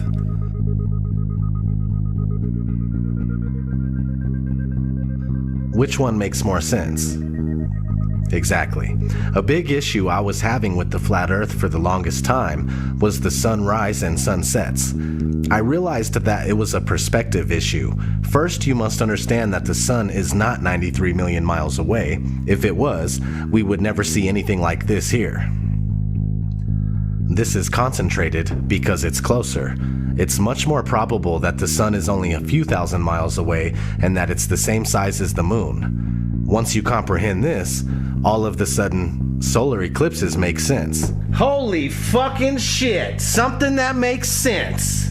Okay, so the sun is close, which gives it the ability to spotlight the area that it's over, and when it leaves your view, due to perspective, it takes the light with it. There is a generous amount of light where the sun is at, but since it's so close, it doesn't spread its light like it would if it were bigger and further. The sun circumnavigates the Earth like a huge clockwork. Sometimes that takes a while to sink in. Alright, let's talk about the Coriolis effect. The Coriolis effect states that when a moving object leaves the ground, the Earth continues to rotate, meaning that when shooting a gun at a certain distance, the bullet would be a little off due to the Earth's rotation. If that's the case, then airplanes would have to account for the Coriolis effect, but they don't. This is only a few things that work better on a flat, motionless Earth. Do you need 100 excuses as to why you're not feeling any motion or seeing any curvature? Are those excuses easier to believe? Or is it easier to use Occam's razor and go with what our senses are telling us? The Earth is flat and not spinning. Now, real quick, let's kind of just explain the Coriolis effect in layman's terms. The Coriolis effect is the effect that when the bullet leaves the barrel of the gun, it is actually leaving the surface of the Earth. So as the bullet leaves the barrel of the gun, the Earth is still rotating, and the bullet is not rotating with the Earth. So the Earth will actually rotate out from underneath of the bullet while it is in flight.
This one is a touchy subject. This whole fucking video's a touchy subject. So anyway, this one's hard to get across to people big time. But outer space is up for debate. Space programs are compartmentalized, and most astronauts are Freemasons that have to swear an oath of secrecy when dealing with the so-called missions. The thing is that there is so much footage of NASA and other space agencies making mistakes. Sometimes we could see bubbles in the spacewalks. Sometimes we could see harnesses and wires on the people in the International Space Station. The permed hair that moves nothing like it would in zero gravity. These are huge red flags. Not to mention the Van Allen radiation belt. The Van Allen radiation belt is a layer of energetic charged particles that is held in place around a magnetized planet such as Earth by the planet's magnetic field. Sounds kinda like a dome if there is one. Oddly enough, one of NASA's employees admitted that this radiation belt needs to be figured out before humans could pass through it. Listen closely. As we get further away from Earth, we'll pass through the Van Allen belts, an area of dangerous radiation. Radiation like this could harm the guidance systems, onboard computers, or other electronics on Orion. Naturally, we have to pass through this danger zone twice, once up and once back. But Orion has protection. Shielding will be put to the test as the vehicle cuts through the waves of radiation. Sensors aboard will record radiation levels for scientists to study. We must solve these challenges before we send people through this region of space. Let's talk about satellites. We've already discussed how there are no pictures of the Earth. So, are satellites even real? Not likely. Ground towers are built all over the world and are more than adequate to relay our television, radio, and cell phone service. All GPS is done through land-based towers, and things like Google Earth are taken with high-altitude planes, and most of them are just done with cars on street level. Did you know that satellites were actually invented by Arthur C. Clarke, the science fiction author? I didn't know that. they shortly became science fact after that. The geostationary satellite, look it up. It was created by a science fiction author. And then within a decade, NASA claims to have sent a real one up there, and ever since then, that's where we get all our communications from. So if satellites were real, we would constantly hear stories of them being hit by meteors or comets, and that doesn't happen. No one's ever lost their DirecTV feed during the Perseids meteor shower because one of the meteors knocked out one of the satellites. Doesn't happen, it's never happened, and it won't happen. And that to me tells me there is no satellites. You would constantly be worried about them, and you would constantly hear about them having something happen, and it's so rare that you hear that.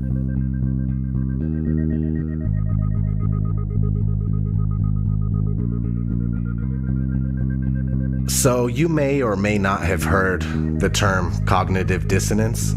Cognitive dissonance is when new information challenges your beliefs and you just can't let go.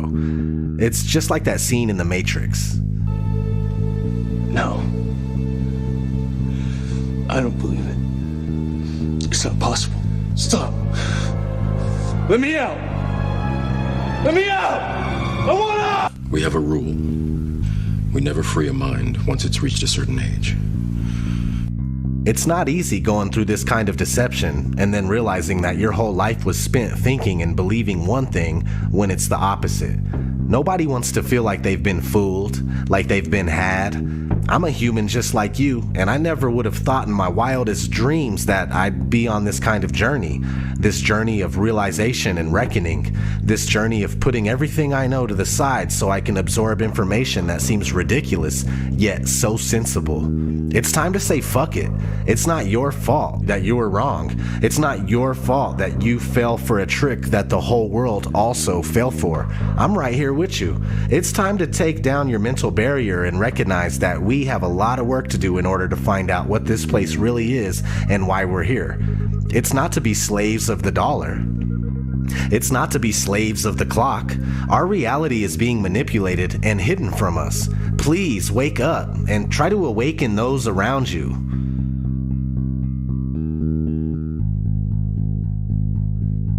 So how did this happen? Okay, let's start in the classroom. The first time anybody enters a school classroom, they are introduced to the globe model of the Earth. This three-dimensional scale model of the Earth that has never been proven was invented in the 1400s. Fast forward to 1927, a big-budget movie company called Universal Pictures came out with its movie intro, and guess what? The spinning ball Earth still hasn't been proven. This is 30 years before NASA was founded. Over the years, Universal kept coming out with similar logo intros, and to this day, we see the spinning ball Earth before many of the movies that we watch. Besides, there are countless movies about outer space that use the same model. We have been indoctrinated, and it's as simple as that. For the spherical Earth to remain unproven after this long is a wake-up call to everybody that lives here. We need to shed this programming right here, right now, and find out what the fuck is going on. No more embracing this sick illusion that was created by psychopaths. I'm going to keep searching for answers and trying to make something happen. All I want to know is, who's coming with me?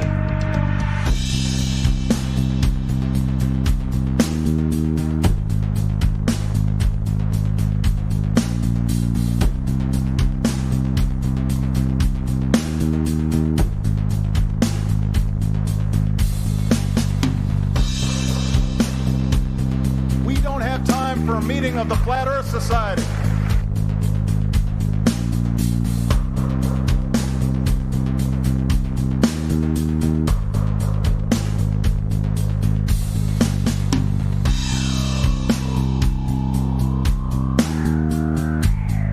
I'd like to be an explorer, like the Great Magellan. Oh, you're too late. There's really nothing left to explore.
Right before your surgery, I asked if you had packed your cell phone, and you said, which one? When? Skylar, I was medicated. I mean, I could have said the world was flat. You know what I think? I think you accidentally told the truth. The world was flat. You know what I think? You accidentally told the truth. The world was flat. You know what I think? You accidentally told the truth.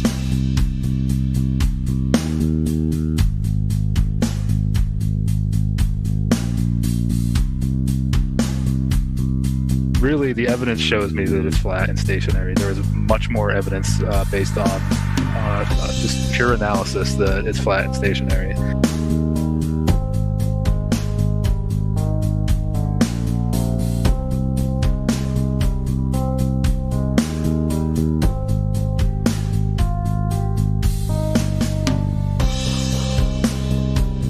So it's not actually a sphere, it's oblate, and officially it's an oblate spheroid. That's what we call it. But not only that, it's slightly wider below the equator than above the equator. A little chubbier. A little chubbier. Yeah. Chubby's a good way. It's like pear-shaped. Yeah.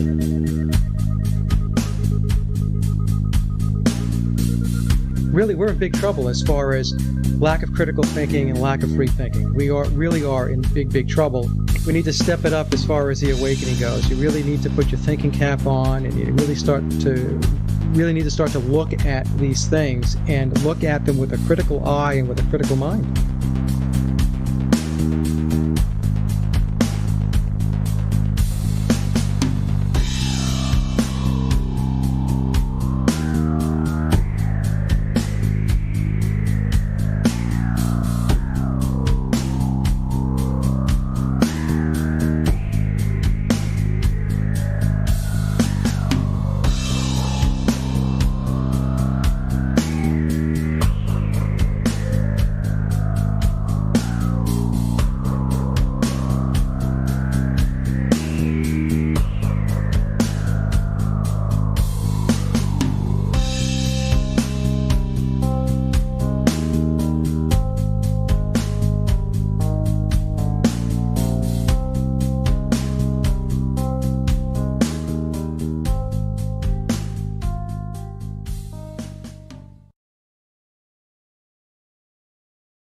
"1,500 years ago, everybody knew the Earth was the center of the universe. 500 years ago, everybody knew the Earth was flat.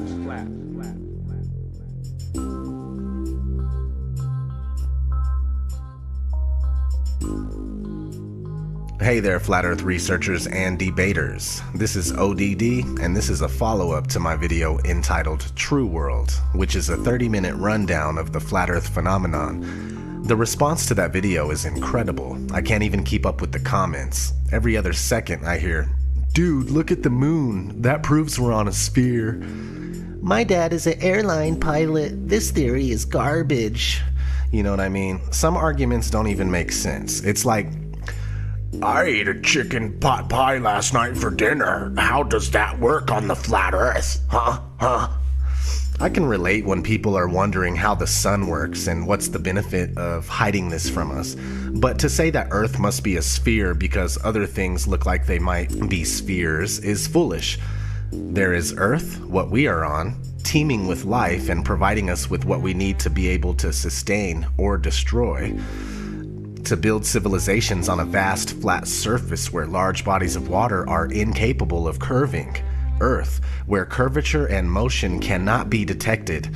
And then there's other celestial bodies that aren't teeming with life, and we really don't know what they are or what they look like up close. Science batters itself impotently against the barriers of the unknown. All we get is CGI from NASA and friends. The spherical Earth paradigm is coming to an end. But was this meant to happen, or are we really unveiling something that was to remain hidden? Are we getting the full picture, or is this just the tip of the iceberg? Either way, I'm dedicated to this journey, and I'm honored to live in such an exciting time. Let's keep tearing NASA apart, including all the other space programs. It's one of the main keys in understanding the flat Earth. Once someone sees how much deception is interwoven throughout these agencies, it's easier to grasp this grand conspiracy and how it was achieved. As always, we'll be going over that and much more in this video. I appreciate you tuning in. Let's get started. Where is the curvature? Where? Where's the curvature? Where? I still haven't been able to find any curvature since I put out my last video, and believe me, I've been looking. Ever since I came out as a flat earther, I've been examining things much more closely. It's as if I'm secretly hoping to find something that will lay this flat earth to rest, so I can get back to my normal life of exposing chemtrails and secret societies. It's just not happening. The more I look, the more I'm convinced, and the more I want to talk about it. There is no curve to be found or measured. And there's hints sprinkled all over the place, like this popular study, for instance. A study conducted by Department of Geography, Texas State University, and Department of Geography, Arizona State University, concludes that the state of Kansas is flatter than a pancake. On a scale where 1.0 means perfect flatness, the calculated flatness of the pancake is approximately 0.957. That's pretty flat, but Kansas is 0.9997 flat over its length of 400 miles, a distance that should render 20 miles of curvature from one side to the other on a sphere that's 25,000 miles in circumference.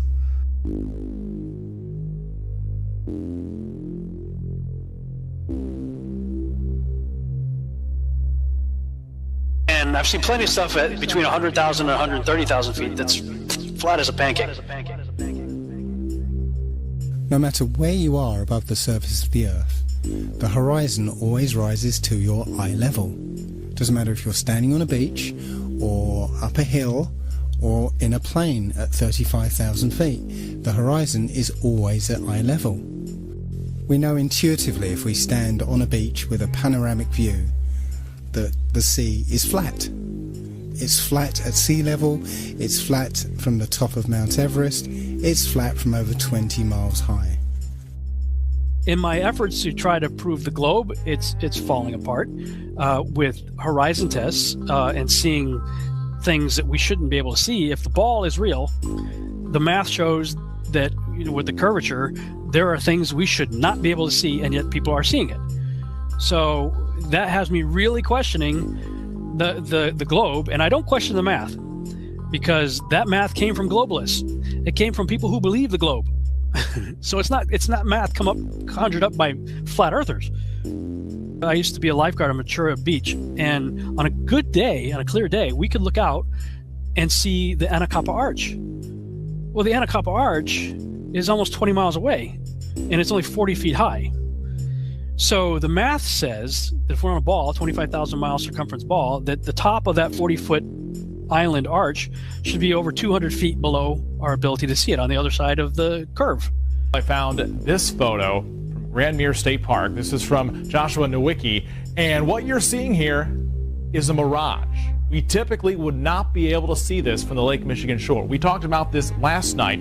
Conditions are right on the lake that we're actually seeing a mirage of the Chicago skyline. Very interesting here. Here's what's happening. This is a good example of a superior mirage. So Joshua was on the Lake Michigan shore. He was looking towards the west, and Chicago's beyond the horizon. Should not be able to see it. However, with the right conditions, we have an inversion. We have cold air near the cold lake water and some relatively warmer air above it. This will bend the image of that skyline back towards the viewer. And so typically we would not be able to see this. This image would be viewable from much, much higher in the sky, up in space. But instead, we're able to see it on the Lake Michigan shore. Shut up, conspiracy theorist. The horizon is not the curvature of the ball Earth. The horizon is just the vanishing line of perspective from your point of view.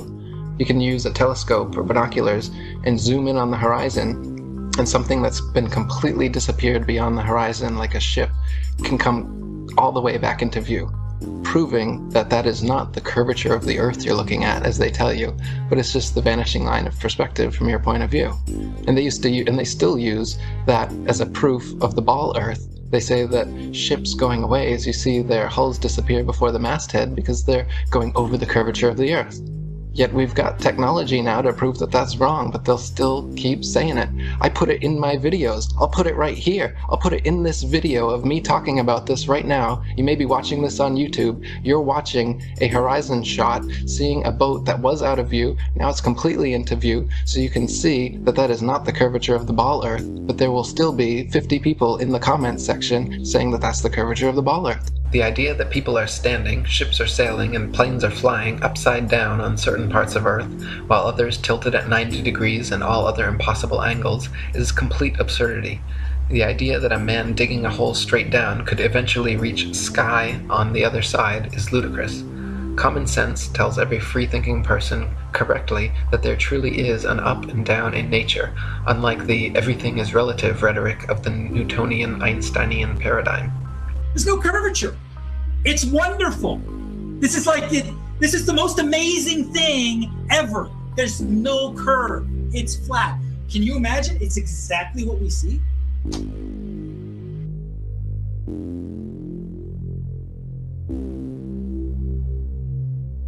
I cannot express this enough, but NASA is just not giving us the truth about what they know. This is crucial to understand. Forget about the flat Earth for a minute if you have to. Focus on NASA and research them for a few days or for a few weeks. If you can't tell that you're being deceived, then I'm afraid that there is no use for you in this cause anyway. Check out this NASA document describing a flat, motionless Earth. So I came across this paper. It's an official NASA document published in August 1988 called The Derivation and Definition of a Linear Aircraft Model. And it's jam-packed full of mathematic equations, formulas, and all sorts of other stuff that describe a linear aircraft model. What I found interesting was on page 35 it says this: concluding remarks. This report derives and defines a set of linearized system matrices for a rigid aircraft of constant mass flying in a stationary atmosphere over a flat, non-rotating Earth. I'll put a link to this in the description. The other thing I'd like to mention at this point is how easily we can be fooled by two-dimensional imagery. We've been trained and conditioned to suspend disbelief when we see certain two-dimensional imagery, such as photographs. You know, a photograph is not reality. It's a photograph. And photographs can be altered and manipulated. Video is not reality. And here's some examples of that. Point is, you can't automatically trust any two-dimensional imagery or media that's presented to you by the establishment. When you try and search for a picture of Earth from space, you'll find surprisingly few of them. In fact, all of them, including this one, this is from NASA, it's called the Big Blue Marble. All of them are composites. NASA will freely admit to them being composite images or CGI or Photoshop. It is Photoshopped, but it's has to be. Even the one image that is claimed to be an actual photograph of Earth from space is called into question, simply because of a film that was released accidentally by NASA of Apollo 11 faking the very first picture of Earth from space. So let's have a look at that video. An old reel received by mistake. It contains the raw or unedited footage of the crew of Apollo 11, Michael Collins, Edwin Aldrin Jr. and Neil Armstrong, staging part of their mission for nearly an hour in living color, with exceptionally clear behind-the-scenes audio of conversations discussing the techniques used to achieve a disingenuous picture depicting the Earth at a distance, in order to falsely demonstrate their far journey from it and their ability to survive passing through the Van Allen radiation belts. It cannot be misconstrued that this staging was done for some other reason, for the reel itself is slated and dated July 18th, 19th and 20th, 1969, the very days of the mission when they were said to be approaching and achieving lunar orbit. Understand, too, that only about 20 seconds of this raw footage was ever broadcast to the public, and these conversations discussing their deception were believed to be private. Until now. Here they discuss that these television transmissions were in fact not broadcast live as everyone believed. They were first screened and edited for playback later. Roger, Neil. We just wanted a narrative such that we can, when we get to playback, we can sort of correlate. Here they discuss the fact that they have turned out the lights and have blocked out sunlight from entering the spacecraft through the other windows, as to not cause any reflected light to fall onto the spacecraft's wall in the foreground. Okay, very good. Well, shut out the sun coming in some of the other windows into the spacecraft, so it's looking through the number one window, and there isn't any reflected light. The reason this was done is so that the truth of the matter would not be revealed. The best example of space shuttle fakery is the Challenger disaster. In 1986, the shuttle Challenger exploded about 74 seconds after takeoff, killing all 7 astronauts inside. Or did it? It turns out that 6 of the 7 are still alive and kicking today. Ellison Onizuka claims to be his identical twin brother, Claude. Yeah, I've got an identical twin brother, Claude, too. The Challenger pilot, Mickey Smith, hasn't even bothered changing his name. He's now Professor Michael J. Smith of University of Wisconsin. Now, Krista McAuliffe was a bit of a sneaky one. She was the Challenger payload specialist, quite famous for being a teacher. It turns out during her astronaut days she was using her middle name, Krista, and now she goes by her first name, Sharon, and she's a Syracuse law professor. The Challenger commander, Francis Richard Scobie, is now Dick Scobie, which sounds like a rather unpleasant disease, CEO of Cows in Trees Limited. Judith Resnick, the Challenger mission specialist, again hasn't even bothered changing her name. She's a professor at Yale Law. And finally, Ronald McNair, another Challenger mission specialist, claims to be his identical twin brother, Carl McNair. What are the odds? What most people don't realise is that all the characters in this story are all actors in the same club. As George Carlin put it. Evidence that is coming from primarily NASA, the government, and the military. 3 organizations that have proven to be completely untrustworthy on numerous counts. If we were to put them on trial, they would all be guilty of being pathological liars. All you have to do is lie on your back on a moonless night and look around carefully. Yeah, occasionally you'll see something that looks kind of like a star, but it's moving. It's moving a little fast too, and that's actually a satellite. Now, I do accept that you can look up into the night sky and see what we're told are satellites. I've done it myself. I've seen bright lights moving across the sky, but I have no idea what those things are. In this video, you can see several large, bright objects. However, none of them appear on any satellite tracking applications. When you look up at a jet airliner flying at 35,000 feet, you can only see it as a small dot. So how is it if something the size of a jumbo jet is rendered as a small dot at about 5 to 7 miles up, that you can see a satellite which is the size of between a car and a school bus at 100 miles away? You just wouldn't see it.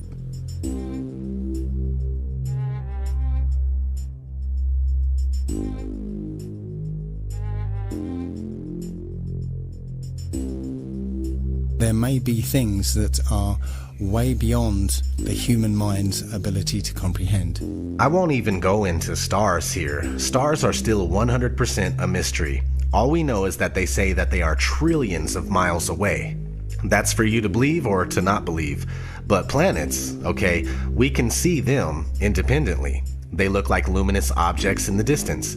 But without NASA CGI photos where shading is added, they can't be confirmed as spheres. Through my telescope, they don't appear to have life or livable terra firma. We simply don't know what they are, but they appear to just circle around us and have something to do with the mechanics of this reality. Just because something looks like a circle doesn't make something else a ball or an oblate spheroid.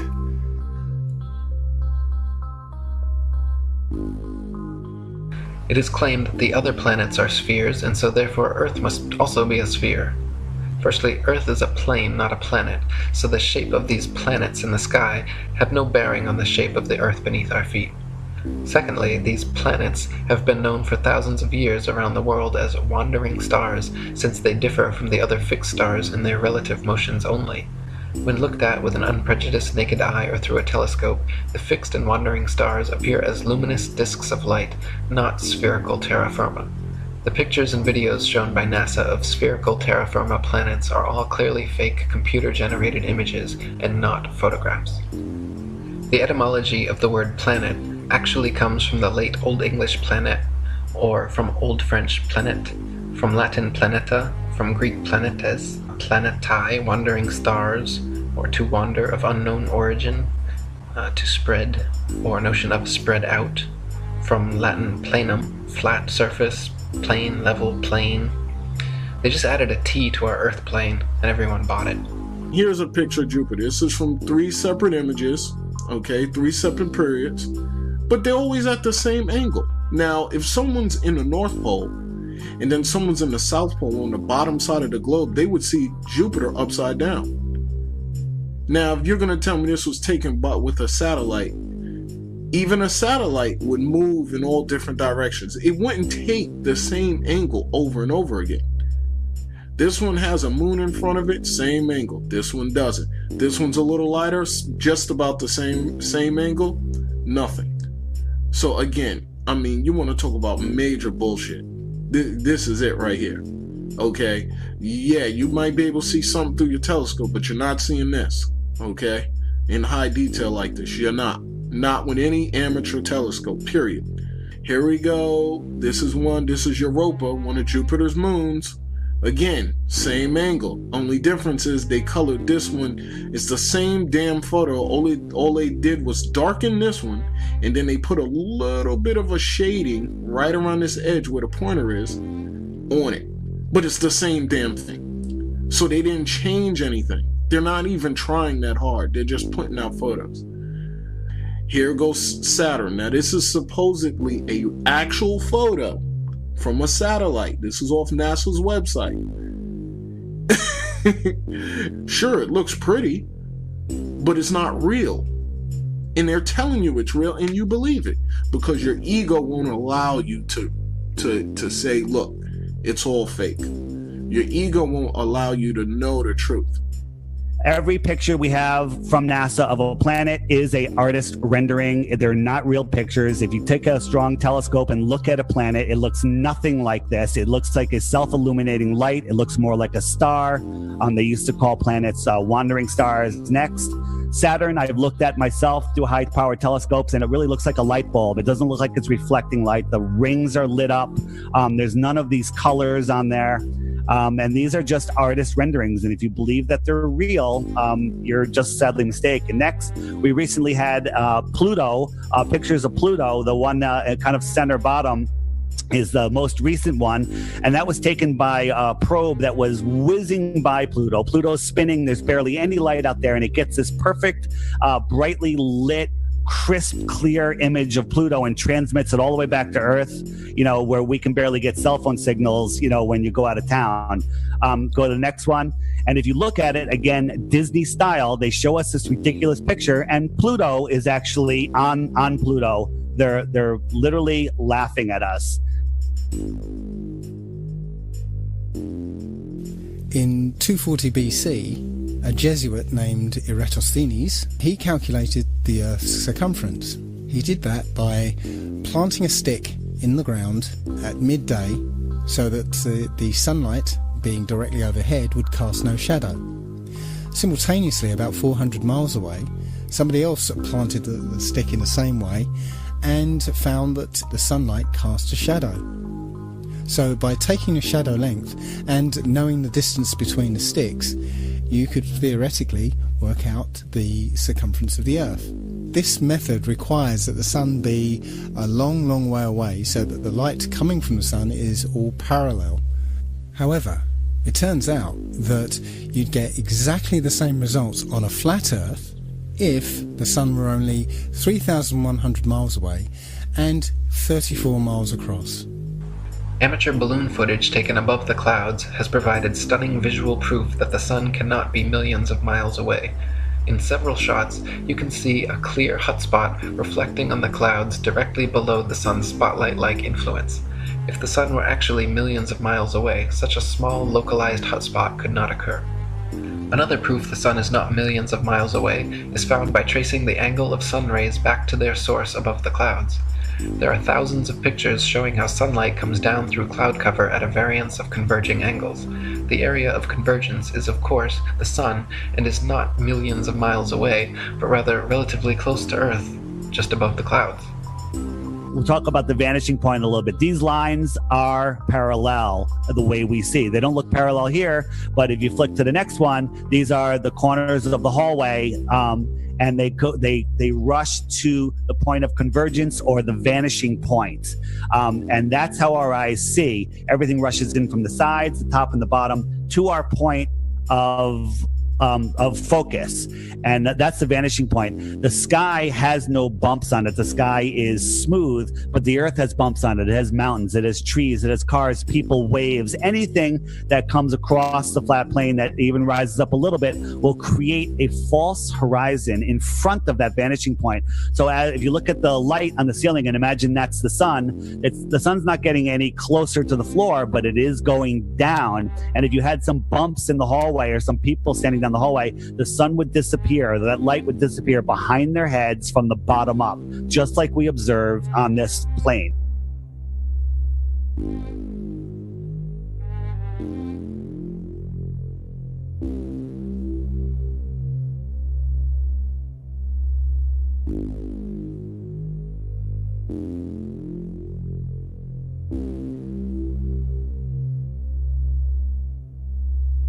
Let's turn our attention to the moon. Many of us have seen the moon appear full at various times throughout the day, as in this picture. But how can that happen? If you're standing at point C, then it's the middle of the night. Full moon, no problem. And if you're standing at point A, it's early in the morning. Certainly if you stare back at the moon in the night sky, then yes, you can see a full moon. But if you're standing at point B, which is midday, that is, the sun is directly overhead, then there isn't anywhere that the moon can be that will allow you to see it as full, because the sun will be illuminating the side of the moon that is facing away from you. So the best you'll be able to see is a sliver of the moon. Think about it next time you see the full moon during the day. Every month, the moon goes through 8 distinct phases. Always the same 8, always the same order. Supposedly because of a relationship between the position of the moon relative to the position of the Earth and the Sun. So let's say it's December, and throughout the month we see the normal 8 phases of the moon. But what happens when it's June, and the Earth is supposedly on the other side of the Sun? Shouldn't the phases be reversed? That's not what we see. We see the same 8 phases in the same order. At night, the craters, or the dark spots I like to call them, are black because it's in our sky and there's black sky behind it. Next, if you look at the full moon during the day, those spots are now blue because we are seeing through whatever the moon is. And to prove that, go to the next one. We have a crescent moon, and behind the moon was a planet. And when you zoom in, you can see the planet through the moon. And this shot was proven that there was a planet in that position, and you could see it behind the moon. And there's many people that have photographed this. Now, people in the north, when they're looking at the moon, they are looking at the moon in this direction. And this, of course, this moon is oversized, so it's much bigger than what it really would be on this map. But the people in the south, they are looking to the north at the moon. So what they see is the opposite of what the north sees, and that's why for the south it's upside down from the north, and it's as simple as that.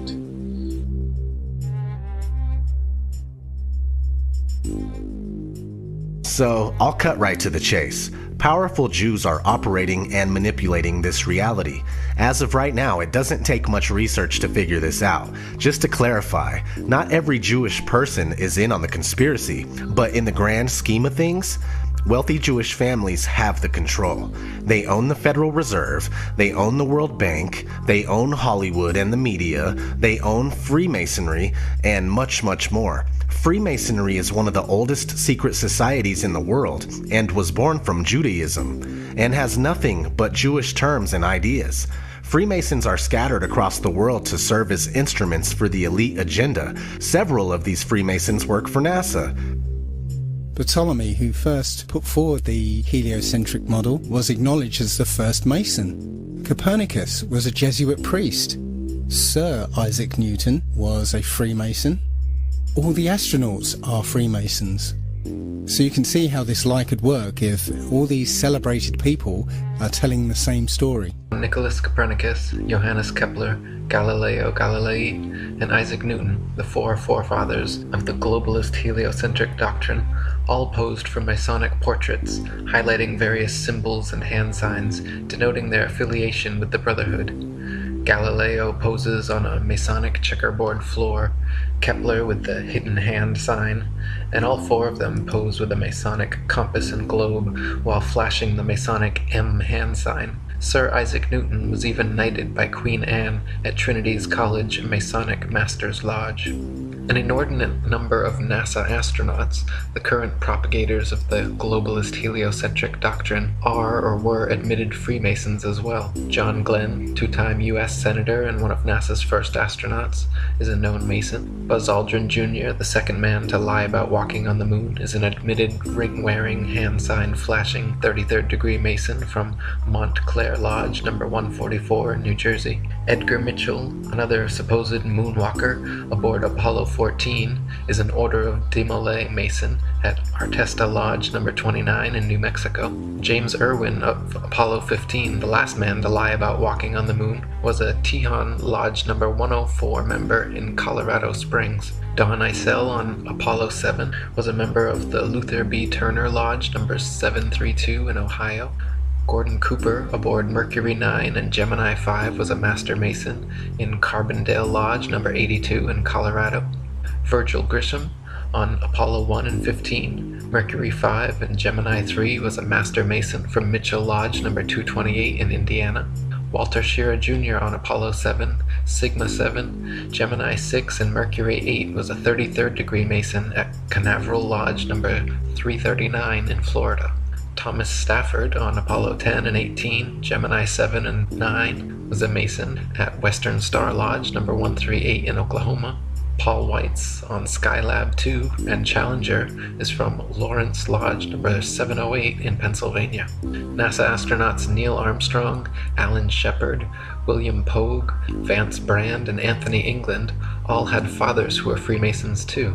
The amount of astronauts known to be Freemasons or from Freemasonic families is astonishing. It is likely that more astronauts and people of key importance in NASA are affiliated with the Brotherhood as well, but not so open about their membership. For there to be this many Masons, members of the world's largest and oldest secret society, involved with the promotion and propagation of this globalist heliocentric doctrine from its outset to today, should raise some serious suspicion.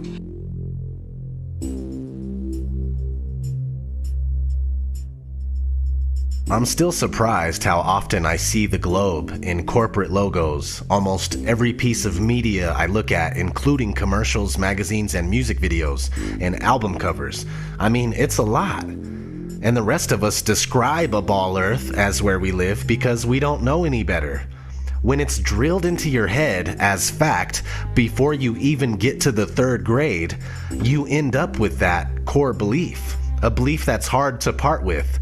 We all have a little bit of ego and we don't want to be wrong, but this flat earth epiphany is rousing us from our sleep and we're now noticing the massive amounts of programming. The world has been systematically brainwashed and indoctrinated for centuries into believing the greatest lie of all time, that the earth is a spinning globe. Decades of programming through entertainment media, over 100 years of science fiction books and stories and television programs and films. I must admit to being a science fiction fan myself.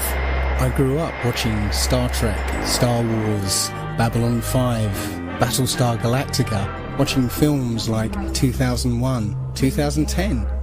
I truly believed that our future lay in space.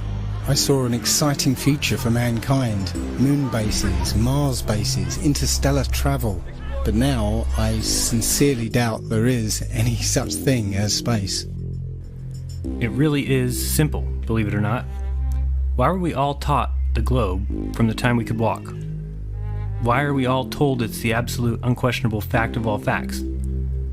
Why are we told flat Earth is stupid, ancient, and primitive? Why are we shown globes in every logo, and why are they in every classroom? Well, that's simple. Because it's not possible to live on a globe. You can't live on a sphere. I get it. They taught us that we can and do, yet they forgot something very important to the truth, and that's called proof, or evidence. Without it, the only way to teach it is by forcing it down our throats from the age of 3.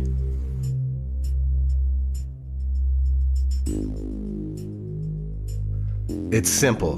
Because worldwide governments and agencies trying to falsify where you live in your mind is the epitome of mind control. Think about it. History is already obscure and shrouded in secrecy. We don't know our true origins. What better than to also hide where we are and what our natural purpose is? We are considered cattle, goyim, easily fooled and easily swayed by the mainstream media. Our society is engineered, and the ideas that we think are our own are actually pre-manufactured by entities such as the Tavistock Institute, and then it's seeded into our minds through movies, TV shows, and music. When one doesn't recognize this, they are essentially controlled in every way without even knowing it. I have knowledge of this, and I'm still controlled by time and money and other things. Trying to find out what they know and also what they don't want us to know is important, and one of the things that they are keeping from us is our home. This is the case. If this flat Earth is our universe, then it elevates man and this Earth to supreme importance, where every life, human or otherwise, is significant and sacred. And when we all realize that, then the world, the universe, changes. Why don't they care? Well, it's not that they don't care, it's that they don't know that it's true, and even if it is true, they can't see how deep this goes, so they don't understand why it's even relevant or important. The shape of the Earth doesn't seem that important until you really expound upon the deepness of this conspiracy and how far-reaching it is. To me, it matters because if they're going to lie about something like what the Earth actually is, then there's no limit to what they will lie about.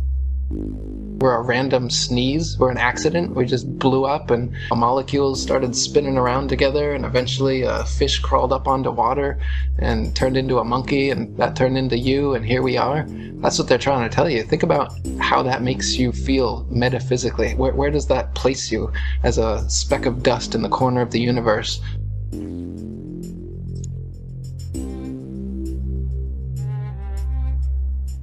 You can see the Earth is flat, you can feel the Earth is stationary, but according to the gospel of modern astronomy, you are wrong and a simpleton worthy of endless ridicule if you dare to trust your own eyes and experience. As much as people like to ridicule it and laugh about it and claim like there's no proof for it, when you really start digging into it, not only will you find reams and reams of proof and evidence for the flat Earth, you're going to find that there's no evidence whatsoever for the spinning ball Earth. The Earth is flat. The whole all the information about how the planet is a sphere is made up by NASA. It's a NASA conspiracy. They're just trying to find ways to get more funding, more money. But in reality, the Earth is flat, and the rim is completely closed off by this massive ice wall, kind of like in the Game of Thrones. Why do they believe this conspiracy? I don't understand what the point of it is. Do you see what I'm saying? I know. Like, what they are lunatics. Oh. And I think what it is that there is a certain group of people who have a psychological condition where they're paranoid about everything. Mm-hmm. And so this feeds into it. They're like, yes, I knew it. It is known that the Earth is flat. Well, so what's behind you? Behind me, there is a wall of ice that goes up to space. But why would there be a wall of ice? if you're in Dothraki and you're in a Dothraki field. I'm near the Dothraki Sea. Oh, is that right? Okay. It was a great pleasure, and thank you for saving us from falling off to Earth. The pleasure is mine. Okay. Once you start seeing past this illusion and you accept that things aren't adding up, you also start to notice how this subject is heavily and unnecessarily ridiculed. It's the single most taboo topic in this day and age, yet the evidence for the flat Earth and the lack thereof for the spherical Earth have a different story that desires to be heard, and some people are hearing it. We're waking up and we don't care if you can't handle it. Others will handle it, and you'll be left with your pride and a flat Earth kernel in your brain driving you mad. Free yourself from this insanity, at least if you truly don't care. Focus your attention someplace else. There's no need to feed all of your energy into something that you thoroughly don't believe. We would love to have you on board, but we don't need you. You stay firmly put while the rest of us try to unlock the doors to the real knowledge. Prepare for the onslaught of NASA brainwashed zombies that are going to come your way, thinking that they know everything about the spinning ball they're living on.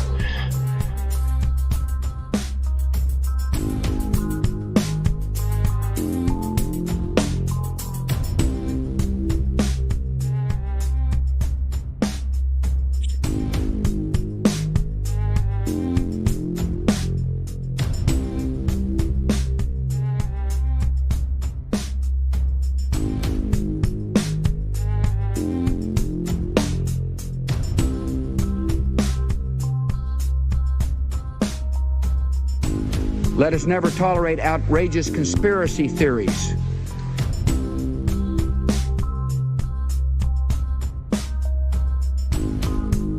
The world is flat, and it's a conspiracy of scientists and others who publish these pictures. The evidence is remarkable. People like me have not done our job. But shooting the messenger isn't going to change the science.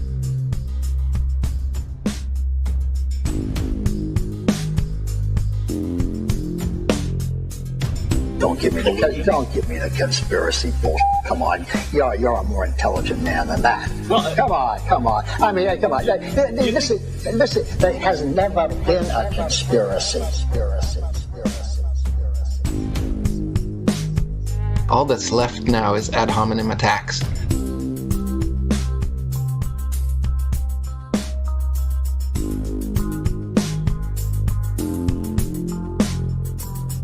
And if someone says the Earth is round and someone says the Earth is flat, at some point you're going to make a judgment. The Earth is flat, people, is just flat.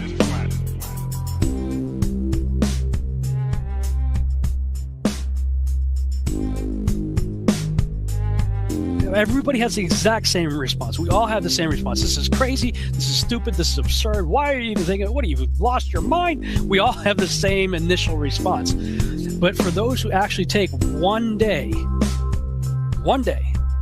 to try to research this stuff for themselves, at the very least, they become hooked and have to spend another day and another day. And the more you spend looking into it, the more you're going, I don't know what to believe.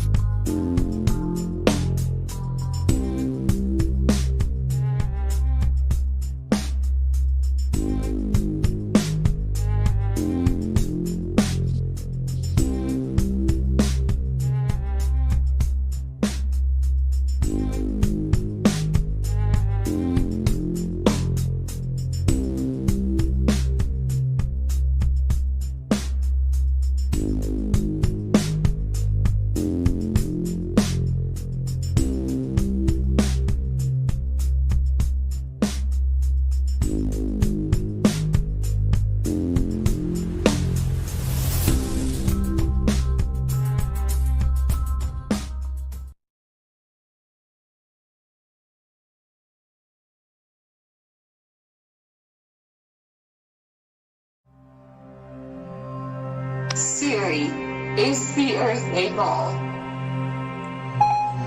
A ball? Heavens no. How could you live on a ball? That doesn't seem possible. The Earth is clearly flat.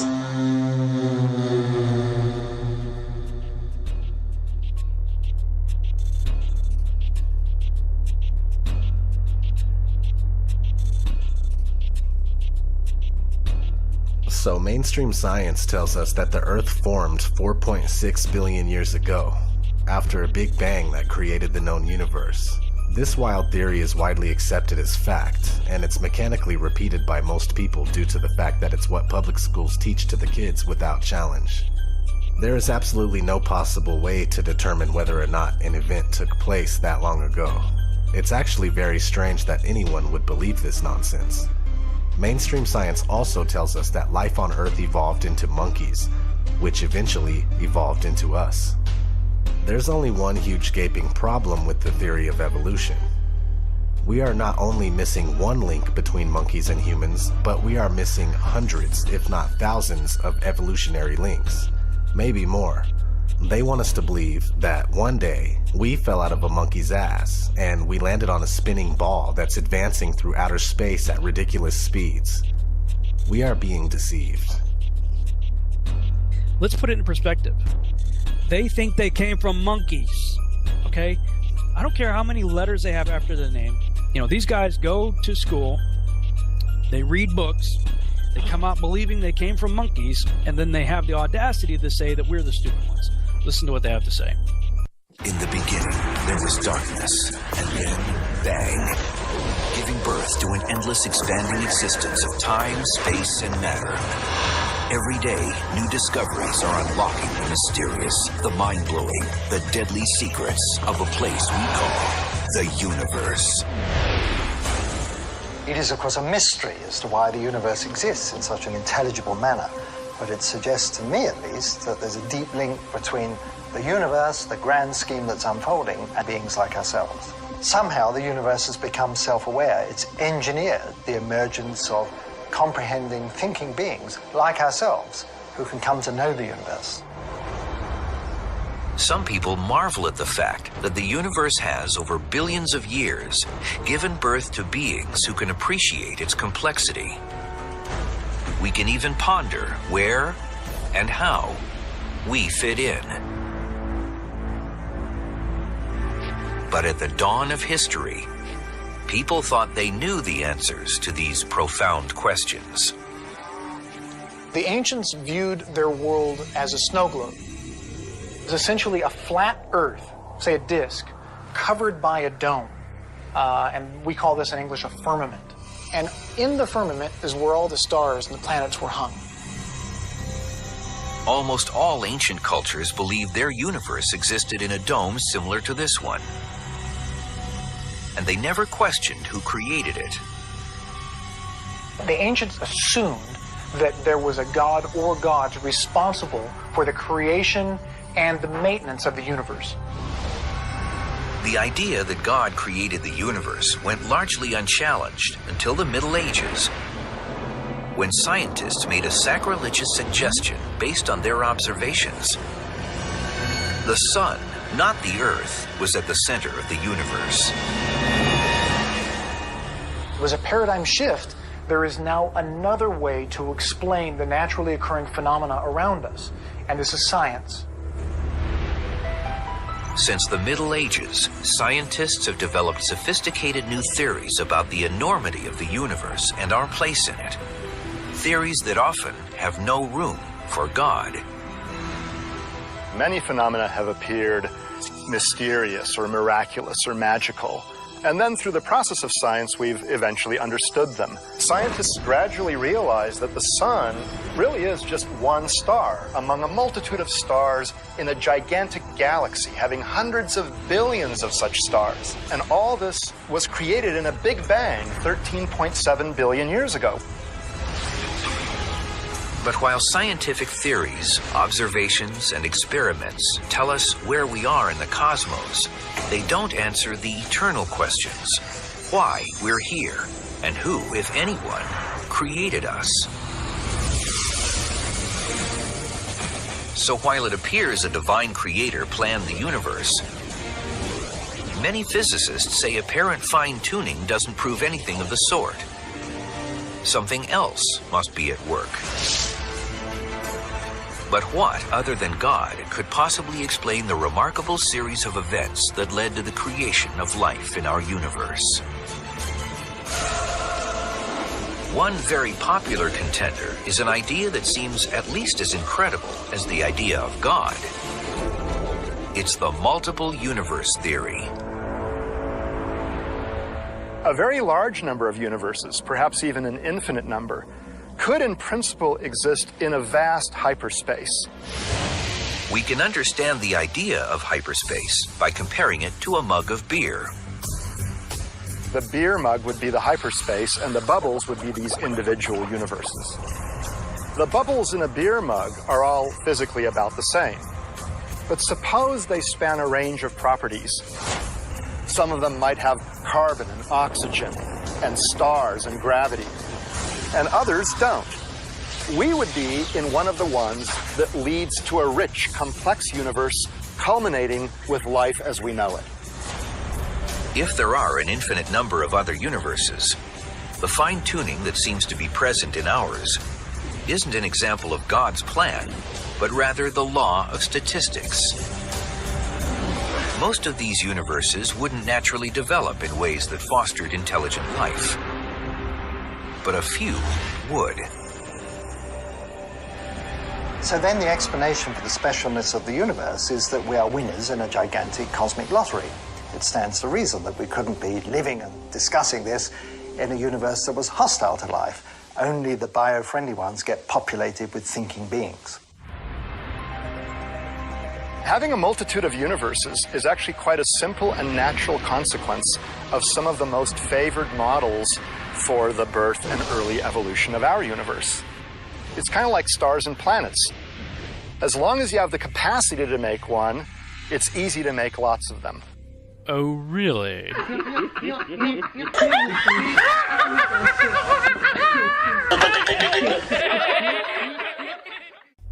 Evolution isn't the only thing we are being lied to about. The Earth under our feet has been molded into a spinning ball that is a byproduct of the Big Bang, which is a theory that was introduced to science in 1931. In order for the theory of evolution to be reasonable, the Big Bang that was somehow pinpointed to 13.7 billion years ago has to be true. In the Big Bang cosmology, the Earth is a rotating sphere orbiting around the Sun. The issue is that the motion of the Earth has never been detected, and here we are in the year 2016 looking for the curvature of our world, which also can't seem to be measured. Mainstream science using theory after problematic theory to try and prove another theory isn't science at all. Real science will reveal a stationary Earth that's turning out to be quite flat, with the Sun that's much closer than we are told. Despite what you hear, flat earthers aren't anti-science at all. We just don't condone what mainstream science has become, and that's a faith-based religion swarming with lies and ludicrous theories that have never been proven. Also, this re-emergence of the flat earth has little to do with the Flat Earth Society. If you have the desire to further look into this, don't check for answers on their website. Some of the claims made by the Flat Earth Society are decent, while others are absurd. This is a common ploy to encourage no further investigation by the controlled opposition known as the Flat Earth Society. It's a commonly held misconception that the Earth is a spherical object that revolves around the Sun. But the fact is, of course, that the Earth is a circular dish surrounded by a barrier of ice that explorers have been attempting to penetrate for centuries. What if gravity isn't real? What if the Earth is in fact flat and science has been wrong all along? Everything that you've been taught is a lie. We're shown that and told that's the solar system, that's the way it works. You've got the big sun in the middle and all the planets revolve around it, but nobody's ever seen that. We've never seen a photograph of it.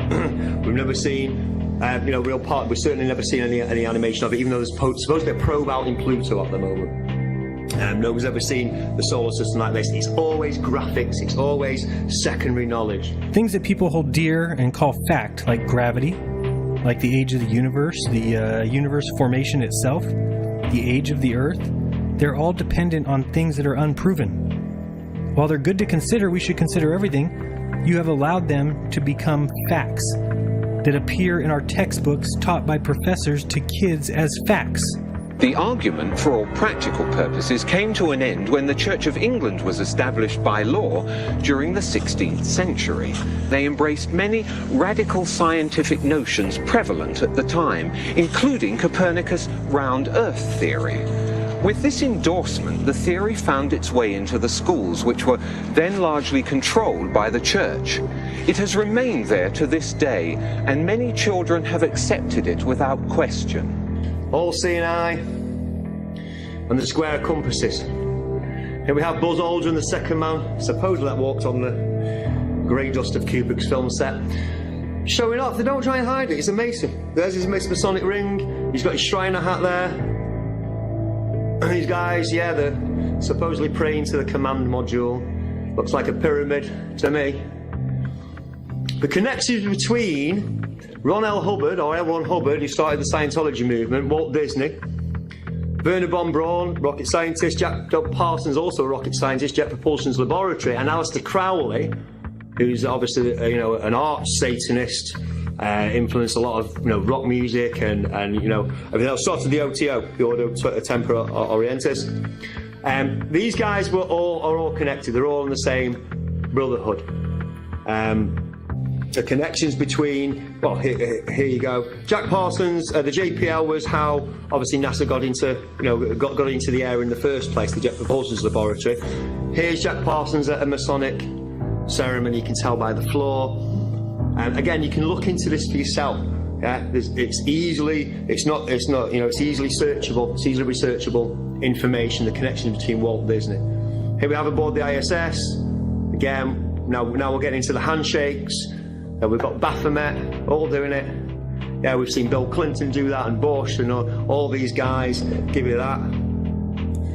We know what that means. We know who they're in service to. This is all about occultism. It's all about sun worship, heliocentrism. It's not science. It's a religion. It's a faith. This is Helios. This is Helios, the sun god. And here he is on the badge of Apollo 13. This is all occult religion going all the way back to all Egypt and then back through to Babylon as well. Life is much simpler on a flat plane. There's no complex theories or complicated mathematics involved in it. The flat plane. There's sea level is level. Everywhere you go at sea level it's sea level. There's no bending the ocean around a spinning ball. It's level. It's water finds its level and it maintains. You can't bend it around a ball. This idea, these facts, they're facts, resonating with people all over the world is not an accident. It's not a coincidence. That is the hardest part for you guys to understand. The people that argue with me, that want to make me feel like a fucking idiot, that's not you talking. That's your ego talking. You have to convince yourself verbally to somebody who is challenging your own beliefs to make yourself feel better and to help you sleep at night.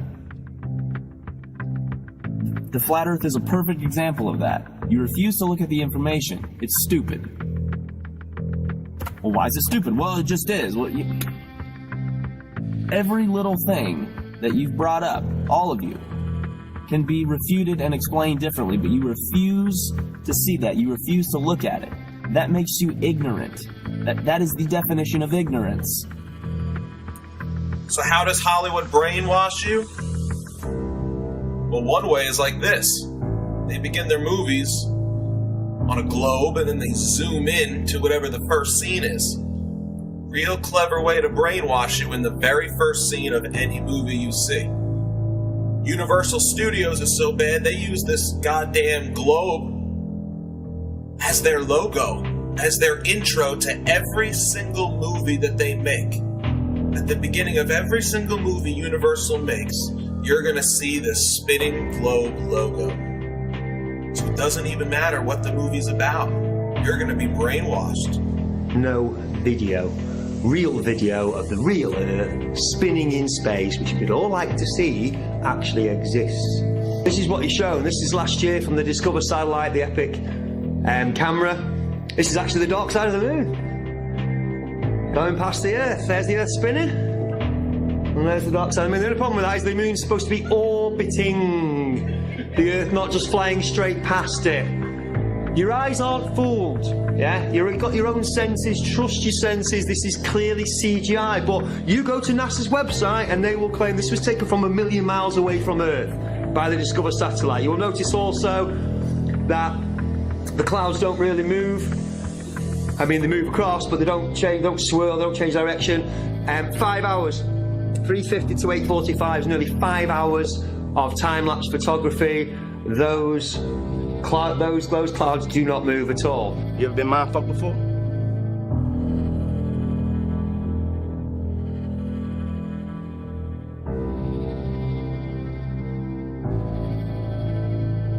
We don't have a picture of our Earth, except for the nice composite fake images NASA gives you to make sure you keep believing you're in a ball and keep arguing on their behalf, keep fighting for them, keep telling people we went to the moon, simply because you can't let your mind think of the possibility that someone lied to you. The government lied to you. They can't lie. They're my government. Believe me, it's hard for all of us. That's crazy. The government doesn't lie to people. I was a huge Star Wars fan. Very, very disappointed to find out that I'm just being programmed. Again, it's a multi-pronged approach to show you they're not trying to pretend that Star Wars is real in any way, but again, it's impressing your brain again and again and again that the space and planets and spaceships and they're all round and everything else, okay? It's Hollywood. So now we've got the ISS. Does this look solid? Does this look like a solid machine to you? Or how do we know these are real? We don't. But I tell you what you don't see from the ISS, which you really should and you never do, is one of the 17,000 satellites that are also supposed to be spinning around up there as well. What difference does it make if it's a globe or if it's flat? They're stealing your money and showing you cartoons and CGI.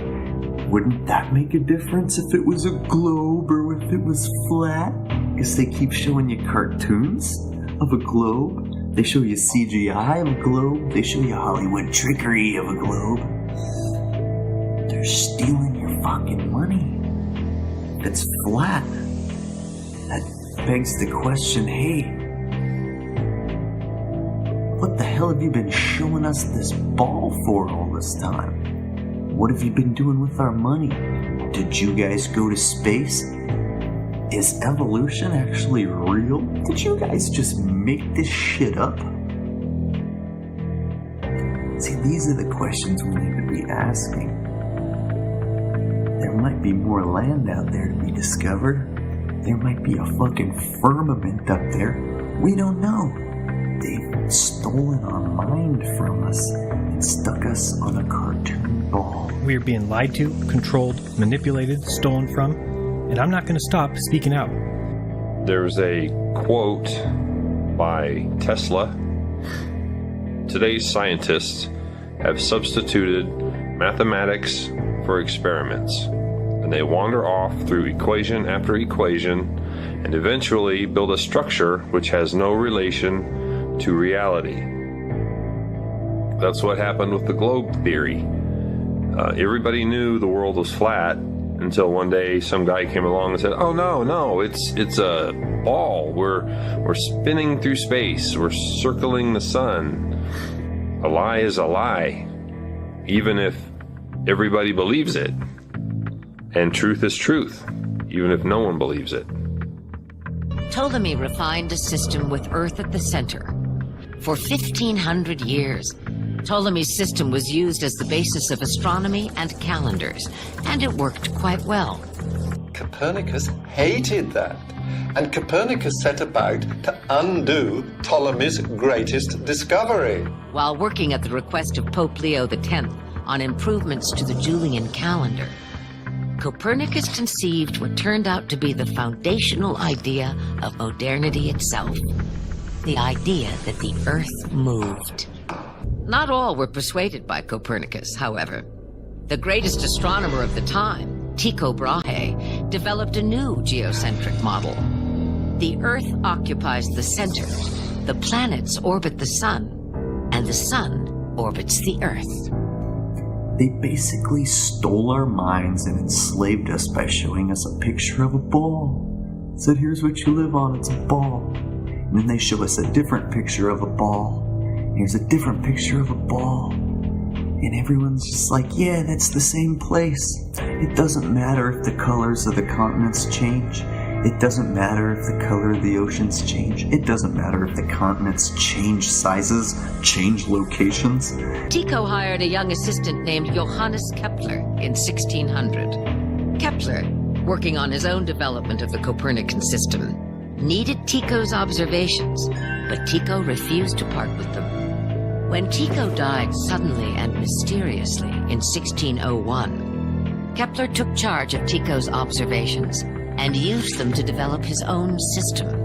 In Kepler's system, the sun is in the center, while the planets move on ellipses, non-uniformly. The ellipse, with its two foci, allows us to see that Ptolemy's epicycles and equant were actually a brilliant attempt to express non-uniform motion centuries before Kepler. Indeed, once the concept of non-uniform motion is introduced, all of these systems can be shown to be geometrically identical. Copernicus was the main guy who started off the revolution. His book on the revolutions of the celestial spheres changed, thousands of years of thinking about the Earth being completely still, as you can experience it for yourself every single day of your life, and obviously the bodies move in the heavens above us. That's what your senses experience. Copernicus changed all that around, but he didn't use any science. There's no science in his book. He got his ideas from the Hermetica, from Hermes Trismegistus, and it basically says how the sun sits enthroned in the middle of the solar system, and we all orbit around it. What's that sound like to you? That sounds like sun worship. It sounds like sun cult to me.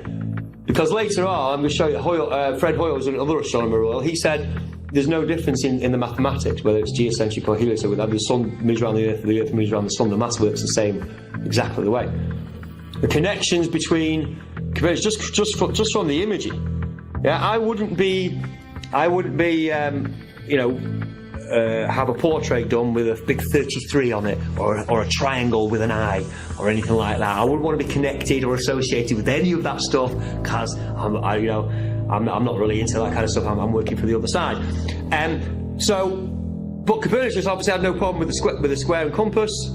Yeah, with the big wheel here, we've got the big sun wheel, and we've got the Mercury sign as well. Yeah, all leads back again.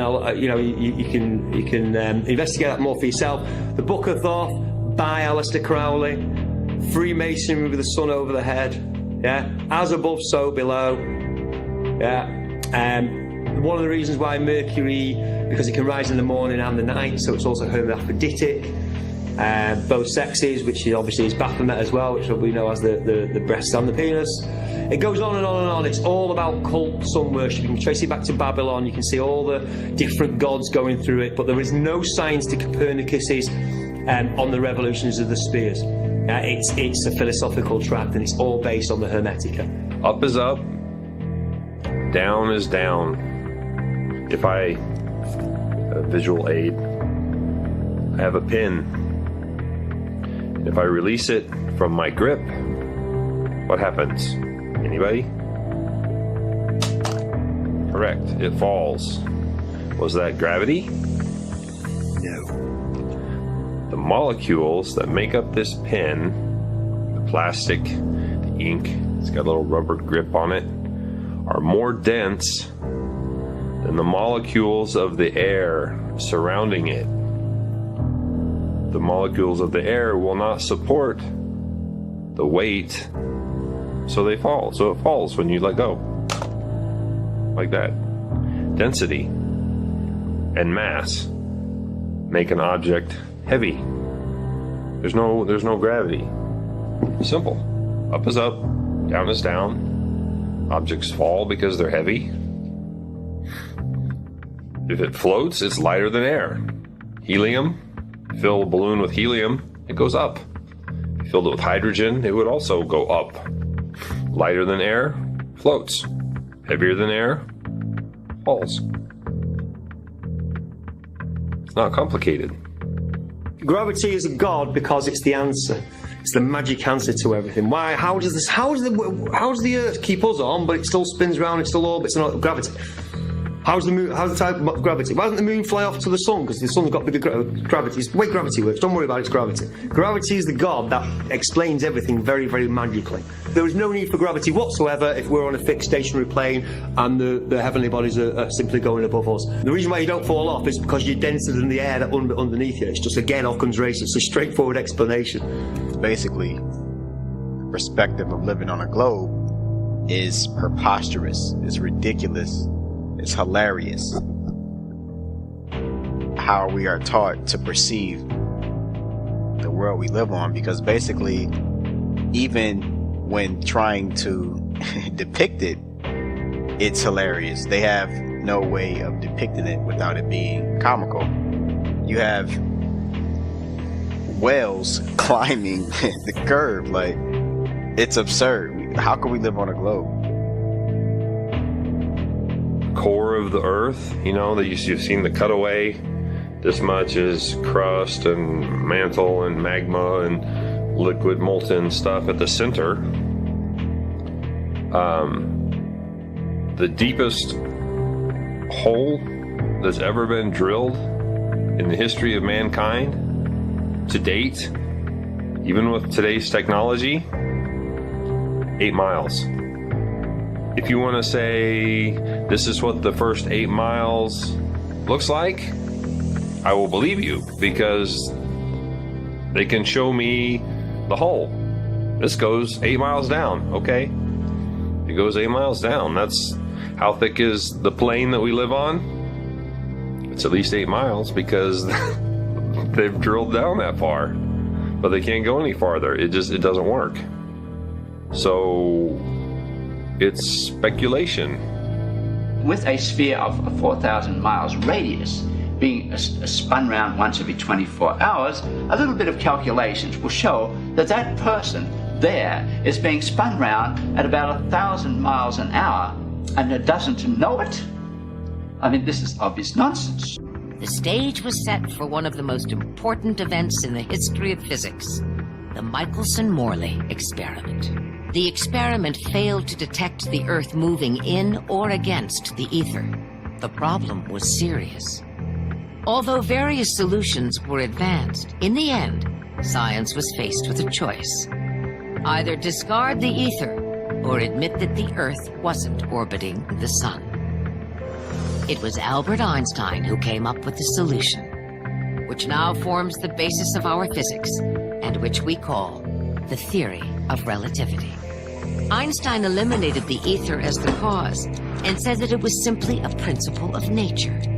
That when objects move through empty space, they contract in length, they decrease in the time traveled, and their mass increases, all by the same proportion. Hence, in order to maintain the Copernican principle, the length, time, and mass of moving objects were altered. And this is the essence of Einstein's special theory of relativity.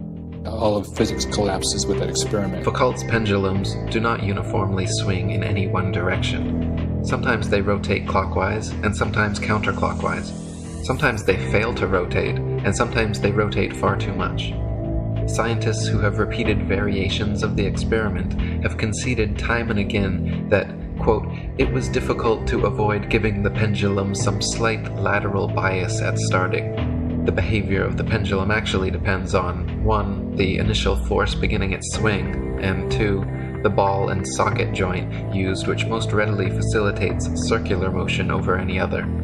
The supposed rotation of the Earth is completely inconsequential and irrelevant to the pendulum's swing.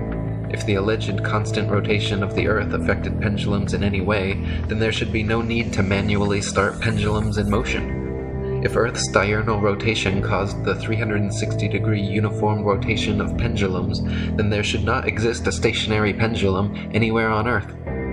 It has been said that the pendulum experiment proves the rotation of the Earth, but this is quite impossible, for one pendulum turns one way, and sometimes another pendulum turns in the opposite direction. Now we ask, does the Earth rotate in opposite directions at different places at one and the same time? We should like to know. Perhaps the experimenters will kindly enlighten us on this point. There's all kinds of evidence for the phenomenon of what's called continental drift. This means that the continents are able to move as if they're floating on a fluid. Now, if the Earth is spherical, if it's spinning, anybody knows that if this is spinning very, very, very fast like that the continents should all be located at the equator, because centrifugal force would move the continents from the poles to the middle. The Coriolis effect is often said to cause sinks and toilet bowls in the northern hemisphere to drain spinning in one direction, while in the southern hemisphere causing them to spin the opposite way, thus providing proof of the spinning ball Earth. Once again, however, just like Foucault's pendulums spinning either which way, sinks and toilets in the northern and southern hemisphere do not constantly spin in any one direction. Sinks and toilets in the very same household are often found to spin in opposite directions, depending entirely upon the shape of the basin and the angle of the water's entry, not the supposed rotation of the Earth. Jennifer Horton wrote, "While the premise makes sense that the Earth's eastward spin would cause the water in a toilet bowl to spin as well, in reality the force and speed at which the water enters and leaves the receptacle is much too great to be influenced by something as minuscule as a single 360-degree turn over the span of a day. When all is said and done, the Coriolis effect plays no larger a role in toilet flushes than it does in the revolution of CDs in your stereo. The things that really determine the direction in which water leaves your toilet or sink are the shape of the bowl and the angle at which the liquid initially enters the bowl."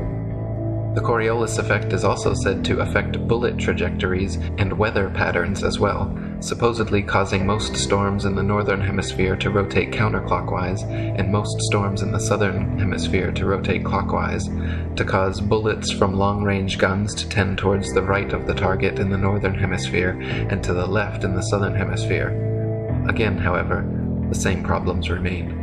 Not every bullet and not every storm consistently displays the behavior, and therefore cannot reasonably be used as proof of anything. They got us to ridicule it, and that was the genius in their whole plan. If you ridicule something socially, it's ridiculous, so I'm not going to look into it. When if you thinking about it, if you flip it inside out, to assume the Earth is flat makes so much sense. To assume it's a globe is so ridiculous. We should have laughed at that, you know?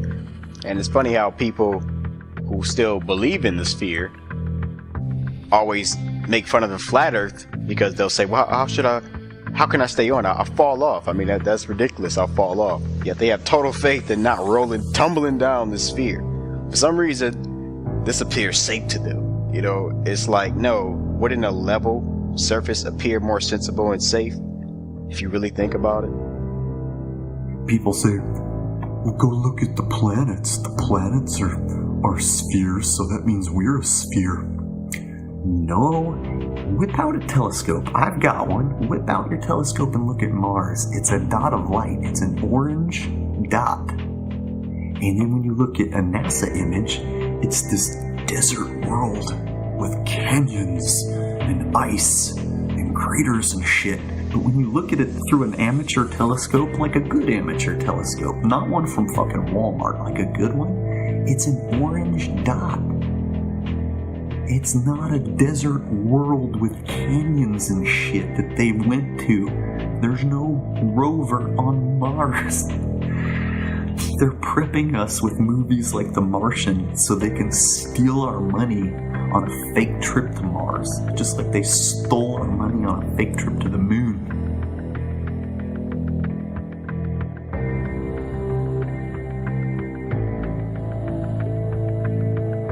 Behold, the mysterious floating orb.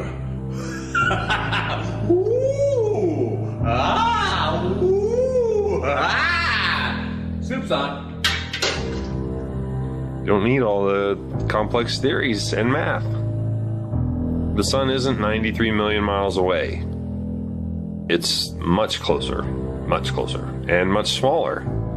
Oh, it's 400 times bigger than the moon. but it's also 400 times farther away, so it appears to be the same size. The sun and moon are the same size, and they're not as far as they say they are. They circle above the plane that we live on, the flat plane. They circle. The sun shines down like a spotlight. It's around 24 hours. The same phenomenon Eratosthenes measured could be explained by a flat Earth if the sun were only a few thousand miles away and 32 miles across. The math would work out the same. Once you realize what's going on, you're on a flat plane, you can see the sun. It's like it moves towards you, passes overhead, and moves away from you. It's perspective, the distance. It moves that direction until it reaches the vanishing point, the point of convergence on the horizon, where you can no longer see its light. This is a really, really good video to watch. It's called The Amazing Flight of a Balloon to the Edge of Space. And if you watch it, you will see, because those are clouds there. This isn't the ocean. This is clouds. And what have we got here? That's a hot spot from the sun. Now, if the sun's 93 million miles away, yeah, but massive, how is it causing a heat spot on here? Well, this is a still from it. You can watch the video for yourself, but this is what it does. There's minutes and minutes of this video as it spins around, and you can see it again and again. It will blow your mind, because you'll see the sun isn't that far away at all, because it can't be causing a heat spot on the clouds if it's 93 million miles away. If it's massive, it should all be coming in at the same angle. There should be no... The sun is obviously not 93 million miles away. It looks very close. Circumnavigation is really just a flat circle path. Gravity as we know it simply doesn't exist. The sailor thinks that he's traveling around the Earth this way, when in effect he's traveling around the Earth this way. And he's creating a circle. He's moving in a continuous direction around. He goes through the various parts of the circle, and he comes back where he started from. He's going around this way. One of heliocentrists' favorite supposed proofs of their ball Earth theory is the ability for ships and planes to circumnavigate, to sail or fly at right angles to the North Pole, and eventually return to their original location. Since the North Pole and Antarctica are covered in ice and guarded no-fly zones, however, no ships or planes have ever been known to circumnavigate the Earth in north-south directions, only east-west. And herein lies the rub. East or westbound circumnavigation can just as easily be performed on a flat plane as it can on a globular sphere. Just as a compass can place its center point on a flat piece of paper and trace a circle either way around the pole, so can a ship or plane circumnavigate a flat Earth. The only kind of circumnavigation which could not happen on a flat Earth is north-south bound, which is likely the very reason for the heavily enforced flight restrictions. Flight restrictions originating from none other than the United Nations, the same United Nations which haughtily uses the Flat Earth map as its official logo and flag. So the ball earther's logical argument is that only a globe can be circumnavigated, the Earth has been circumnavigated, and therefore the Earth is a globe. This is indeed a logical modus ponens statement, but the conclusion is rendered invalid because the first premise, that only a globe can be circumnavigated, is categorically false. There is no curve, man. You went up on top of your house and saw the curvature. You went on a plane and saw the curve. No, you didn't. There is no curvature. You know how I know? I tried to debunk the flat Earth and I failed. That's how most of us get started. We try to debunk the flat Earth and we fail. There's no evidence for curvature when you use your own senses and your own observations. Cross Lake Michigan, from St. Joseph to Chicago, is 60 miles. Over 60 miles, anything under 2,400 feet should not be seen. This is a visual of how that works. See the blue, obviously the green line is you're straight out. If you were looking straight out, obviously the Earth's supposed to curve, so the blue line is where it curves. Anything beyond the blue line should not be seen. The Sears Tower is only 450 feet high. It's the highest, obviously, building in Chicago. It's giving you the height of some of the rest of the buildings there. There's quite a famous picture, a guy called Joshua Nowicki. of Chicago from 60 miles away, we shouldn't be able to see any of it. It should be all behind 2,400 feet of curve. Yeah? Now, people say, but you can't see the bottom of the... You know, it's proven that the Earth's curved, because you can't see the bottom of it. But you can't see the bottom of it because seas and lakes, they wave. They go up and down. They're not completely... I mean, obviously, if it's completely flat and completely clear, then you'll see a lot more of it. But this actually proves that the picture wasn't taken from very high above sea level. If it was, you'd see a lot more of the buildings, like in this next one. From slightly closer, from only 37 miles away, and should be behind 900 feet of curve, I think we can see more than 500 feet of the Sears Tower there. But you can see virtually all of the skyline. Because obviously it's a clearer day, it's a little bit brighter, and obviously the waves aren't as choppy. Here's the opposite. There's 36 miles of waves in between. Why would we see the whole thing? But we can still see far more of it. It should be 840 feet a drop. We shouldn't be able to see... we should be able to see less than the top half of those. Moving on to a different city, Toronto, across Lake Ontario. A place called Grimsby. Obviously not in Lincolnshire. 37 miles away, should be behind 900 feet of curve. The CN Tower is 1,800 feet tall. You should be able to see only the top half of that and hardly any of the rest of Toronto. Can we see pretty much the whole skyline there? Again, you can check this out for yourself. You can get half a dozen of these pictures from various places all around this bay. Yeah, this is actually taken from the red lines there. It's actually Grimsby's here, so it's actually a little bit further than this red line. But you can get pictures from Toronto from all over this beach. Yeah, and you can see way more of it than we should be. Now, people say, "Oh, well, that's light refracting, bending it round the curve." It doesn't look like a mirage. I've seen mirages. They're inverted or they're wavy. We know what a mirage looks like. We can see it in the distance. 81 miles away from Genoa, it's the Isle of Gorgona. It's only 70 feet above sea level. We shouldn't be able to see anyone, or we should be able to see the tip. We can see most of the island. It should be behind 4,300 feet of curve. It should have curved away by now. We can still see it. We'll bring it closer back home. The Isle of Man. From the Fylde coast, 61 miles away. And again, we can't just see the tops of the turbines, we can see virtually all of them. From 61 miles away, Snæfell is 2,030 feet high, 2,034 feet high, so that's the highest point on the Isle of Man. 61 miles away should be 2,480 feet of curvature. Should be, half a mile below the horizon. From London, 75 miles away. Starts getting interesting when you start getting towards the 100-mile mark. We're talking over a mile of dip now. This is the Isle of Oahu, taken from Kauai. Thank you. In Hawaii. It's 90 miles away. Again, you can see, apart from, whatever bit the waves are hiding, we can see a lot of that island. And here's the numbers for it. It should be behind 5,400 feet a drop. Its elevation is 4,003 feet, so we shouldn't even be able to see the tip of it. You can see nearly all of it. This is the Sierra Nevada range from Mount Diablo in California near San Francisco. It's 160 miles away. Yes, we're up a mountain. Yes, they're up a mountain. But you can see, again, a lot of the bottom of the mountains. You can see the snow-capped tops, and then we can see the rest of the mountains as well. 160 miles away, this should be behind 17,000 feet of curve.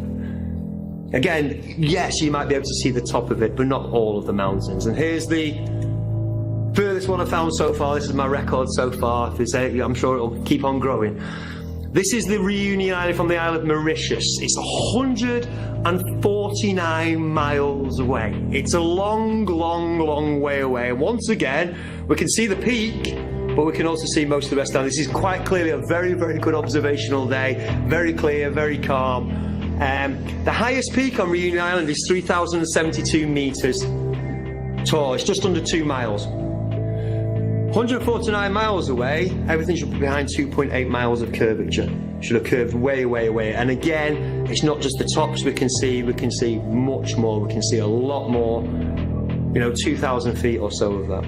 We can see far more. That's what I'm saying about the Z-axis curve. It's not there. It's not there. If you watch a boat out to sea and then get a telescope on it, it'll come back into view again. Yeah, it's perspective, and it's obviously the limits of our eyesight, but it's also conditions as well, quite clearly. Yeah, heat, haze conditions, what have you. Visible conditions do check. But the point is that photographs have been taken. I've just shown you a dozen photographs from starting at 30 miles, 60 miles, 90 miles. Now we can see 150 miles in the distance, and it should well have disappeared behind the curve of the globe. huge flat places on Earth, everybody's aware. If you ever watch Top Gear, the Bonneville Salt Flats where everybody goes racing, but there's even bigger ones in South America, Ethiopia, but the Saladillo in Bolivia. They go for 4,000 square, they go for hundreds of thousands of square miles, big flat places on Earth. Famously, flatter than a pancake. The evidence is all around us. The Earth is flat, and that is that. Don't overthink this thing. It's not necessary. Primary knowledge or secondary knowledge? You're going to use your own senses, your own observances, your own experiments, hopefully, or you're going to believe what you've been told just because that's what everybody believes. It's not this overly covert, like, psyop. Like, what would be the point of that? To discredit the truth movement? If you look into Flat Earth for 3 hours, that you would realize that it's not a psyop. It's not a psyop. A psyop of that magnitude that would ultimately bring the truth movement to its... Do you really think the truth movement is going to be brought to its knees anytime soon, given all the information? The same as with Flat Earth. Think about it. So why? What have they got to gain? You know, why bother?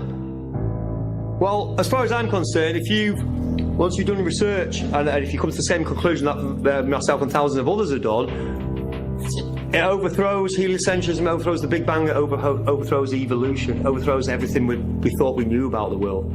And I've heard people say that the reason they don't want to publish papers that disagree with special relativity or general relativity is that they built their careers on this. If you were paranoid, you'd say there's a conspiracy. Whatever it is, there is a lot of resistance to getting something published that disagrees with either of Einstein's two theories. As for all of the photos and video evidence we now have that the Earth is round, well, all of that material is completely fabricated. A hoax perpetrated by space agencies, airlines, globe manufacturers. They are reaping the rewards of our ignorant belief that the Earth is actually round.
Stupid rumor. I started laughing. That's a fact. I knew for certain that I would disprove it. 1 year later, and there's no going back. Researching, I'm racking my brain. The answer could drive you insane. What I'm finding was never the plan. I want to tell you that it's crazy, but I can't.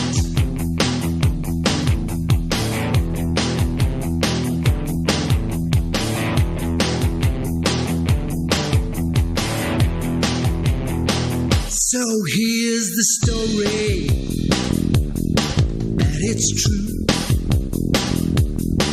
a true story.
1, 2, 3, 4, 5, 6, 7, 8, 9. It's the 10 Black Commandments. Yeah. This globe, you can't tell me about this curve. Can't tell me nothing about this curve, this speed. Where my real truth is. Truth is on the beach. I ain't forget about you, brothers. My Nikon beauty shooters. Shout out to the lobby. I've been in this game for years. It made me an animal. It's rules to this. I wrote me a manual, a step-by-step booklet for you to get your game on track. Don't let your way get snatched. Rule number uno, speak on what you know. You shouldn't make claims unless you know for sure. Otherwise you're telling lies. And if that man catch on, then your ass is gone. Number 2, never let them think the earth move. Don't you know the pendulum tricks are not science? Yeah, take it from your highness. They need to be set up from high up and kicked or fired up. 3, never trust nobody. The science guys will set that ass up properly gassed up. Fallacy to store it up. Shit for the fast buck. They be lying in the comments, just confuse that ass up. Number 4, know you heard this before. Never get high on the CGI. Number 5, never speculate on the unknown. I don't care if they fight with an ounce, tell them bounce. Number 6, that goddamn citation, get it. You think a globe be backing up the claim and forget it. Number 7, this rule is so underrated. Keep flat earth society and servers separated. Shadows and sticks don't hit this bullshit. 2021, man, that shit's archaic. Number 8, DC checking 1 or 2. Stop typing and get a mic or something to speak through. Number 9, should have been number 1 to me. If you ain't trolling back, get your ass in BC. If the team must get you slipping, they ain't trying to listen. They be pitching your ass out, straight out to Congress. Number 10, a strong word called a measurement. Strictly for honest men. If not, just watch them spin. If you ain't got the globe proof, say hell no. Flat earthers want that proof, rain, sleet, hail, snow. All these rules, you'll smash globes until they break up. If not, 24 trolls who won't wake up. Truth hit your mental, watch your mind shake up.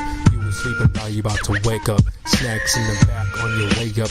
Bathrooms on the left, urinal caked up. DJ on the way, about to play some. Chairs good, stogies lit, feet up. 24/7. Discord.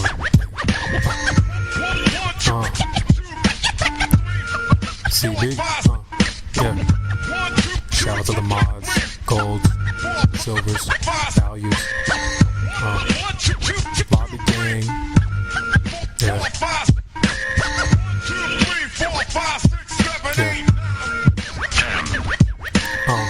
It's your boy CB. B. In the lobby. Catch me in the live stream.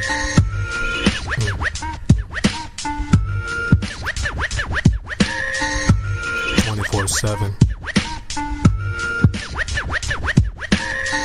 Shout out to Indio, CJ, Baba Yaga. Yeah. Nemus. Effie in the house. Tell him bounce. For the glober to move over, there's no rovers on Mars, or the moon, or the stars. Space is fake, he's scoping hard. This is fate, we came this far. This debate, yeah, this is ours. You got hate up in your heart. All the games, they fall apart. Watch me paint, yeah, this is art. I took my aim, yeah, this is war. There's no curve down on the floor, yeah, there's no globe there anymore. It's okay to share your pain, cause yeah, I've been there all before. Join the server to debate, but this is dancing with the stars. Too much food up on your plate, the flat earthers, they took your lunch. If you didn't watch the tape, then you'll get knocked out in round 1. That's just what will come your way if you don't learn about the debate. Yeah, I was just like you on the globe back in the day, and I thought the earth was moving till I learned that space was fake. Now I know it's not a globe, and you can't tell me about the shape. But you thinking buildings moving, that the gas is uncontained. Said you never had the proof. You should learn to feel ashamed, cause you said the curve was there, but then you hopped up in a plane. Flat earth, it took me years, I'm not expecting you to change. Yeah, I know it takes some time and you won't get it in a day. Now you at the starting line and now it's time to run your race. And the globe is in the past, the globe earthers in last place. Man, when you tell the truth, they'll throw some shade up in your face. Do not worry about the trolls, no, they can't get up in your way. Now we in the live stream, flat smacking every day. And you need to say shit. Better back up all your claims. I won't take no fallacy. Cog diss him if he plays. No, it's not a disc, yeah, flat is not a shape. If I say the earth don't move, you'll get banned all lot of place. Take the flat pill, yeah, do it with some grace. Don't get mad at me, no, you can't go to space, cause it's on the TV, yeah, outer space is fake. Now we in the live stream, flash smacking every day, and you need to say, better back up all your claims, I won't take no fallacy, God diss him if he plays. No, it's not a disc, yeah, flat is not a shape. If I say the earth don't move, you'll get banned all out of place. Take the flat pill, yeah, do it with some grace. Don't get mad at me, no, you can't go to space, cause it's on the TV, yeah, outer space is fake, huh? Get my 44 up off the dresser now.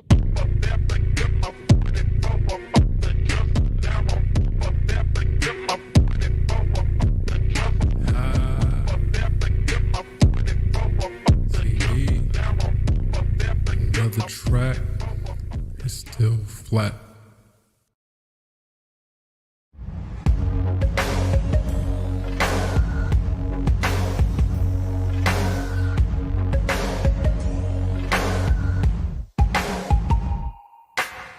Massive shout out to Quantum Eraser YouTube channel and Quantum Eraser himself for this concise explanation of the Black Swan argument. I'll put a link to the Quantum Eraser YouTube channel down below. Subscribe today.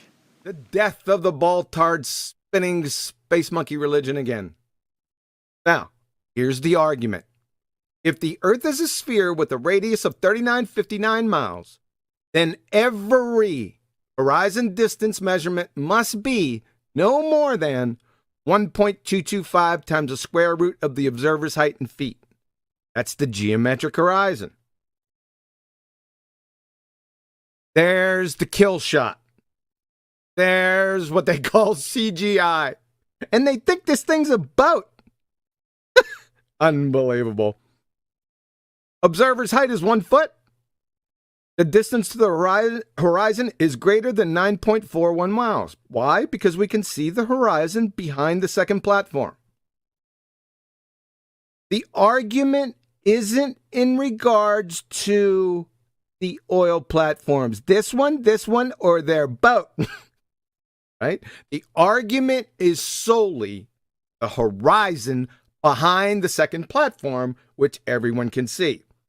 I don't care if there's a Chinese Superman on a hobbled, refracted unicorn wearing a tutu on these platforms. Don't care. That's not the argument. If you bring it up, it's a red herring fallacy. That is a diversion or irrelevant. My argument is purely on the horizon, behind the second platform. I hope that's clear to everyone. In about 9 months, it should be. They should be able to restate the actual argument. Like I said, the observer's height's 1 foot. I gave him 5 feet, and I'm going to show you that here in a minute. Distance to the horizon is greater than 9.41 miles. Like I said, it's behind the second platform. The distance to the horizon maximum for a sphere with a radius of 3959 miles is 1.22 miles. Based on geometry, that's it. It's hardcore. That's it.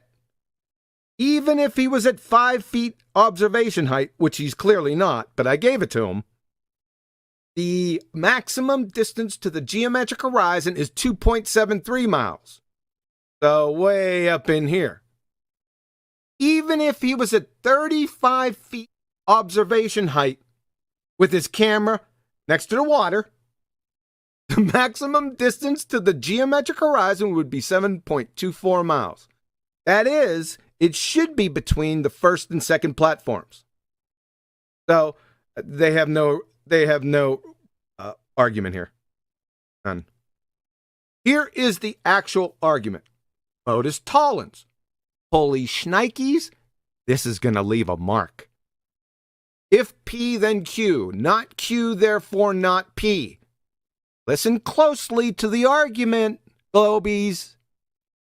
If the Earth is a sphere with a radius of 3959 miles, P, then every horizon distance measurement must be no more than 1.225 times the square root of the observer's height in feet.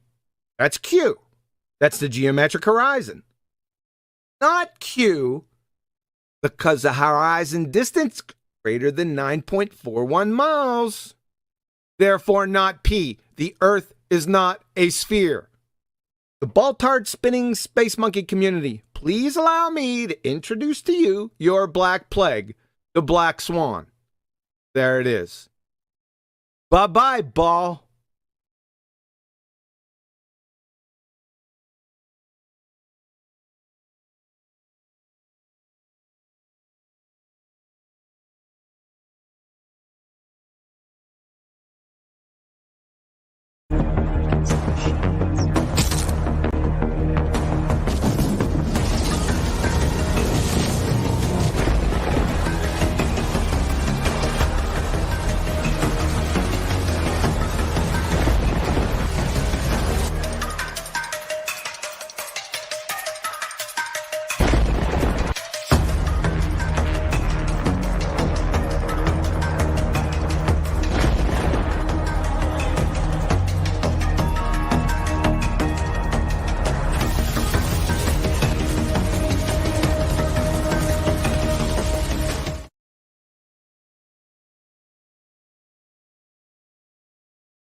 Okay, buddy. Well, I'll conclude that. I'll step back, and if you want to ask any questions, then there's a load of flat earthers here who will answer your questions, buddy. Okay. Oh, sure. Thank you.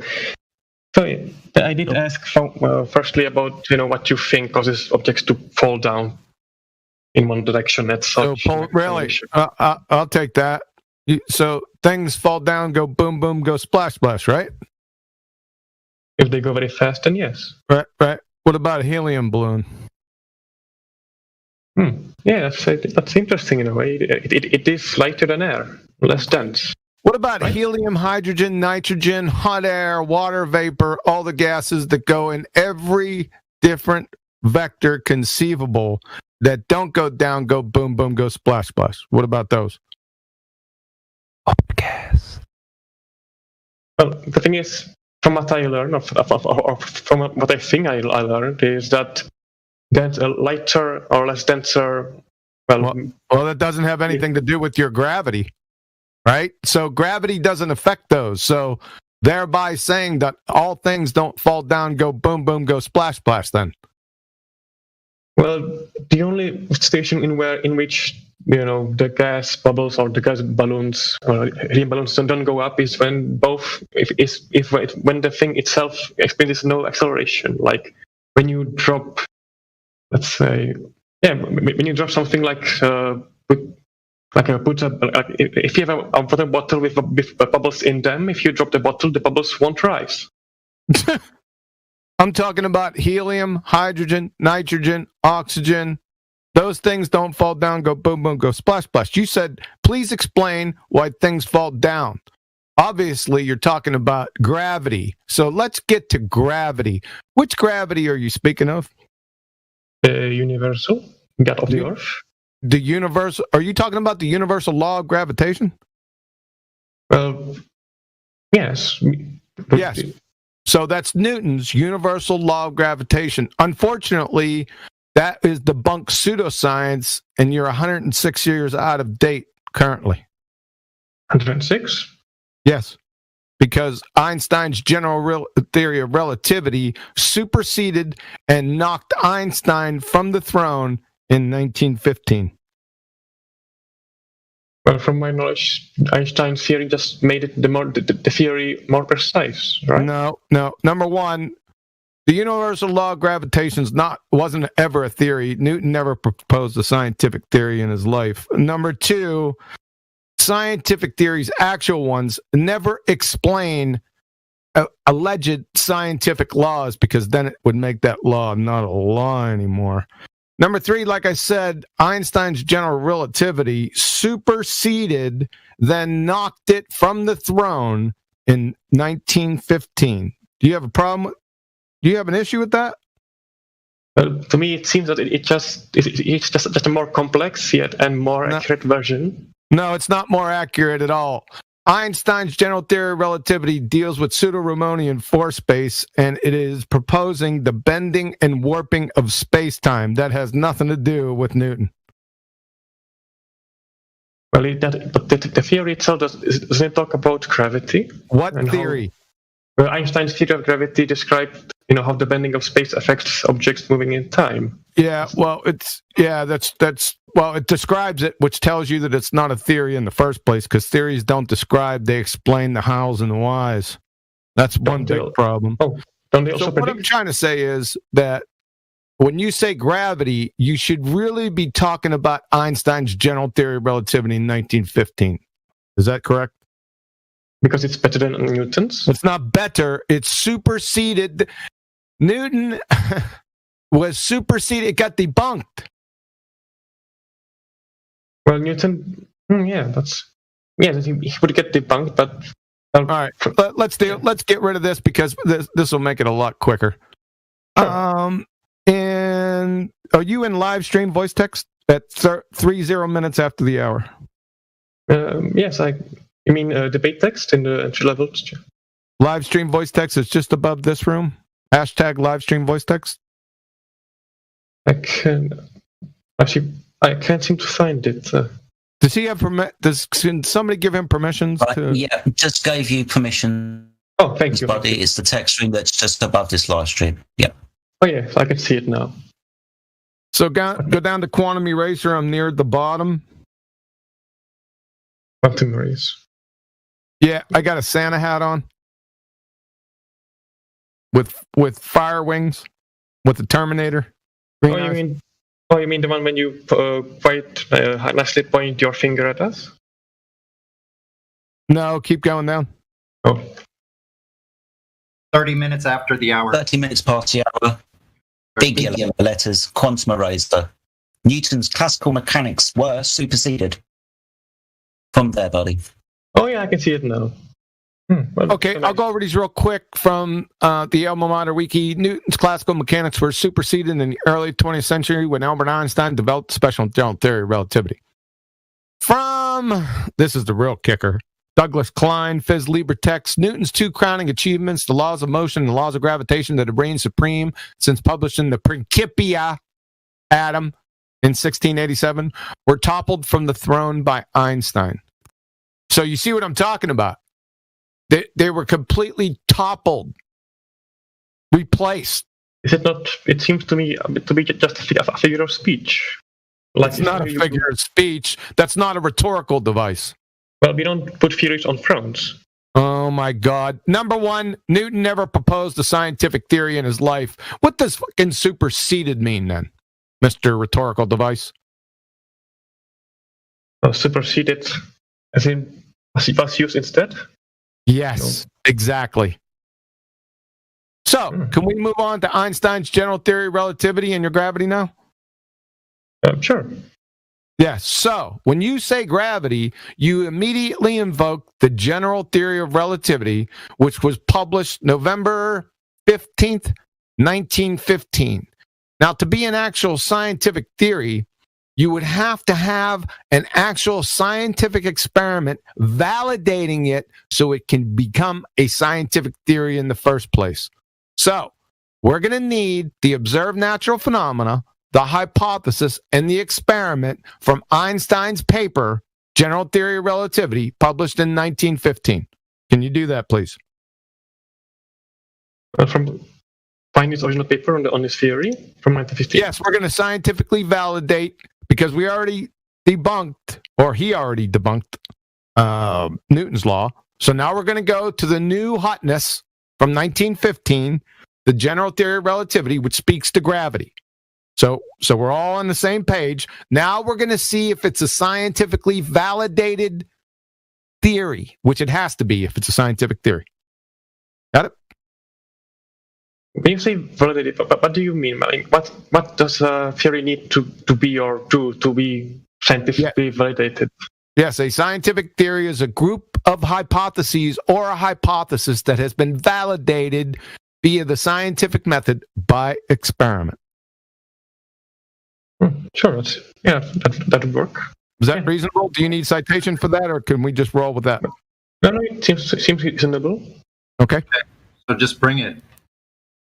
So what you're going to have to do on or before it should be in his paper, 1915, General Theory of Relativity. So you don't have to really do anything. He should have done all that work for you, is what I'm trying to say. You don't have to do anything. You just have to post the natural phenomenons or the hypothesis, and then the experiment. I'm going to need the independent variable, dependent variable, and controlled variables, and then the experiment. Simple. Oh, that seems. Are you sure that we use this exact for every single theory we have? No, just okay. To be a scientific theory, we just went over this. You need a hypothesis or a group of related hypotheses that have been supported through repeated experimental tests. So that's a scientific theory. Yes, he must have that to make it a scientific theory. Is it the only definition we have? Yes. That's Really? a scientific theory. Yes. That's why I asked you, do you need me to post citations for that? Do you need me to post citations what a scientific theory actually is? No need, because there are many other definitions. No, there's no other. If there's another definition, then you're equivocating fallacy. Well, no. The thing is, if there are many like definitions or attempted definition of science, then how No, do you know? there isn't. I'm going to have to post this, right? Scientific theory. 1 second.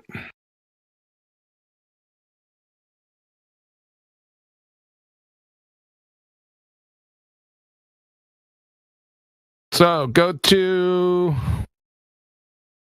36 minutes after the hour. Here we go. Yeah. Scientific theories explain how and why. This is my summation. I put it at the top. We'll get to citations in a moment. Scientific theories explain the how and why, mechanism, and process like germ theory. Scientific theories are the result of validated, confirmed scientific hypotheses that have been rigorously tested. So, from chemistry about, a scientific theory summarizes a hypothesis or group of hypotheses that have been supported with repeated testing. From quarks to quasars, a scientific theory consists of one or more hypotheses that have been supported with repeated testing. From the University of Rochester Physics Labs, a scientific theory represents a hypothesis or group of related hypotheses which has been confirmed through repeated experimental tests. Any questions? Sure. When you say testing, do you just think about your directly set up your setup of control groups and variables and such? Is that your only definition of testing? Scientific experiment is a hypothesis test. Yes. Oh, so there may be more ways to test. No, there's not. No, you test your hypothesis. Experiment is a hypothesis test. Do you know what a hypothesis is? Yes, a model which still is not yet doesn't have solid data or evidence that supports it. That's not a hypothesis. What's it then? It's not a scientific hypothesis, sir. You just made that up. Indeed, it's not. So what is it then? If not that. A scientific hypothesis is based on cause and effect reasoning. It is an educated guess used to explain, it's a supposition to explain a natural cause and effect relationship. It contains two aspects. It contains your dependent variable, the observed phenomena that you observed in step one of the scientific method, and it contains an independent variable. So you got two constituent parts of a scientific hypothesis, which is more or less a prediction. Yes. Yes. So that's a hypothesis. Now, an experiment is one step further. It takes that hypothesis and adds control variables into it. And then you have a physical test. Any problem with that? No need. Yeah, no problem. Yeah, so that's a scientific experiment. So what I'm asking you for is going back to Einstein's paper, because that's the only way you can scientifically validate it. So what I'm going to need is, and you don't have to do it. Like I said, it should be in his paper. If it's an actual scientific theory, it should be easy. So I'm going to need the dependent variable. I'm going to need the independent variable. That's the hypothesis with both of those. And then I'm going to need the actual experiment that validates the general theory of relativity. Is that reasonable? Yes, reasonable. I figured it was. Right. So from my own, Einstein might have provided some empirical proof from empirical data from the other world, from the real world, not just his math. But wasn't there a validation from outside Einstein? Like someone else found out something that supported his theory? No mathematics. Don't need any mathematics. I didn't ask you for that. I asked you for the hypothesis, which is a cause and effect relationship. Therefore, the experiment must be a cause and effect relationship, validation or invalidation for the current hotness of the general theory of relativity explaining gravity. Well, sure. It's the solar eclipse that happened 2 years afterwards, or the one that happened 8 years afterwards. Well, that's fine. Now, we can get to that. However, like I said, we just went over a scientific theory, what one is. It must have validated scientific experiments validating that the cause is the correct one for the effect, right? So we can get to other experiments after that. That's fine. I want the one that made it a scientific theory in 1915. It has to be in his paper. If not, then it's not an actual scientific theory. Fair? Fair. Also, can I ask if you think that its theory was massively accurate the first year, the first month he published it? Yes, it would have to be in his paper to make it a scientific theory. Because I don't think there's such thing. Then it's not an actual scientific theory. Even if an evidence was found later? Yes, it's not a remember what a scientific theory was? Yes. Yes. If it doesn't have an experiment within that paper, then it was never an actual scientific theory to begin with. That doesn't sound reasonable. That's right. So it's not proven. It's never been proven. Well, no, the thing is, just because it's not in the evidence for it's not in the first paper doesn't magically invalidate the... Is there a second paper on the general theory of relativity by Albert Einstein? Well, sure, he did produce his special one in 1919. Oh, the special one came before that in 1905. It doesn't have anything to do with general relativity, gravity. My mistake. I was wrong. Well, yes. Yep. Well, I don't think he ever published any major works afterwards. So it's not an actual scientific theory. So where does that leave gravity? Well, the thing is, anyone can add to this theory. No, it's not a scientific theory. Well, not then okay. Then let's name it not theory.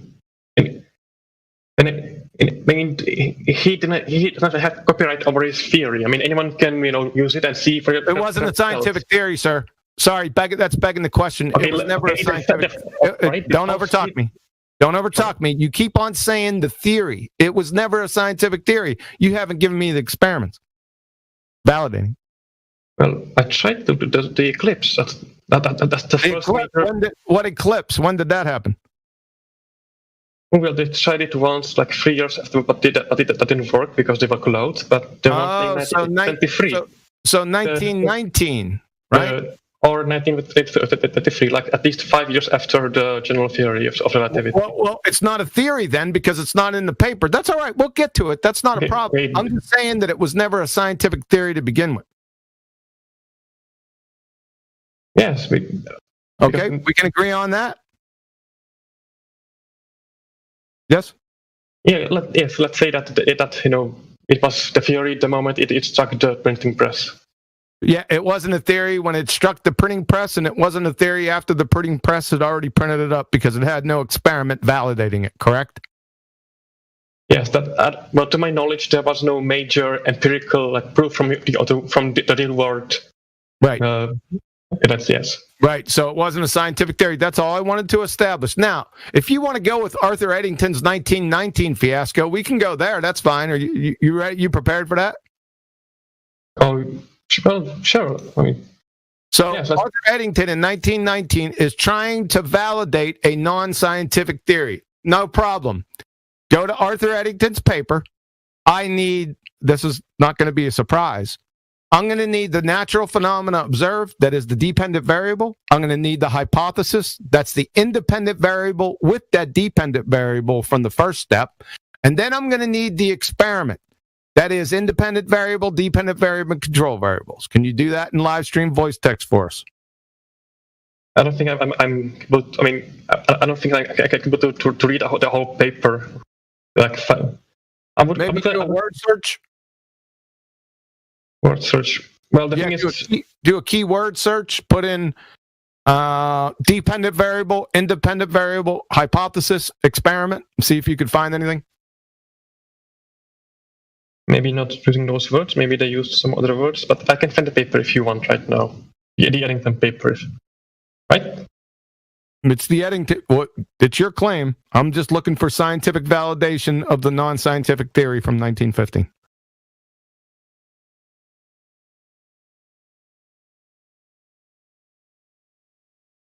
It's quite.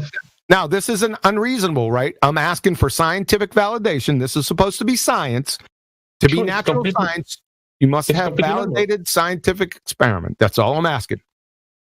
Yes, and you're in your right to ask that, but I don't think I can provide it right now. Yeah.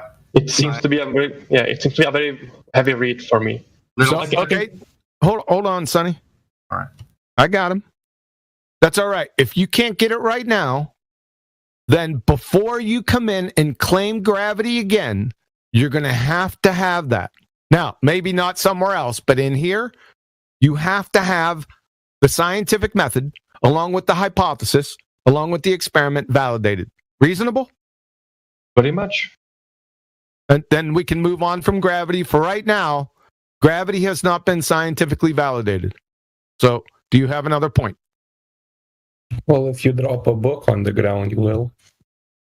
If I drop a book on the ground, what if I drop helium? I don't know. Over a lot of time, maybe.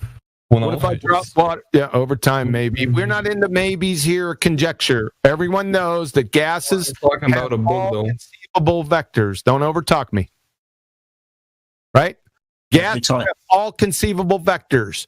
Your gravity, whatever that is, says that there's only one vector, and it's down towards the center of mass, whatever the heck that is. Right? How can that be? How can you have... Did you just say that mass doesn't exist? I'm not done yet. I try to be as concise as possible. I don't monologue. But I got to get my complete thought out before you respond. Is that okay? Yeah, continue. So how can you have only one vector in your theory or law, but gases have every conceivable vector possible? I'm done. Go. Because gases are a different form. Okay, a book, solid object. Gas, no. It's not a solid object. Who cares? Who's talking about solids? You. I just said drop a book, not drop a fucking gas. Drop a book. Yeah, but I'm sorry, but we have more than solids in our reality, correct? Yeah, and maybe different forms of matter work differently under gravity. A difference in the gravity, begging the question fallacy because it's not established yet. So, back to my question. You're just giving us the effect. We want the cause. Sorry, Quantum Eraser. He just keeps giving us the effect. I want the cause. Well, he hasn't answered the question of one vector versus gases, which are matter. Are gases matter?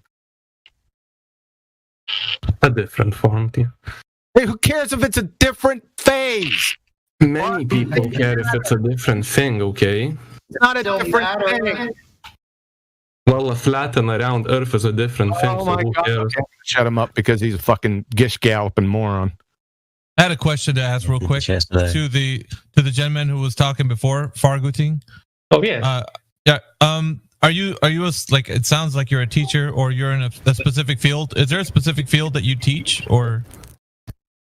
Well, if you don't mind, I don't want you to reveal if you don't want to. I'm just kind of curious because.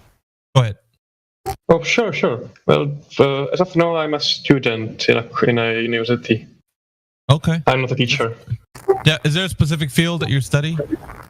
Just it's in the science. It's physics, actually. First year physics. Okay, that's all. Sorry about that. Go ahead. Right, no worries.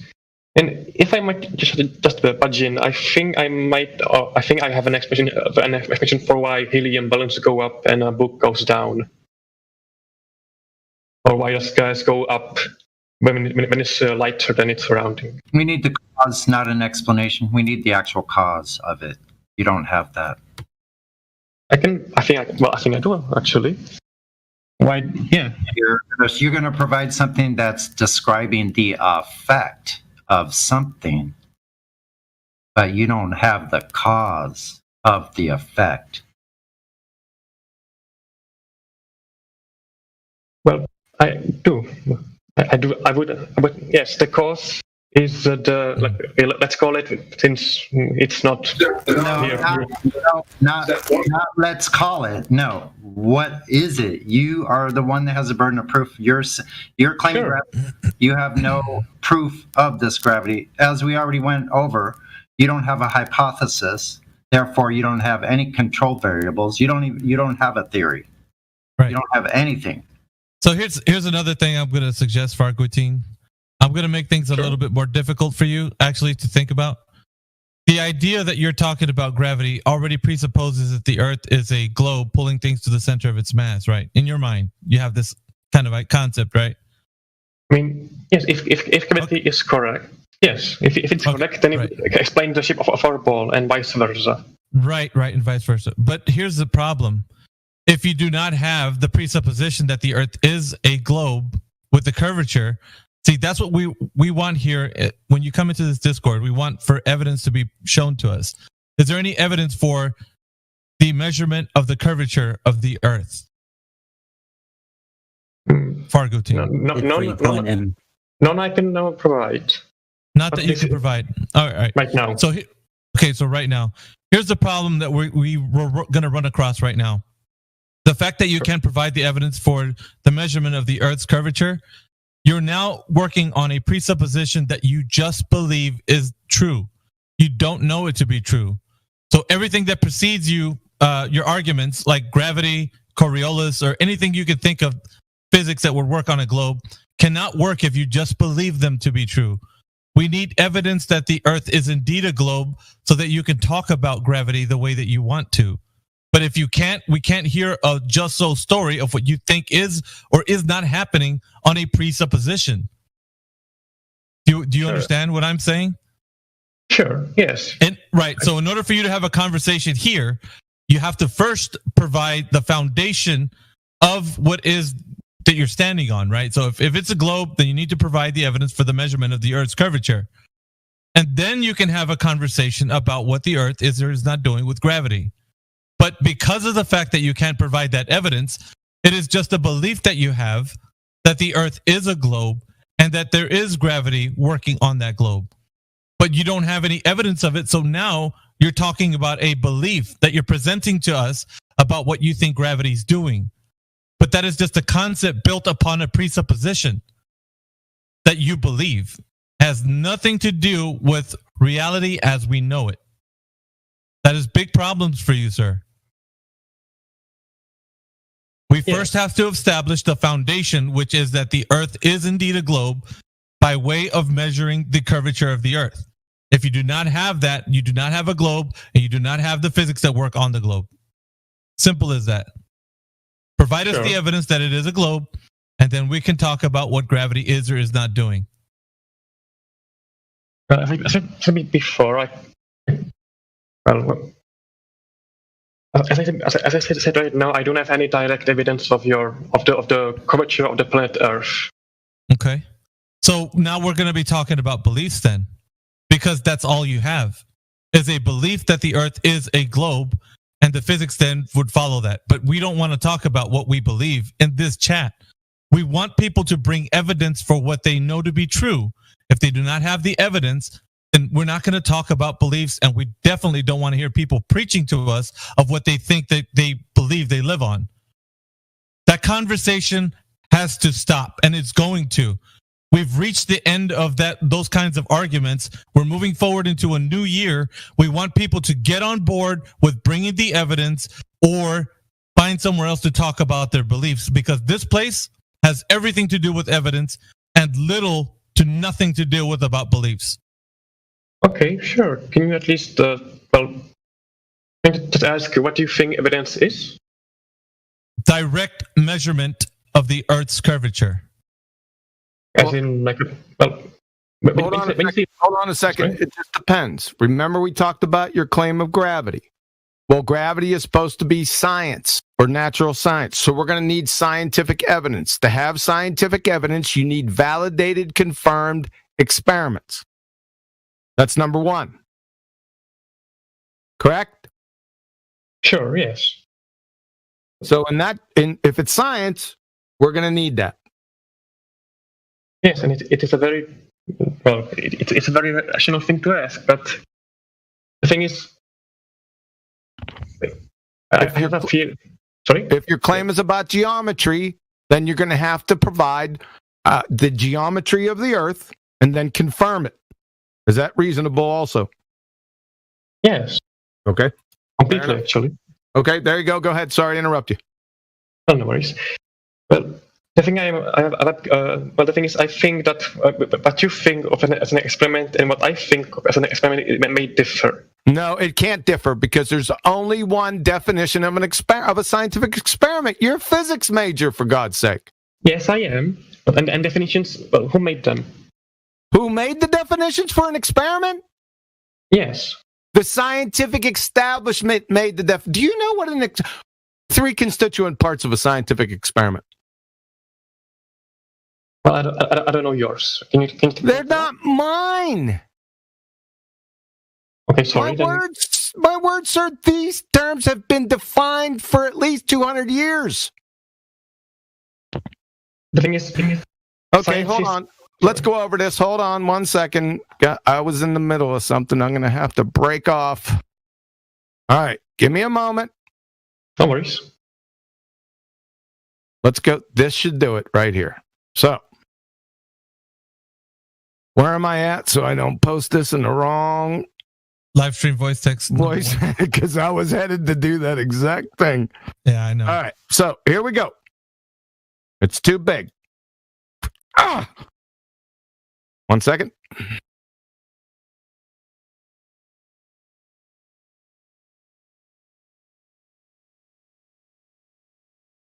Let me stop right there because that shouldn't be too big. I know that's what she said. So, come on, do it for me, baby. There you go. Okay. I'd like to direct everyone's attention to 56 minutes after the hour. Let me know when you're there. Farguten? Yes, I think I've seen it now. Okay, from California State University, keyword is testable. That is, you will perform a test of how two variables might be related. This is when you are doing a real you are testing variables. From Penn State University, there should be three categories of variables in every experiment: dependent, independent, and controlled. From Explorable.com, that's a professional research organization, there are three important variables you have to remember when you're designing your experiment: independent, dependent, and controlled. Anne-Marie Helmenstein, PhD, Biomedical Sciences. When you design an experiment, you are controlling and measuring variables. There are three types of variables: controlled, independent, and dependent. From my tutor, UK, GCSE Chemistry, what are the three main variables within a scientific experiment? Independent, controlled, dependent. Would you like me to post another 50 of them? No need. Okay, yes. So we're good. That is a scientific experiment. A scientific experiment is a hypothesis test. It validates natural cause and effect relationships.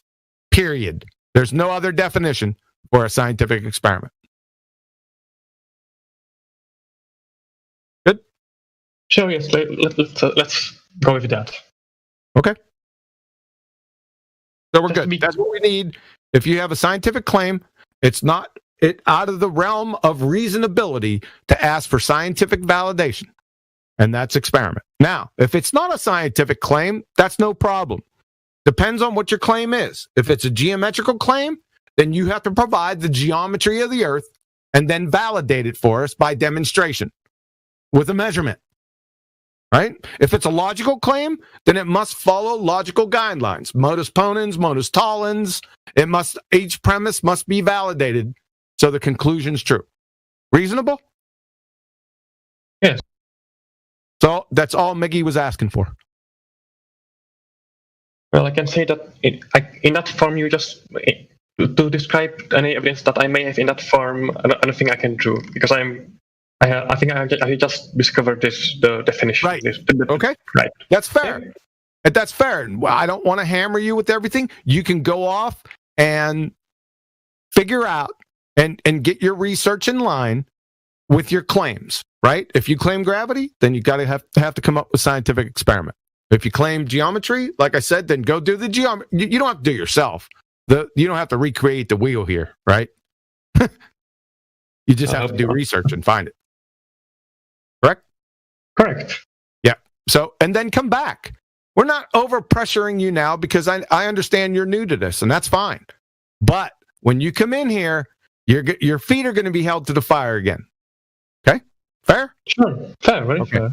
And I would expect that if I came to your forum and I started making claims, I would expect you to hold my feet to the fire. I wouldn't find that unreasonable. If I made a claim, I'd have to support it. Right? Right. Yep. Or we're going to go down the village idiot lane where people can make baseless assertions after baseless assertions. What they're doing, most people do, is they're parroting wiki or they're parroting mindlessly somebody else has told them, no matter their credentials, right? We don't care about that. We want demonstration. We want experiment. We want illustration. And that's not unreasonable for anyone, I don't think. Fair? That's right. Yeah, fair. Okay, that's all we got. You can go out and get that stuff, and you can come back anytime you want. Well, all right then. Well, thank you for this first chat, and I'll see you then. Okay. See you, Farquharson. Come back, man. Yep. That's a nice little tie a bone at the end of that. He seems like a good guy, and he's going to go searching that stuff. He'll be back. Yeah, I hope so. Yep. Cool.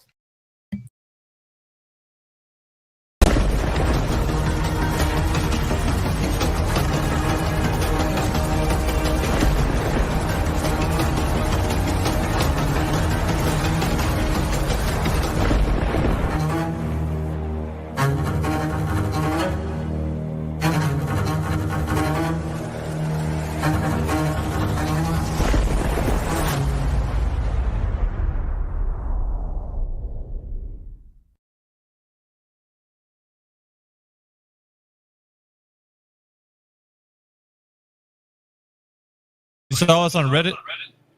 Yeah.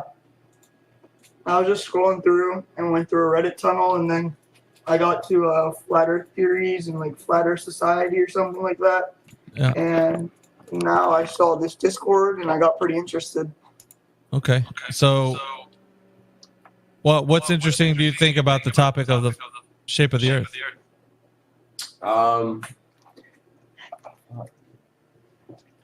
How is it flat? That's just my main question. Sounds like there's two of you there. Yeah, there is. I'll let my friend. Cool. How is it flat? Is that what you're asking? Yeah. Yeah, we'll definitely help you out with that. If you don't mind, whenever somebody else is talking, or whenever you stop talking, can you mute your mic? Yeah. As you get some reverb. All right. So, yeah, the question is, how is it flat? We'll definitely answer your question. Absolutely. But before we do that, I'd like to prod your knowledge a little bit. Either whoever's in here, Oliver or the other guy, your friend. There's 3 questions that I'd like to ask. And the 3 questions are the 3 points that I usually bring up to somebody that's new that comes in here. The first question, I'm just gonna tell you the points, and it's no really right or wrong answer. It's just knowing what you know. So either you or your friend can answer this one. How did they figure out that the Earth has curvature, or it was measured to have curvature? That's point number 1. I'm just gonna go through the points. Point number 2 is axial rotation, that the Earth spins on its axis. So how did they figure out that the Earth was spinning on its axis, right? Point number 3, the vacuum of space being a reality that people, or a medium that people can travel to. The vacuum of space, right? How did they figure that out? So those 3 points right there, and we can start with curvature. You or your friend can answer, or both of you, whatever, doesn't matter to me. How did they figure out the curvature How was it measured? It was by like the center of Earth, and they're showing like how if you were to go like around, like if you were to go across the world, you would be able to like go from like Europe, or like you would be able to go to Europe to like Asia, not Europe, like UK to Asia, or like you would be able to go to from like Florida to like, let's say like California, if you're like just going around. That's just like a bad example, but like, you know what I mean. Okay, so you're saying that from traveling from one place to another is the way that they measured curvature. Now, I want to ask you, how long ago was the Earth known to be having curvature on it? Like, do you guys know that information? It's okay if you don't. I'm just wanting to know. No, I don't know. No. Okay. So many hundreds of years. As far, hang on, S1. Just hold tight. I'm having a conversation with Oliver at the moment. So there's no way that you know that they measured it. And ancient people, it doesn't matter who it is. But so you said the information is that they traveled the Earth and then they found that there's curvature there. Okay, so what people are you referring to when you say that? Is there anybody specific? Oliver. For example, like Christopher Columbus, like those people who like travel in ships. There is one guy, I'm pretty sure, I don't know who it was, Like but the Indians back like in BC and shit like that. Because, you know, they used to travel the world on ships, and I believe they believed that the world was flat back then. But I think, I just did like 30-second search up, and it said that they used like calendars and stuff like that to figure out that the Earth was round. Okay. So they use calendars to measure the curvature of Earth. Is that what you're saying? Can I chime in here? Yeah. Parmesan, 1 second. I'm having a chat with Oliver. Just 1 second. So they use calendars. Is that what you said, Oliver? It was either like it was calendars, or he planted a stick directly in the ground and waited to see if a shadow would cast at noon. It turns out there is one, and that's how they found out that the Earth was round since over 2,000 years ago. Okay, it sounds like you jump from one thing to the next. Can you mute your mic real quick, Oliver? Yeah, what you're talking about is Eratosthenes, the sticks and shadows and the well. So that was a guy back in ancient Greece, right? That did this particular thing that you're talking about. So he did that, and he assumed he didn't measure anything, because when you put a stick on the ground and you're measuring the shadow. Now I'm going to ask for your honesty. Could you measure the shape of the Earth doing that? Like, let's say you put a stick in the ground and you go like 10 miles away and you put another stick in the ground, and because of the shadows that the sun's casting on those sticks, could you measure the shape of the ground that you're on, like it being curved or whatever? Not technically, no. Right. Why do you think that is? Because the shadow just goes forward. So like, technically, okay, I don't know how to explain this, but like if you're on like flat ground and the shadow is going forward, you can't really like figure out if you're on a globe or not, you know? Yeah, you're correct. No, you're right. You're right. So the point is that the ancient Greece, Eratosthenes, he didn't figure out that the Earth was a globe with the curvature, right? All he did was make an assumption.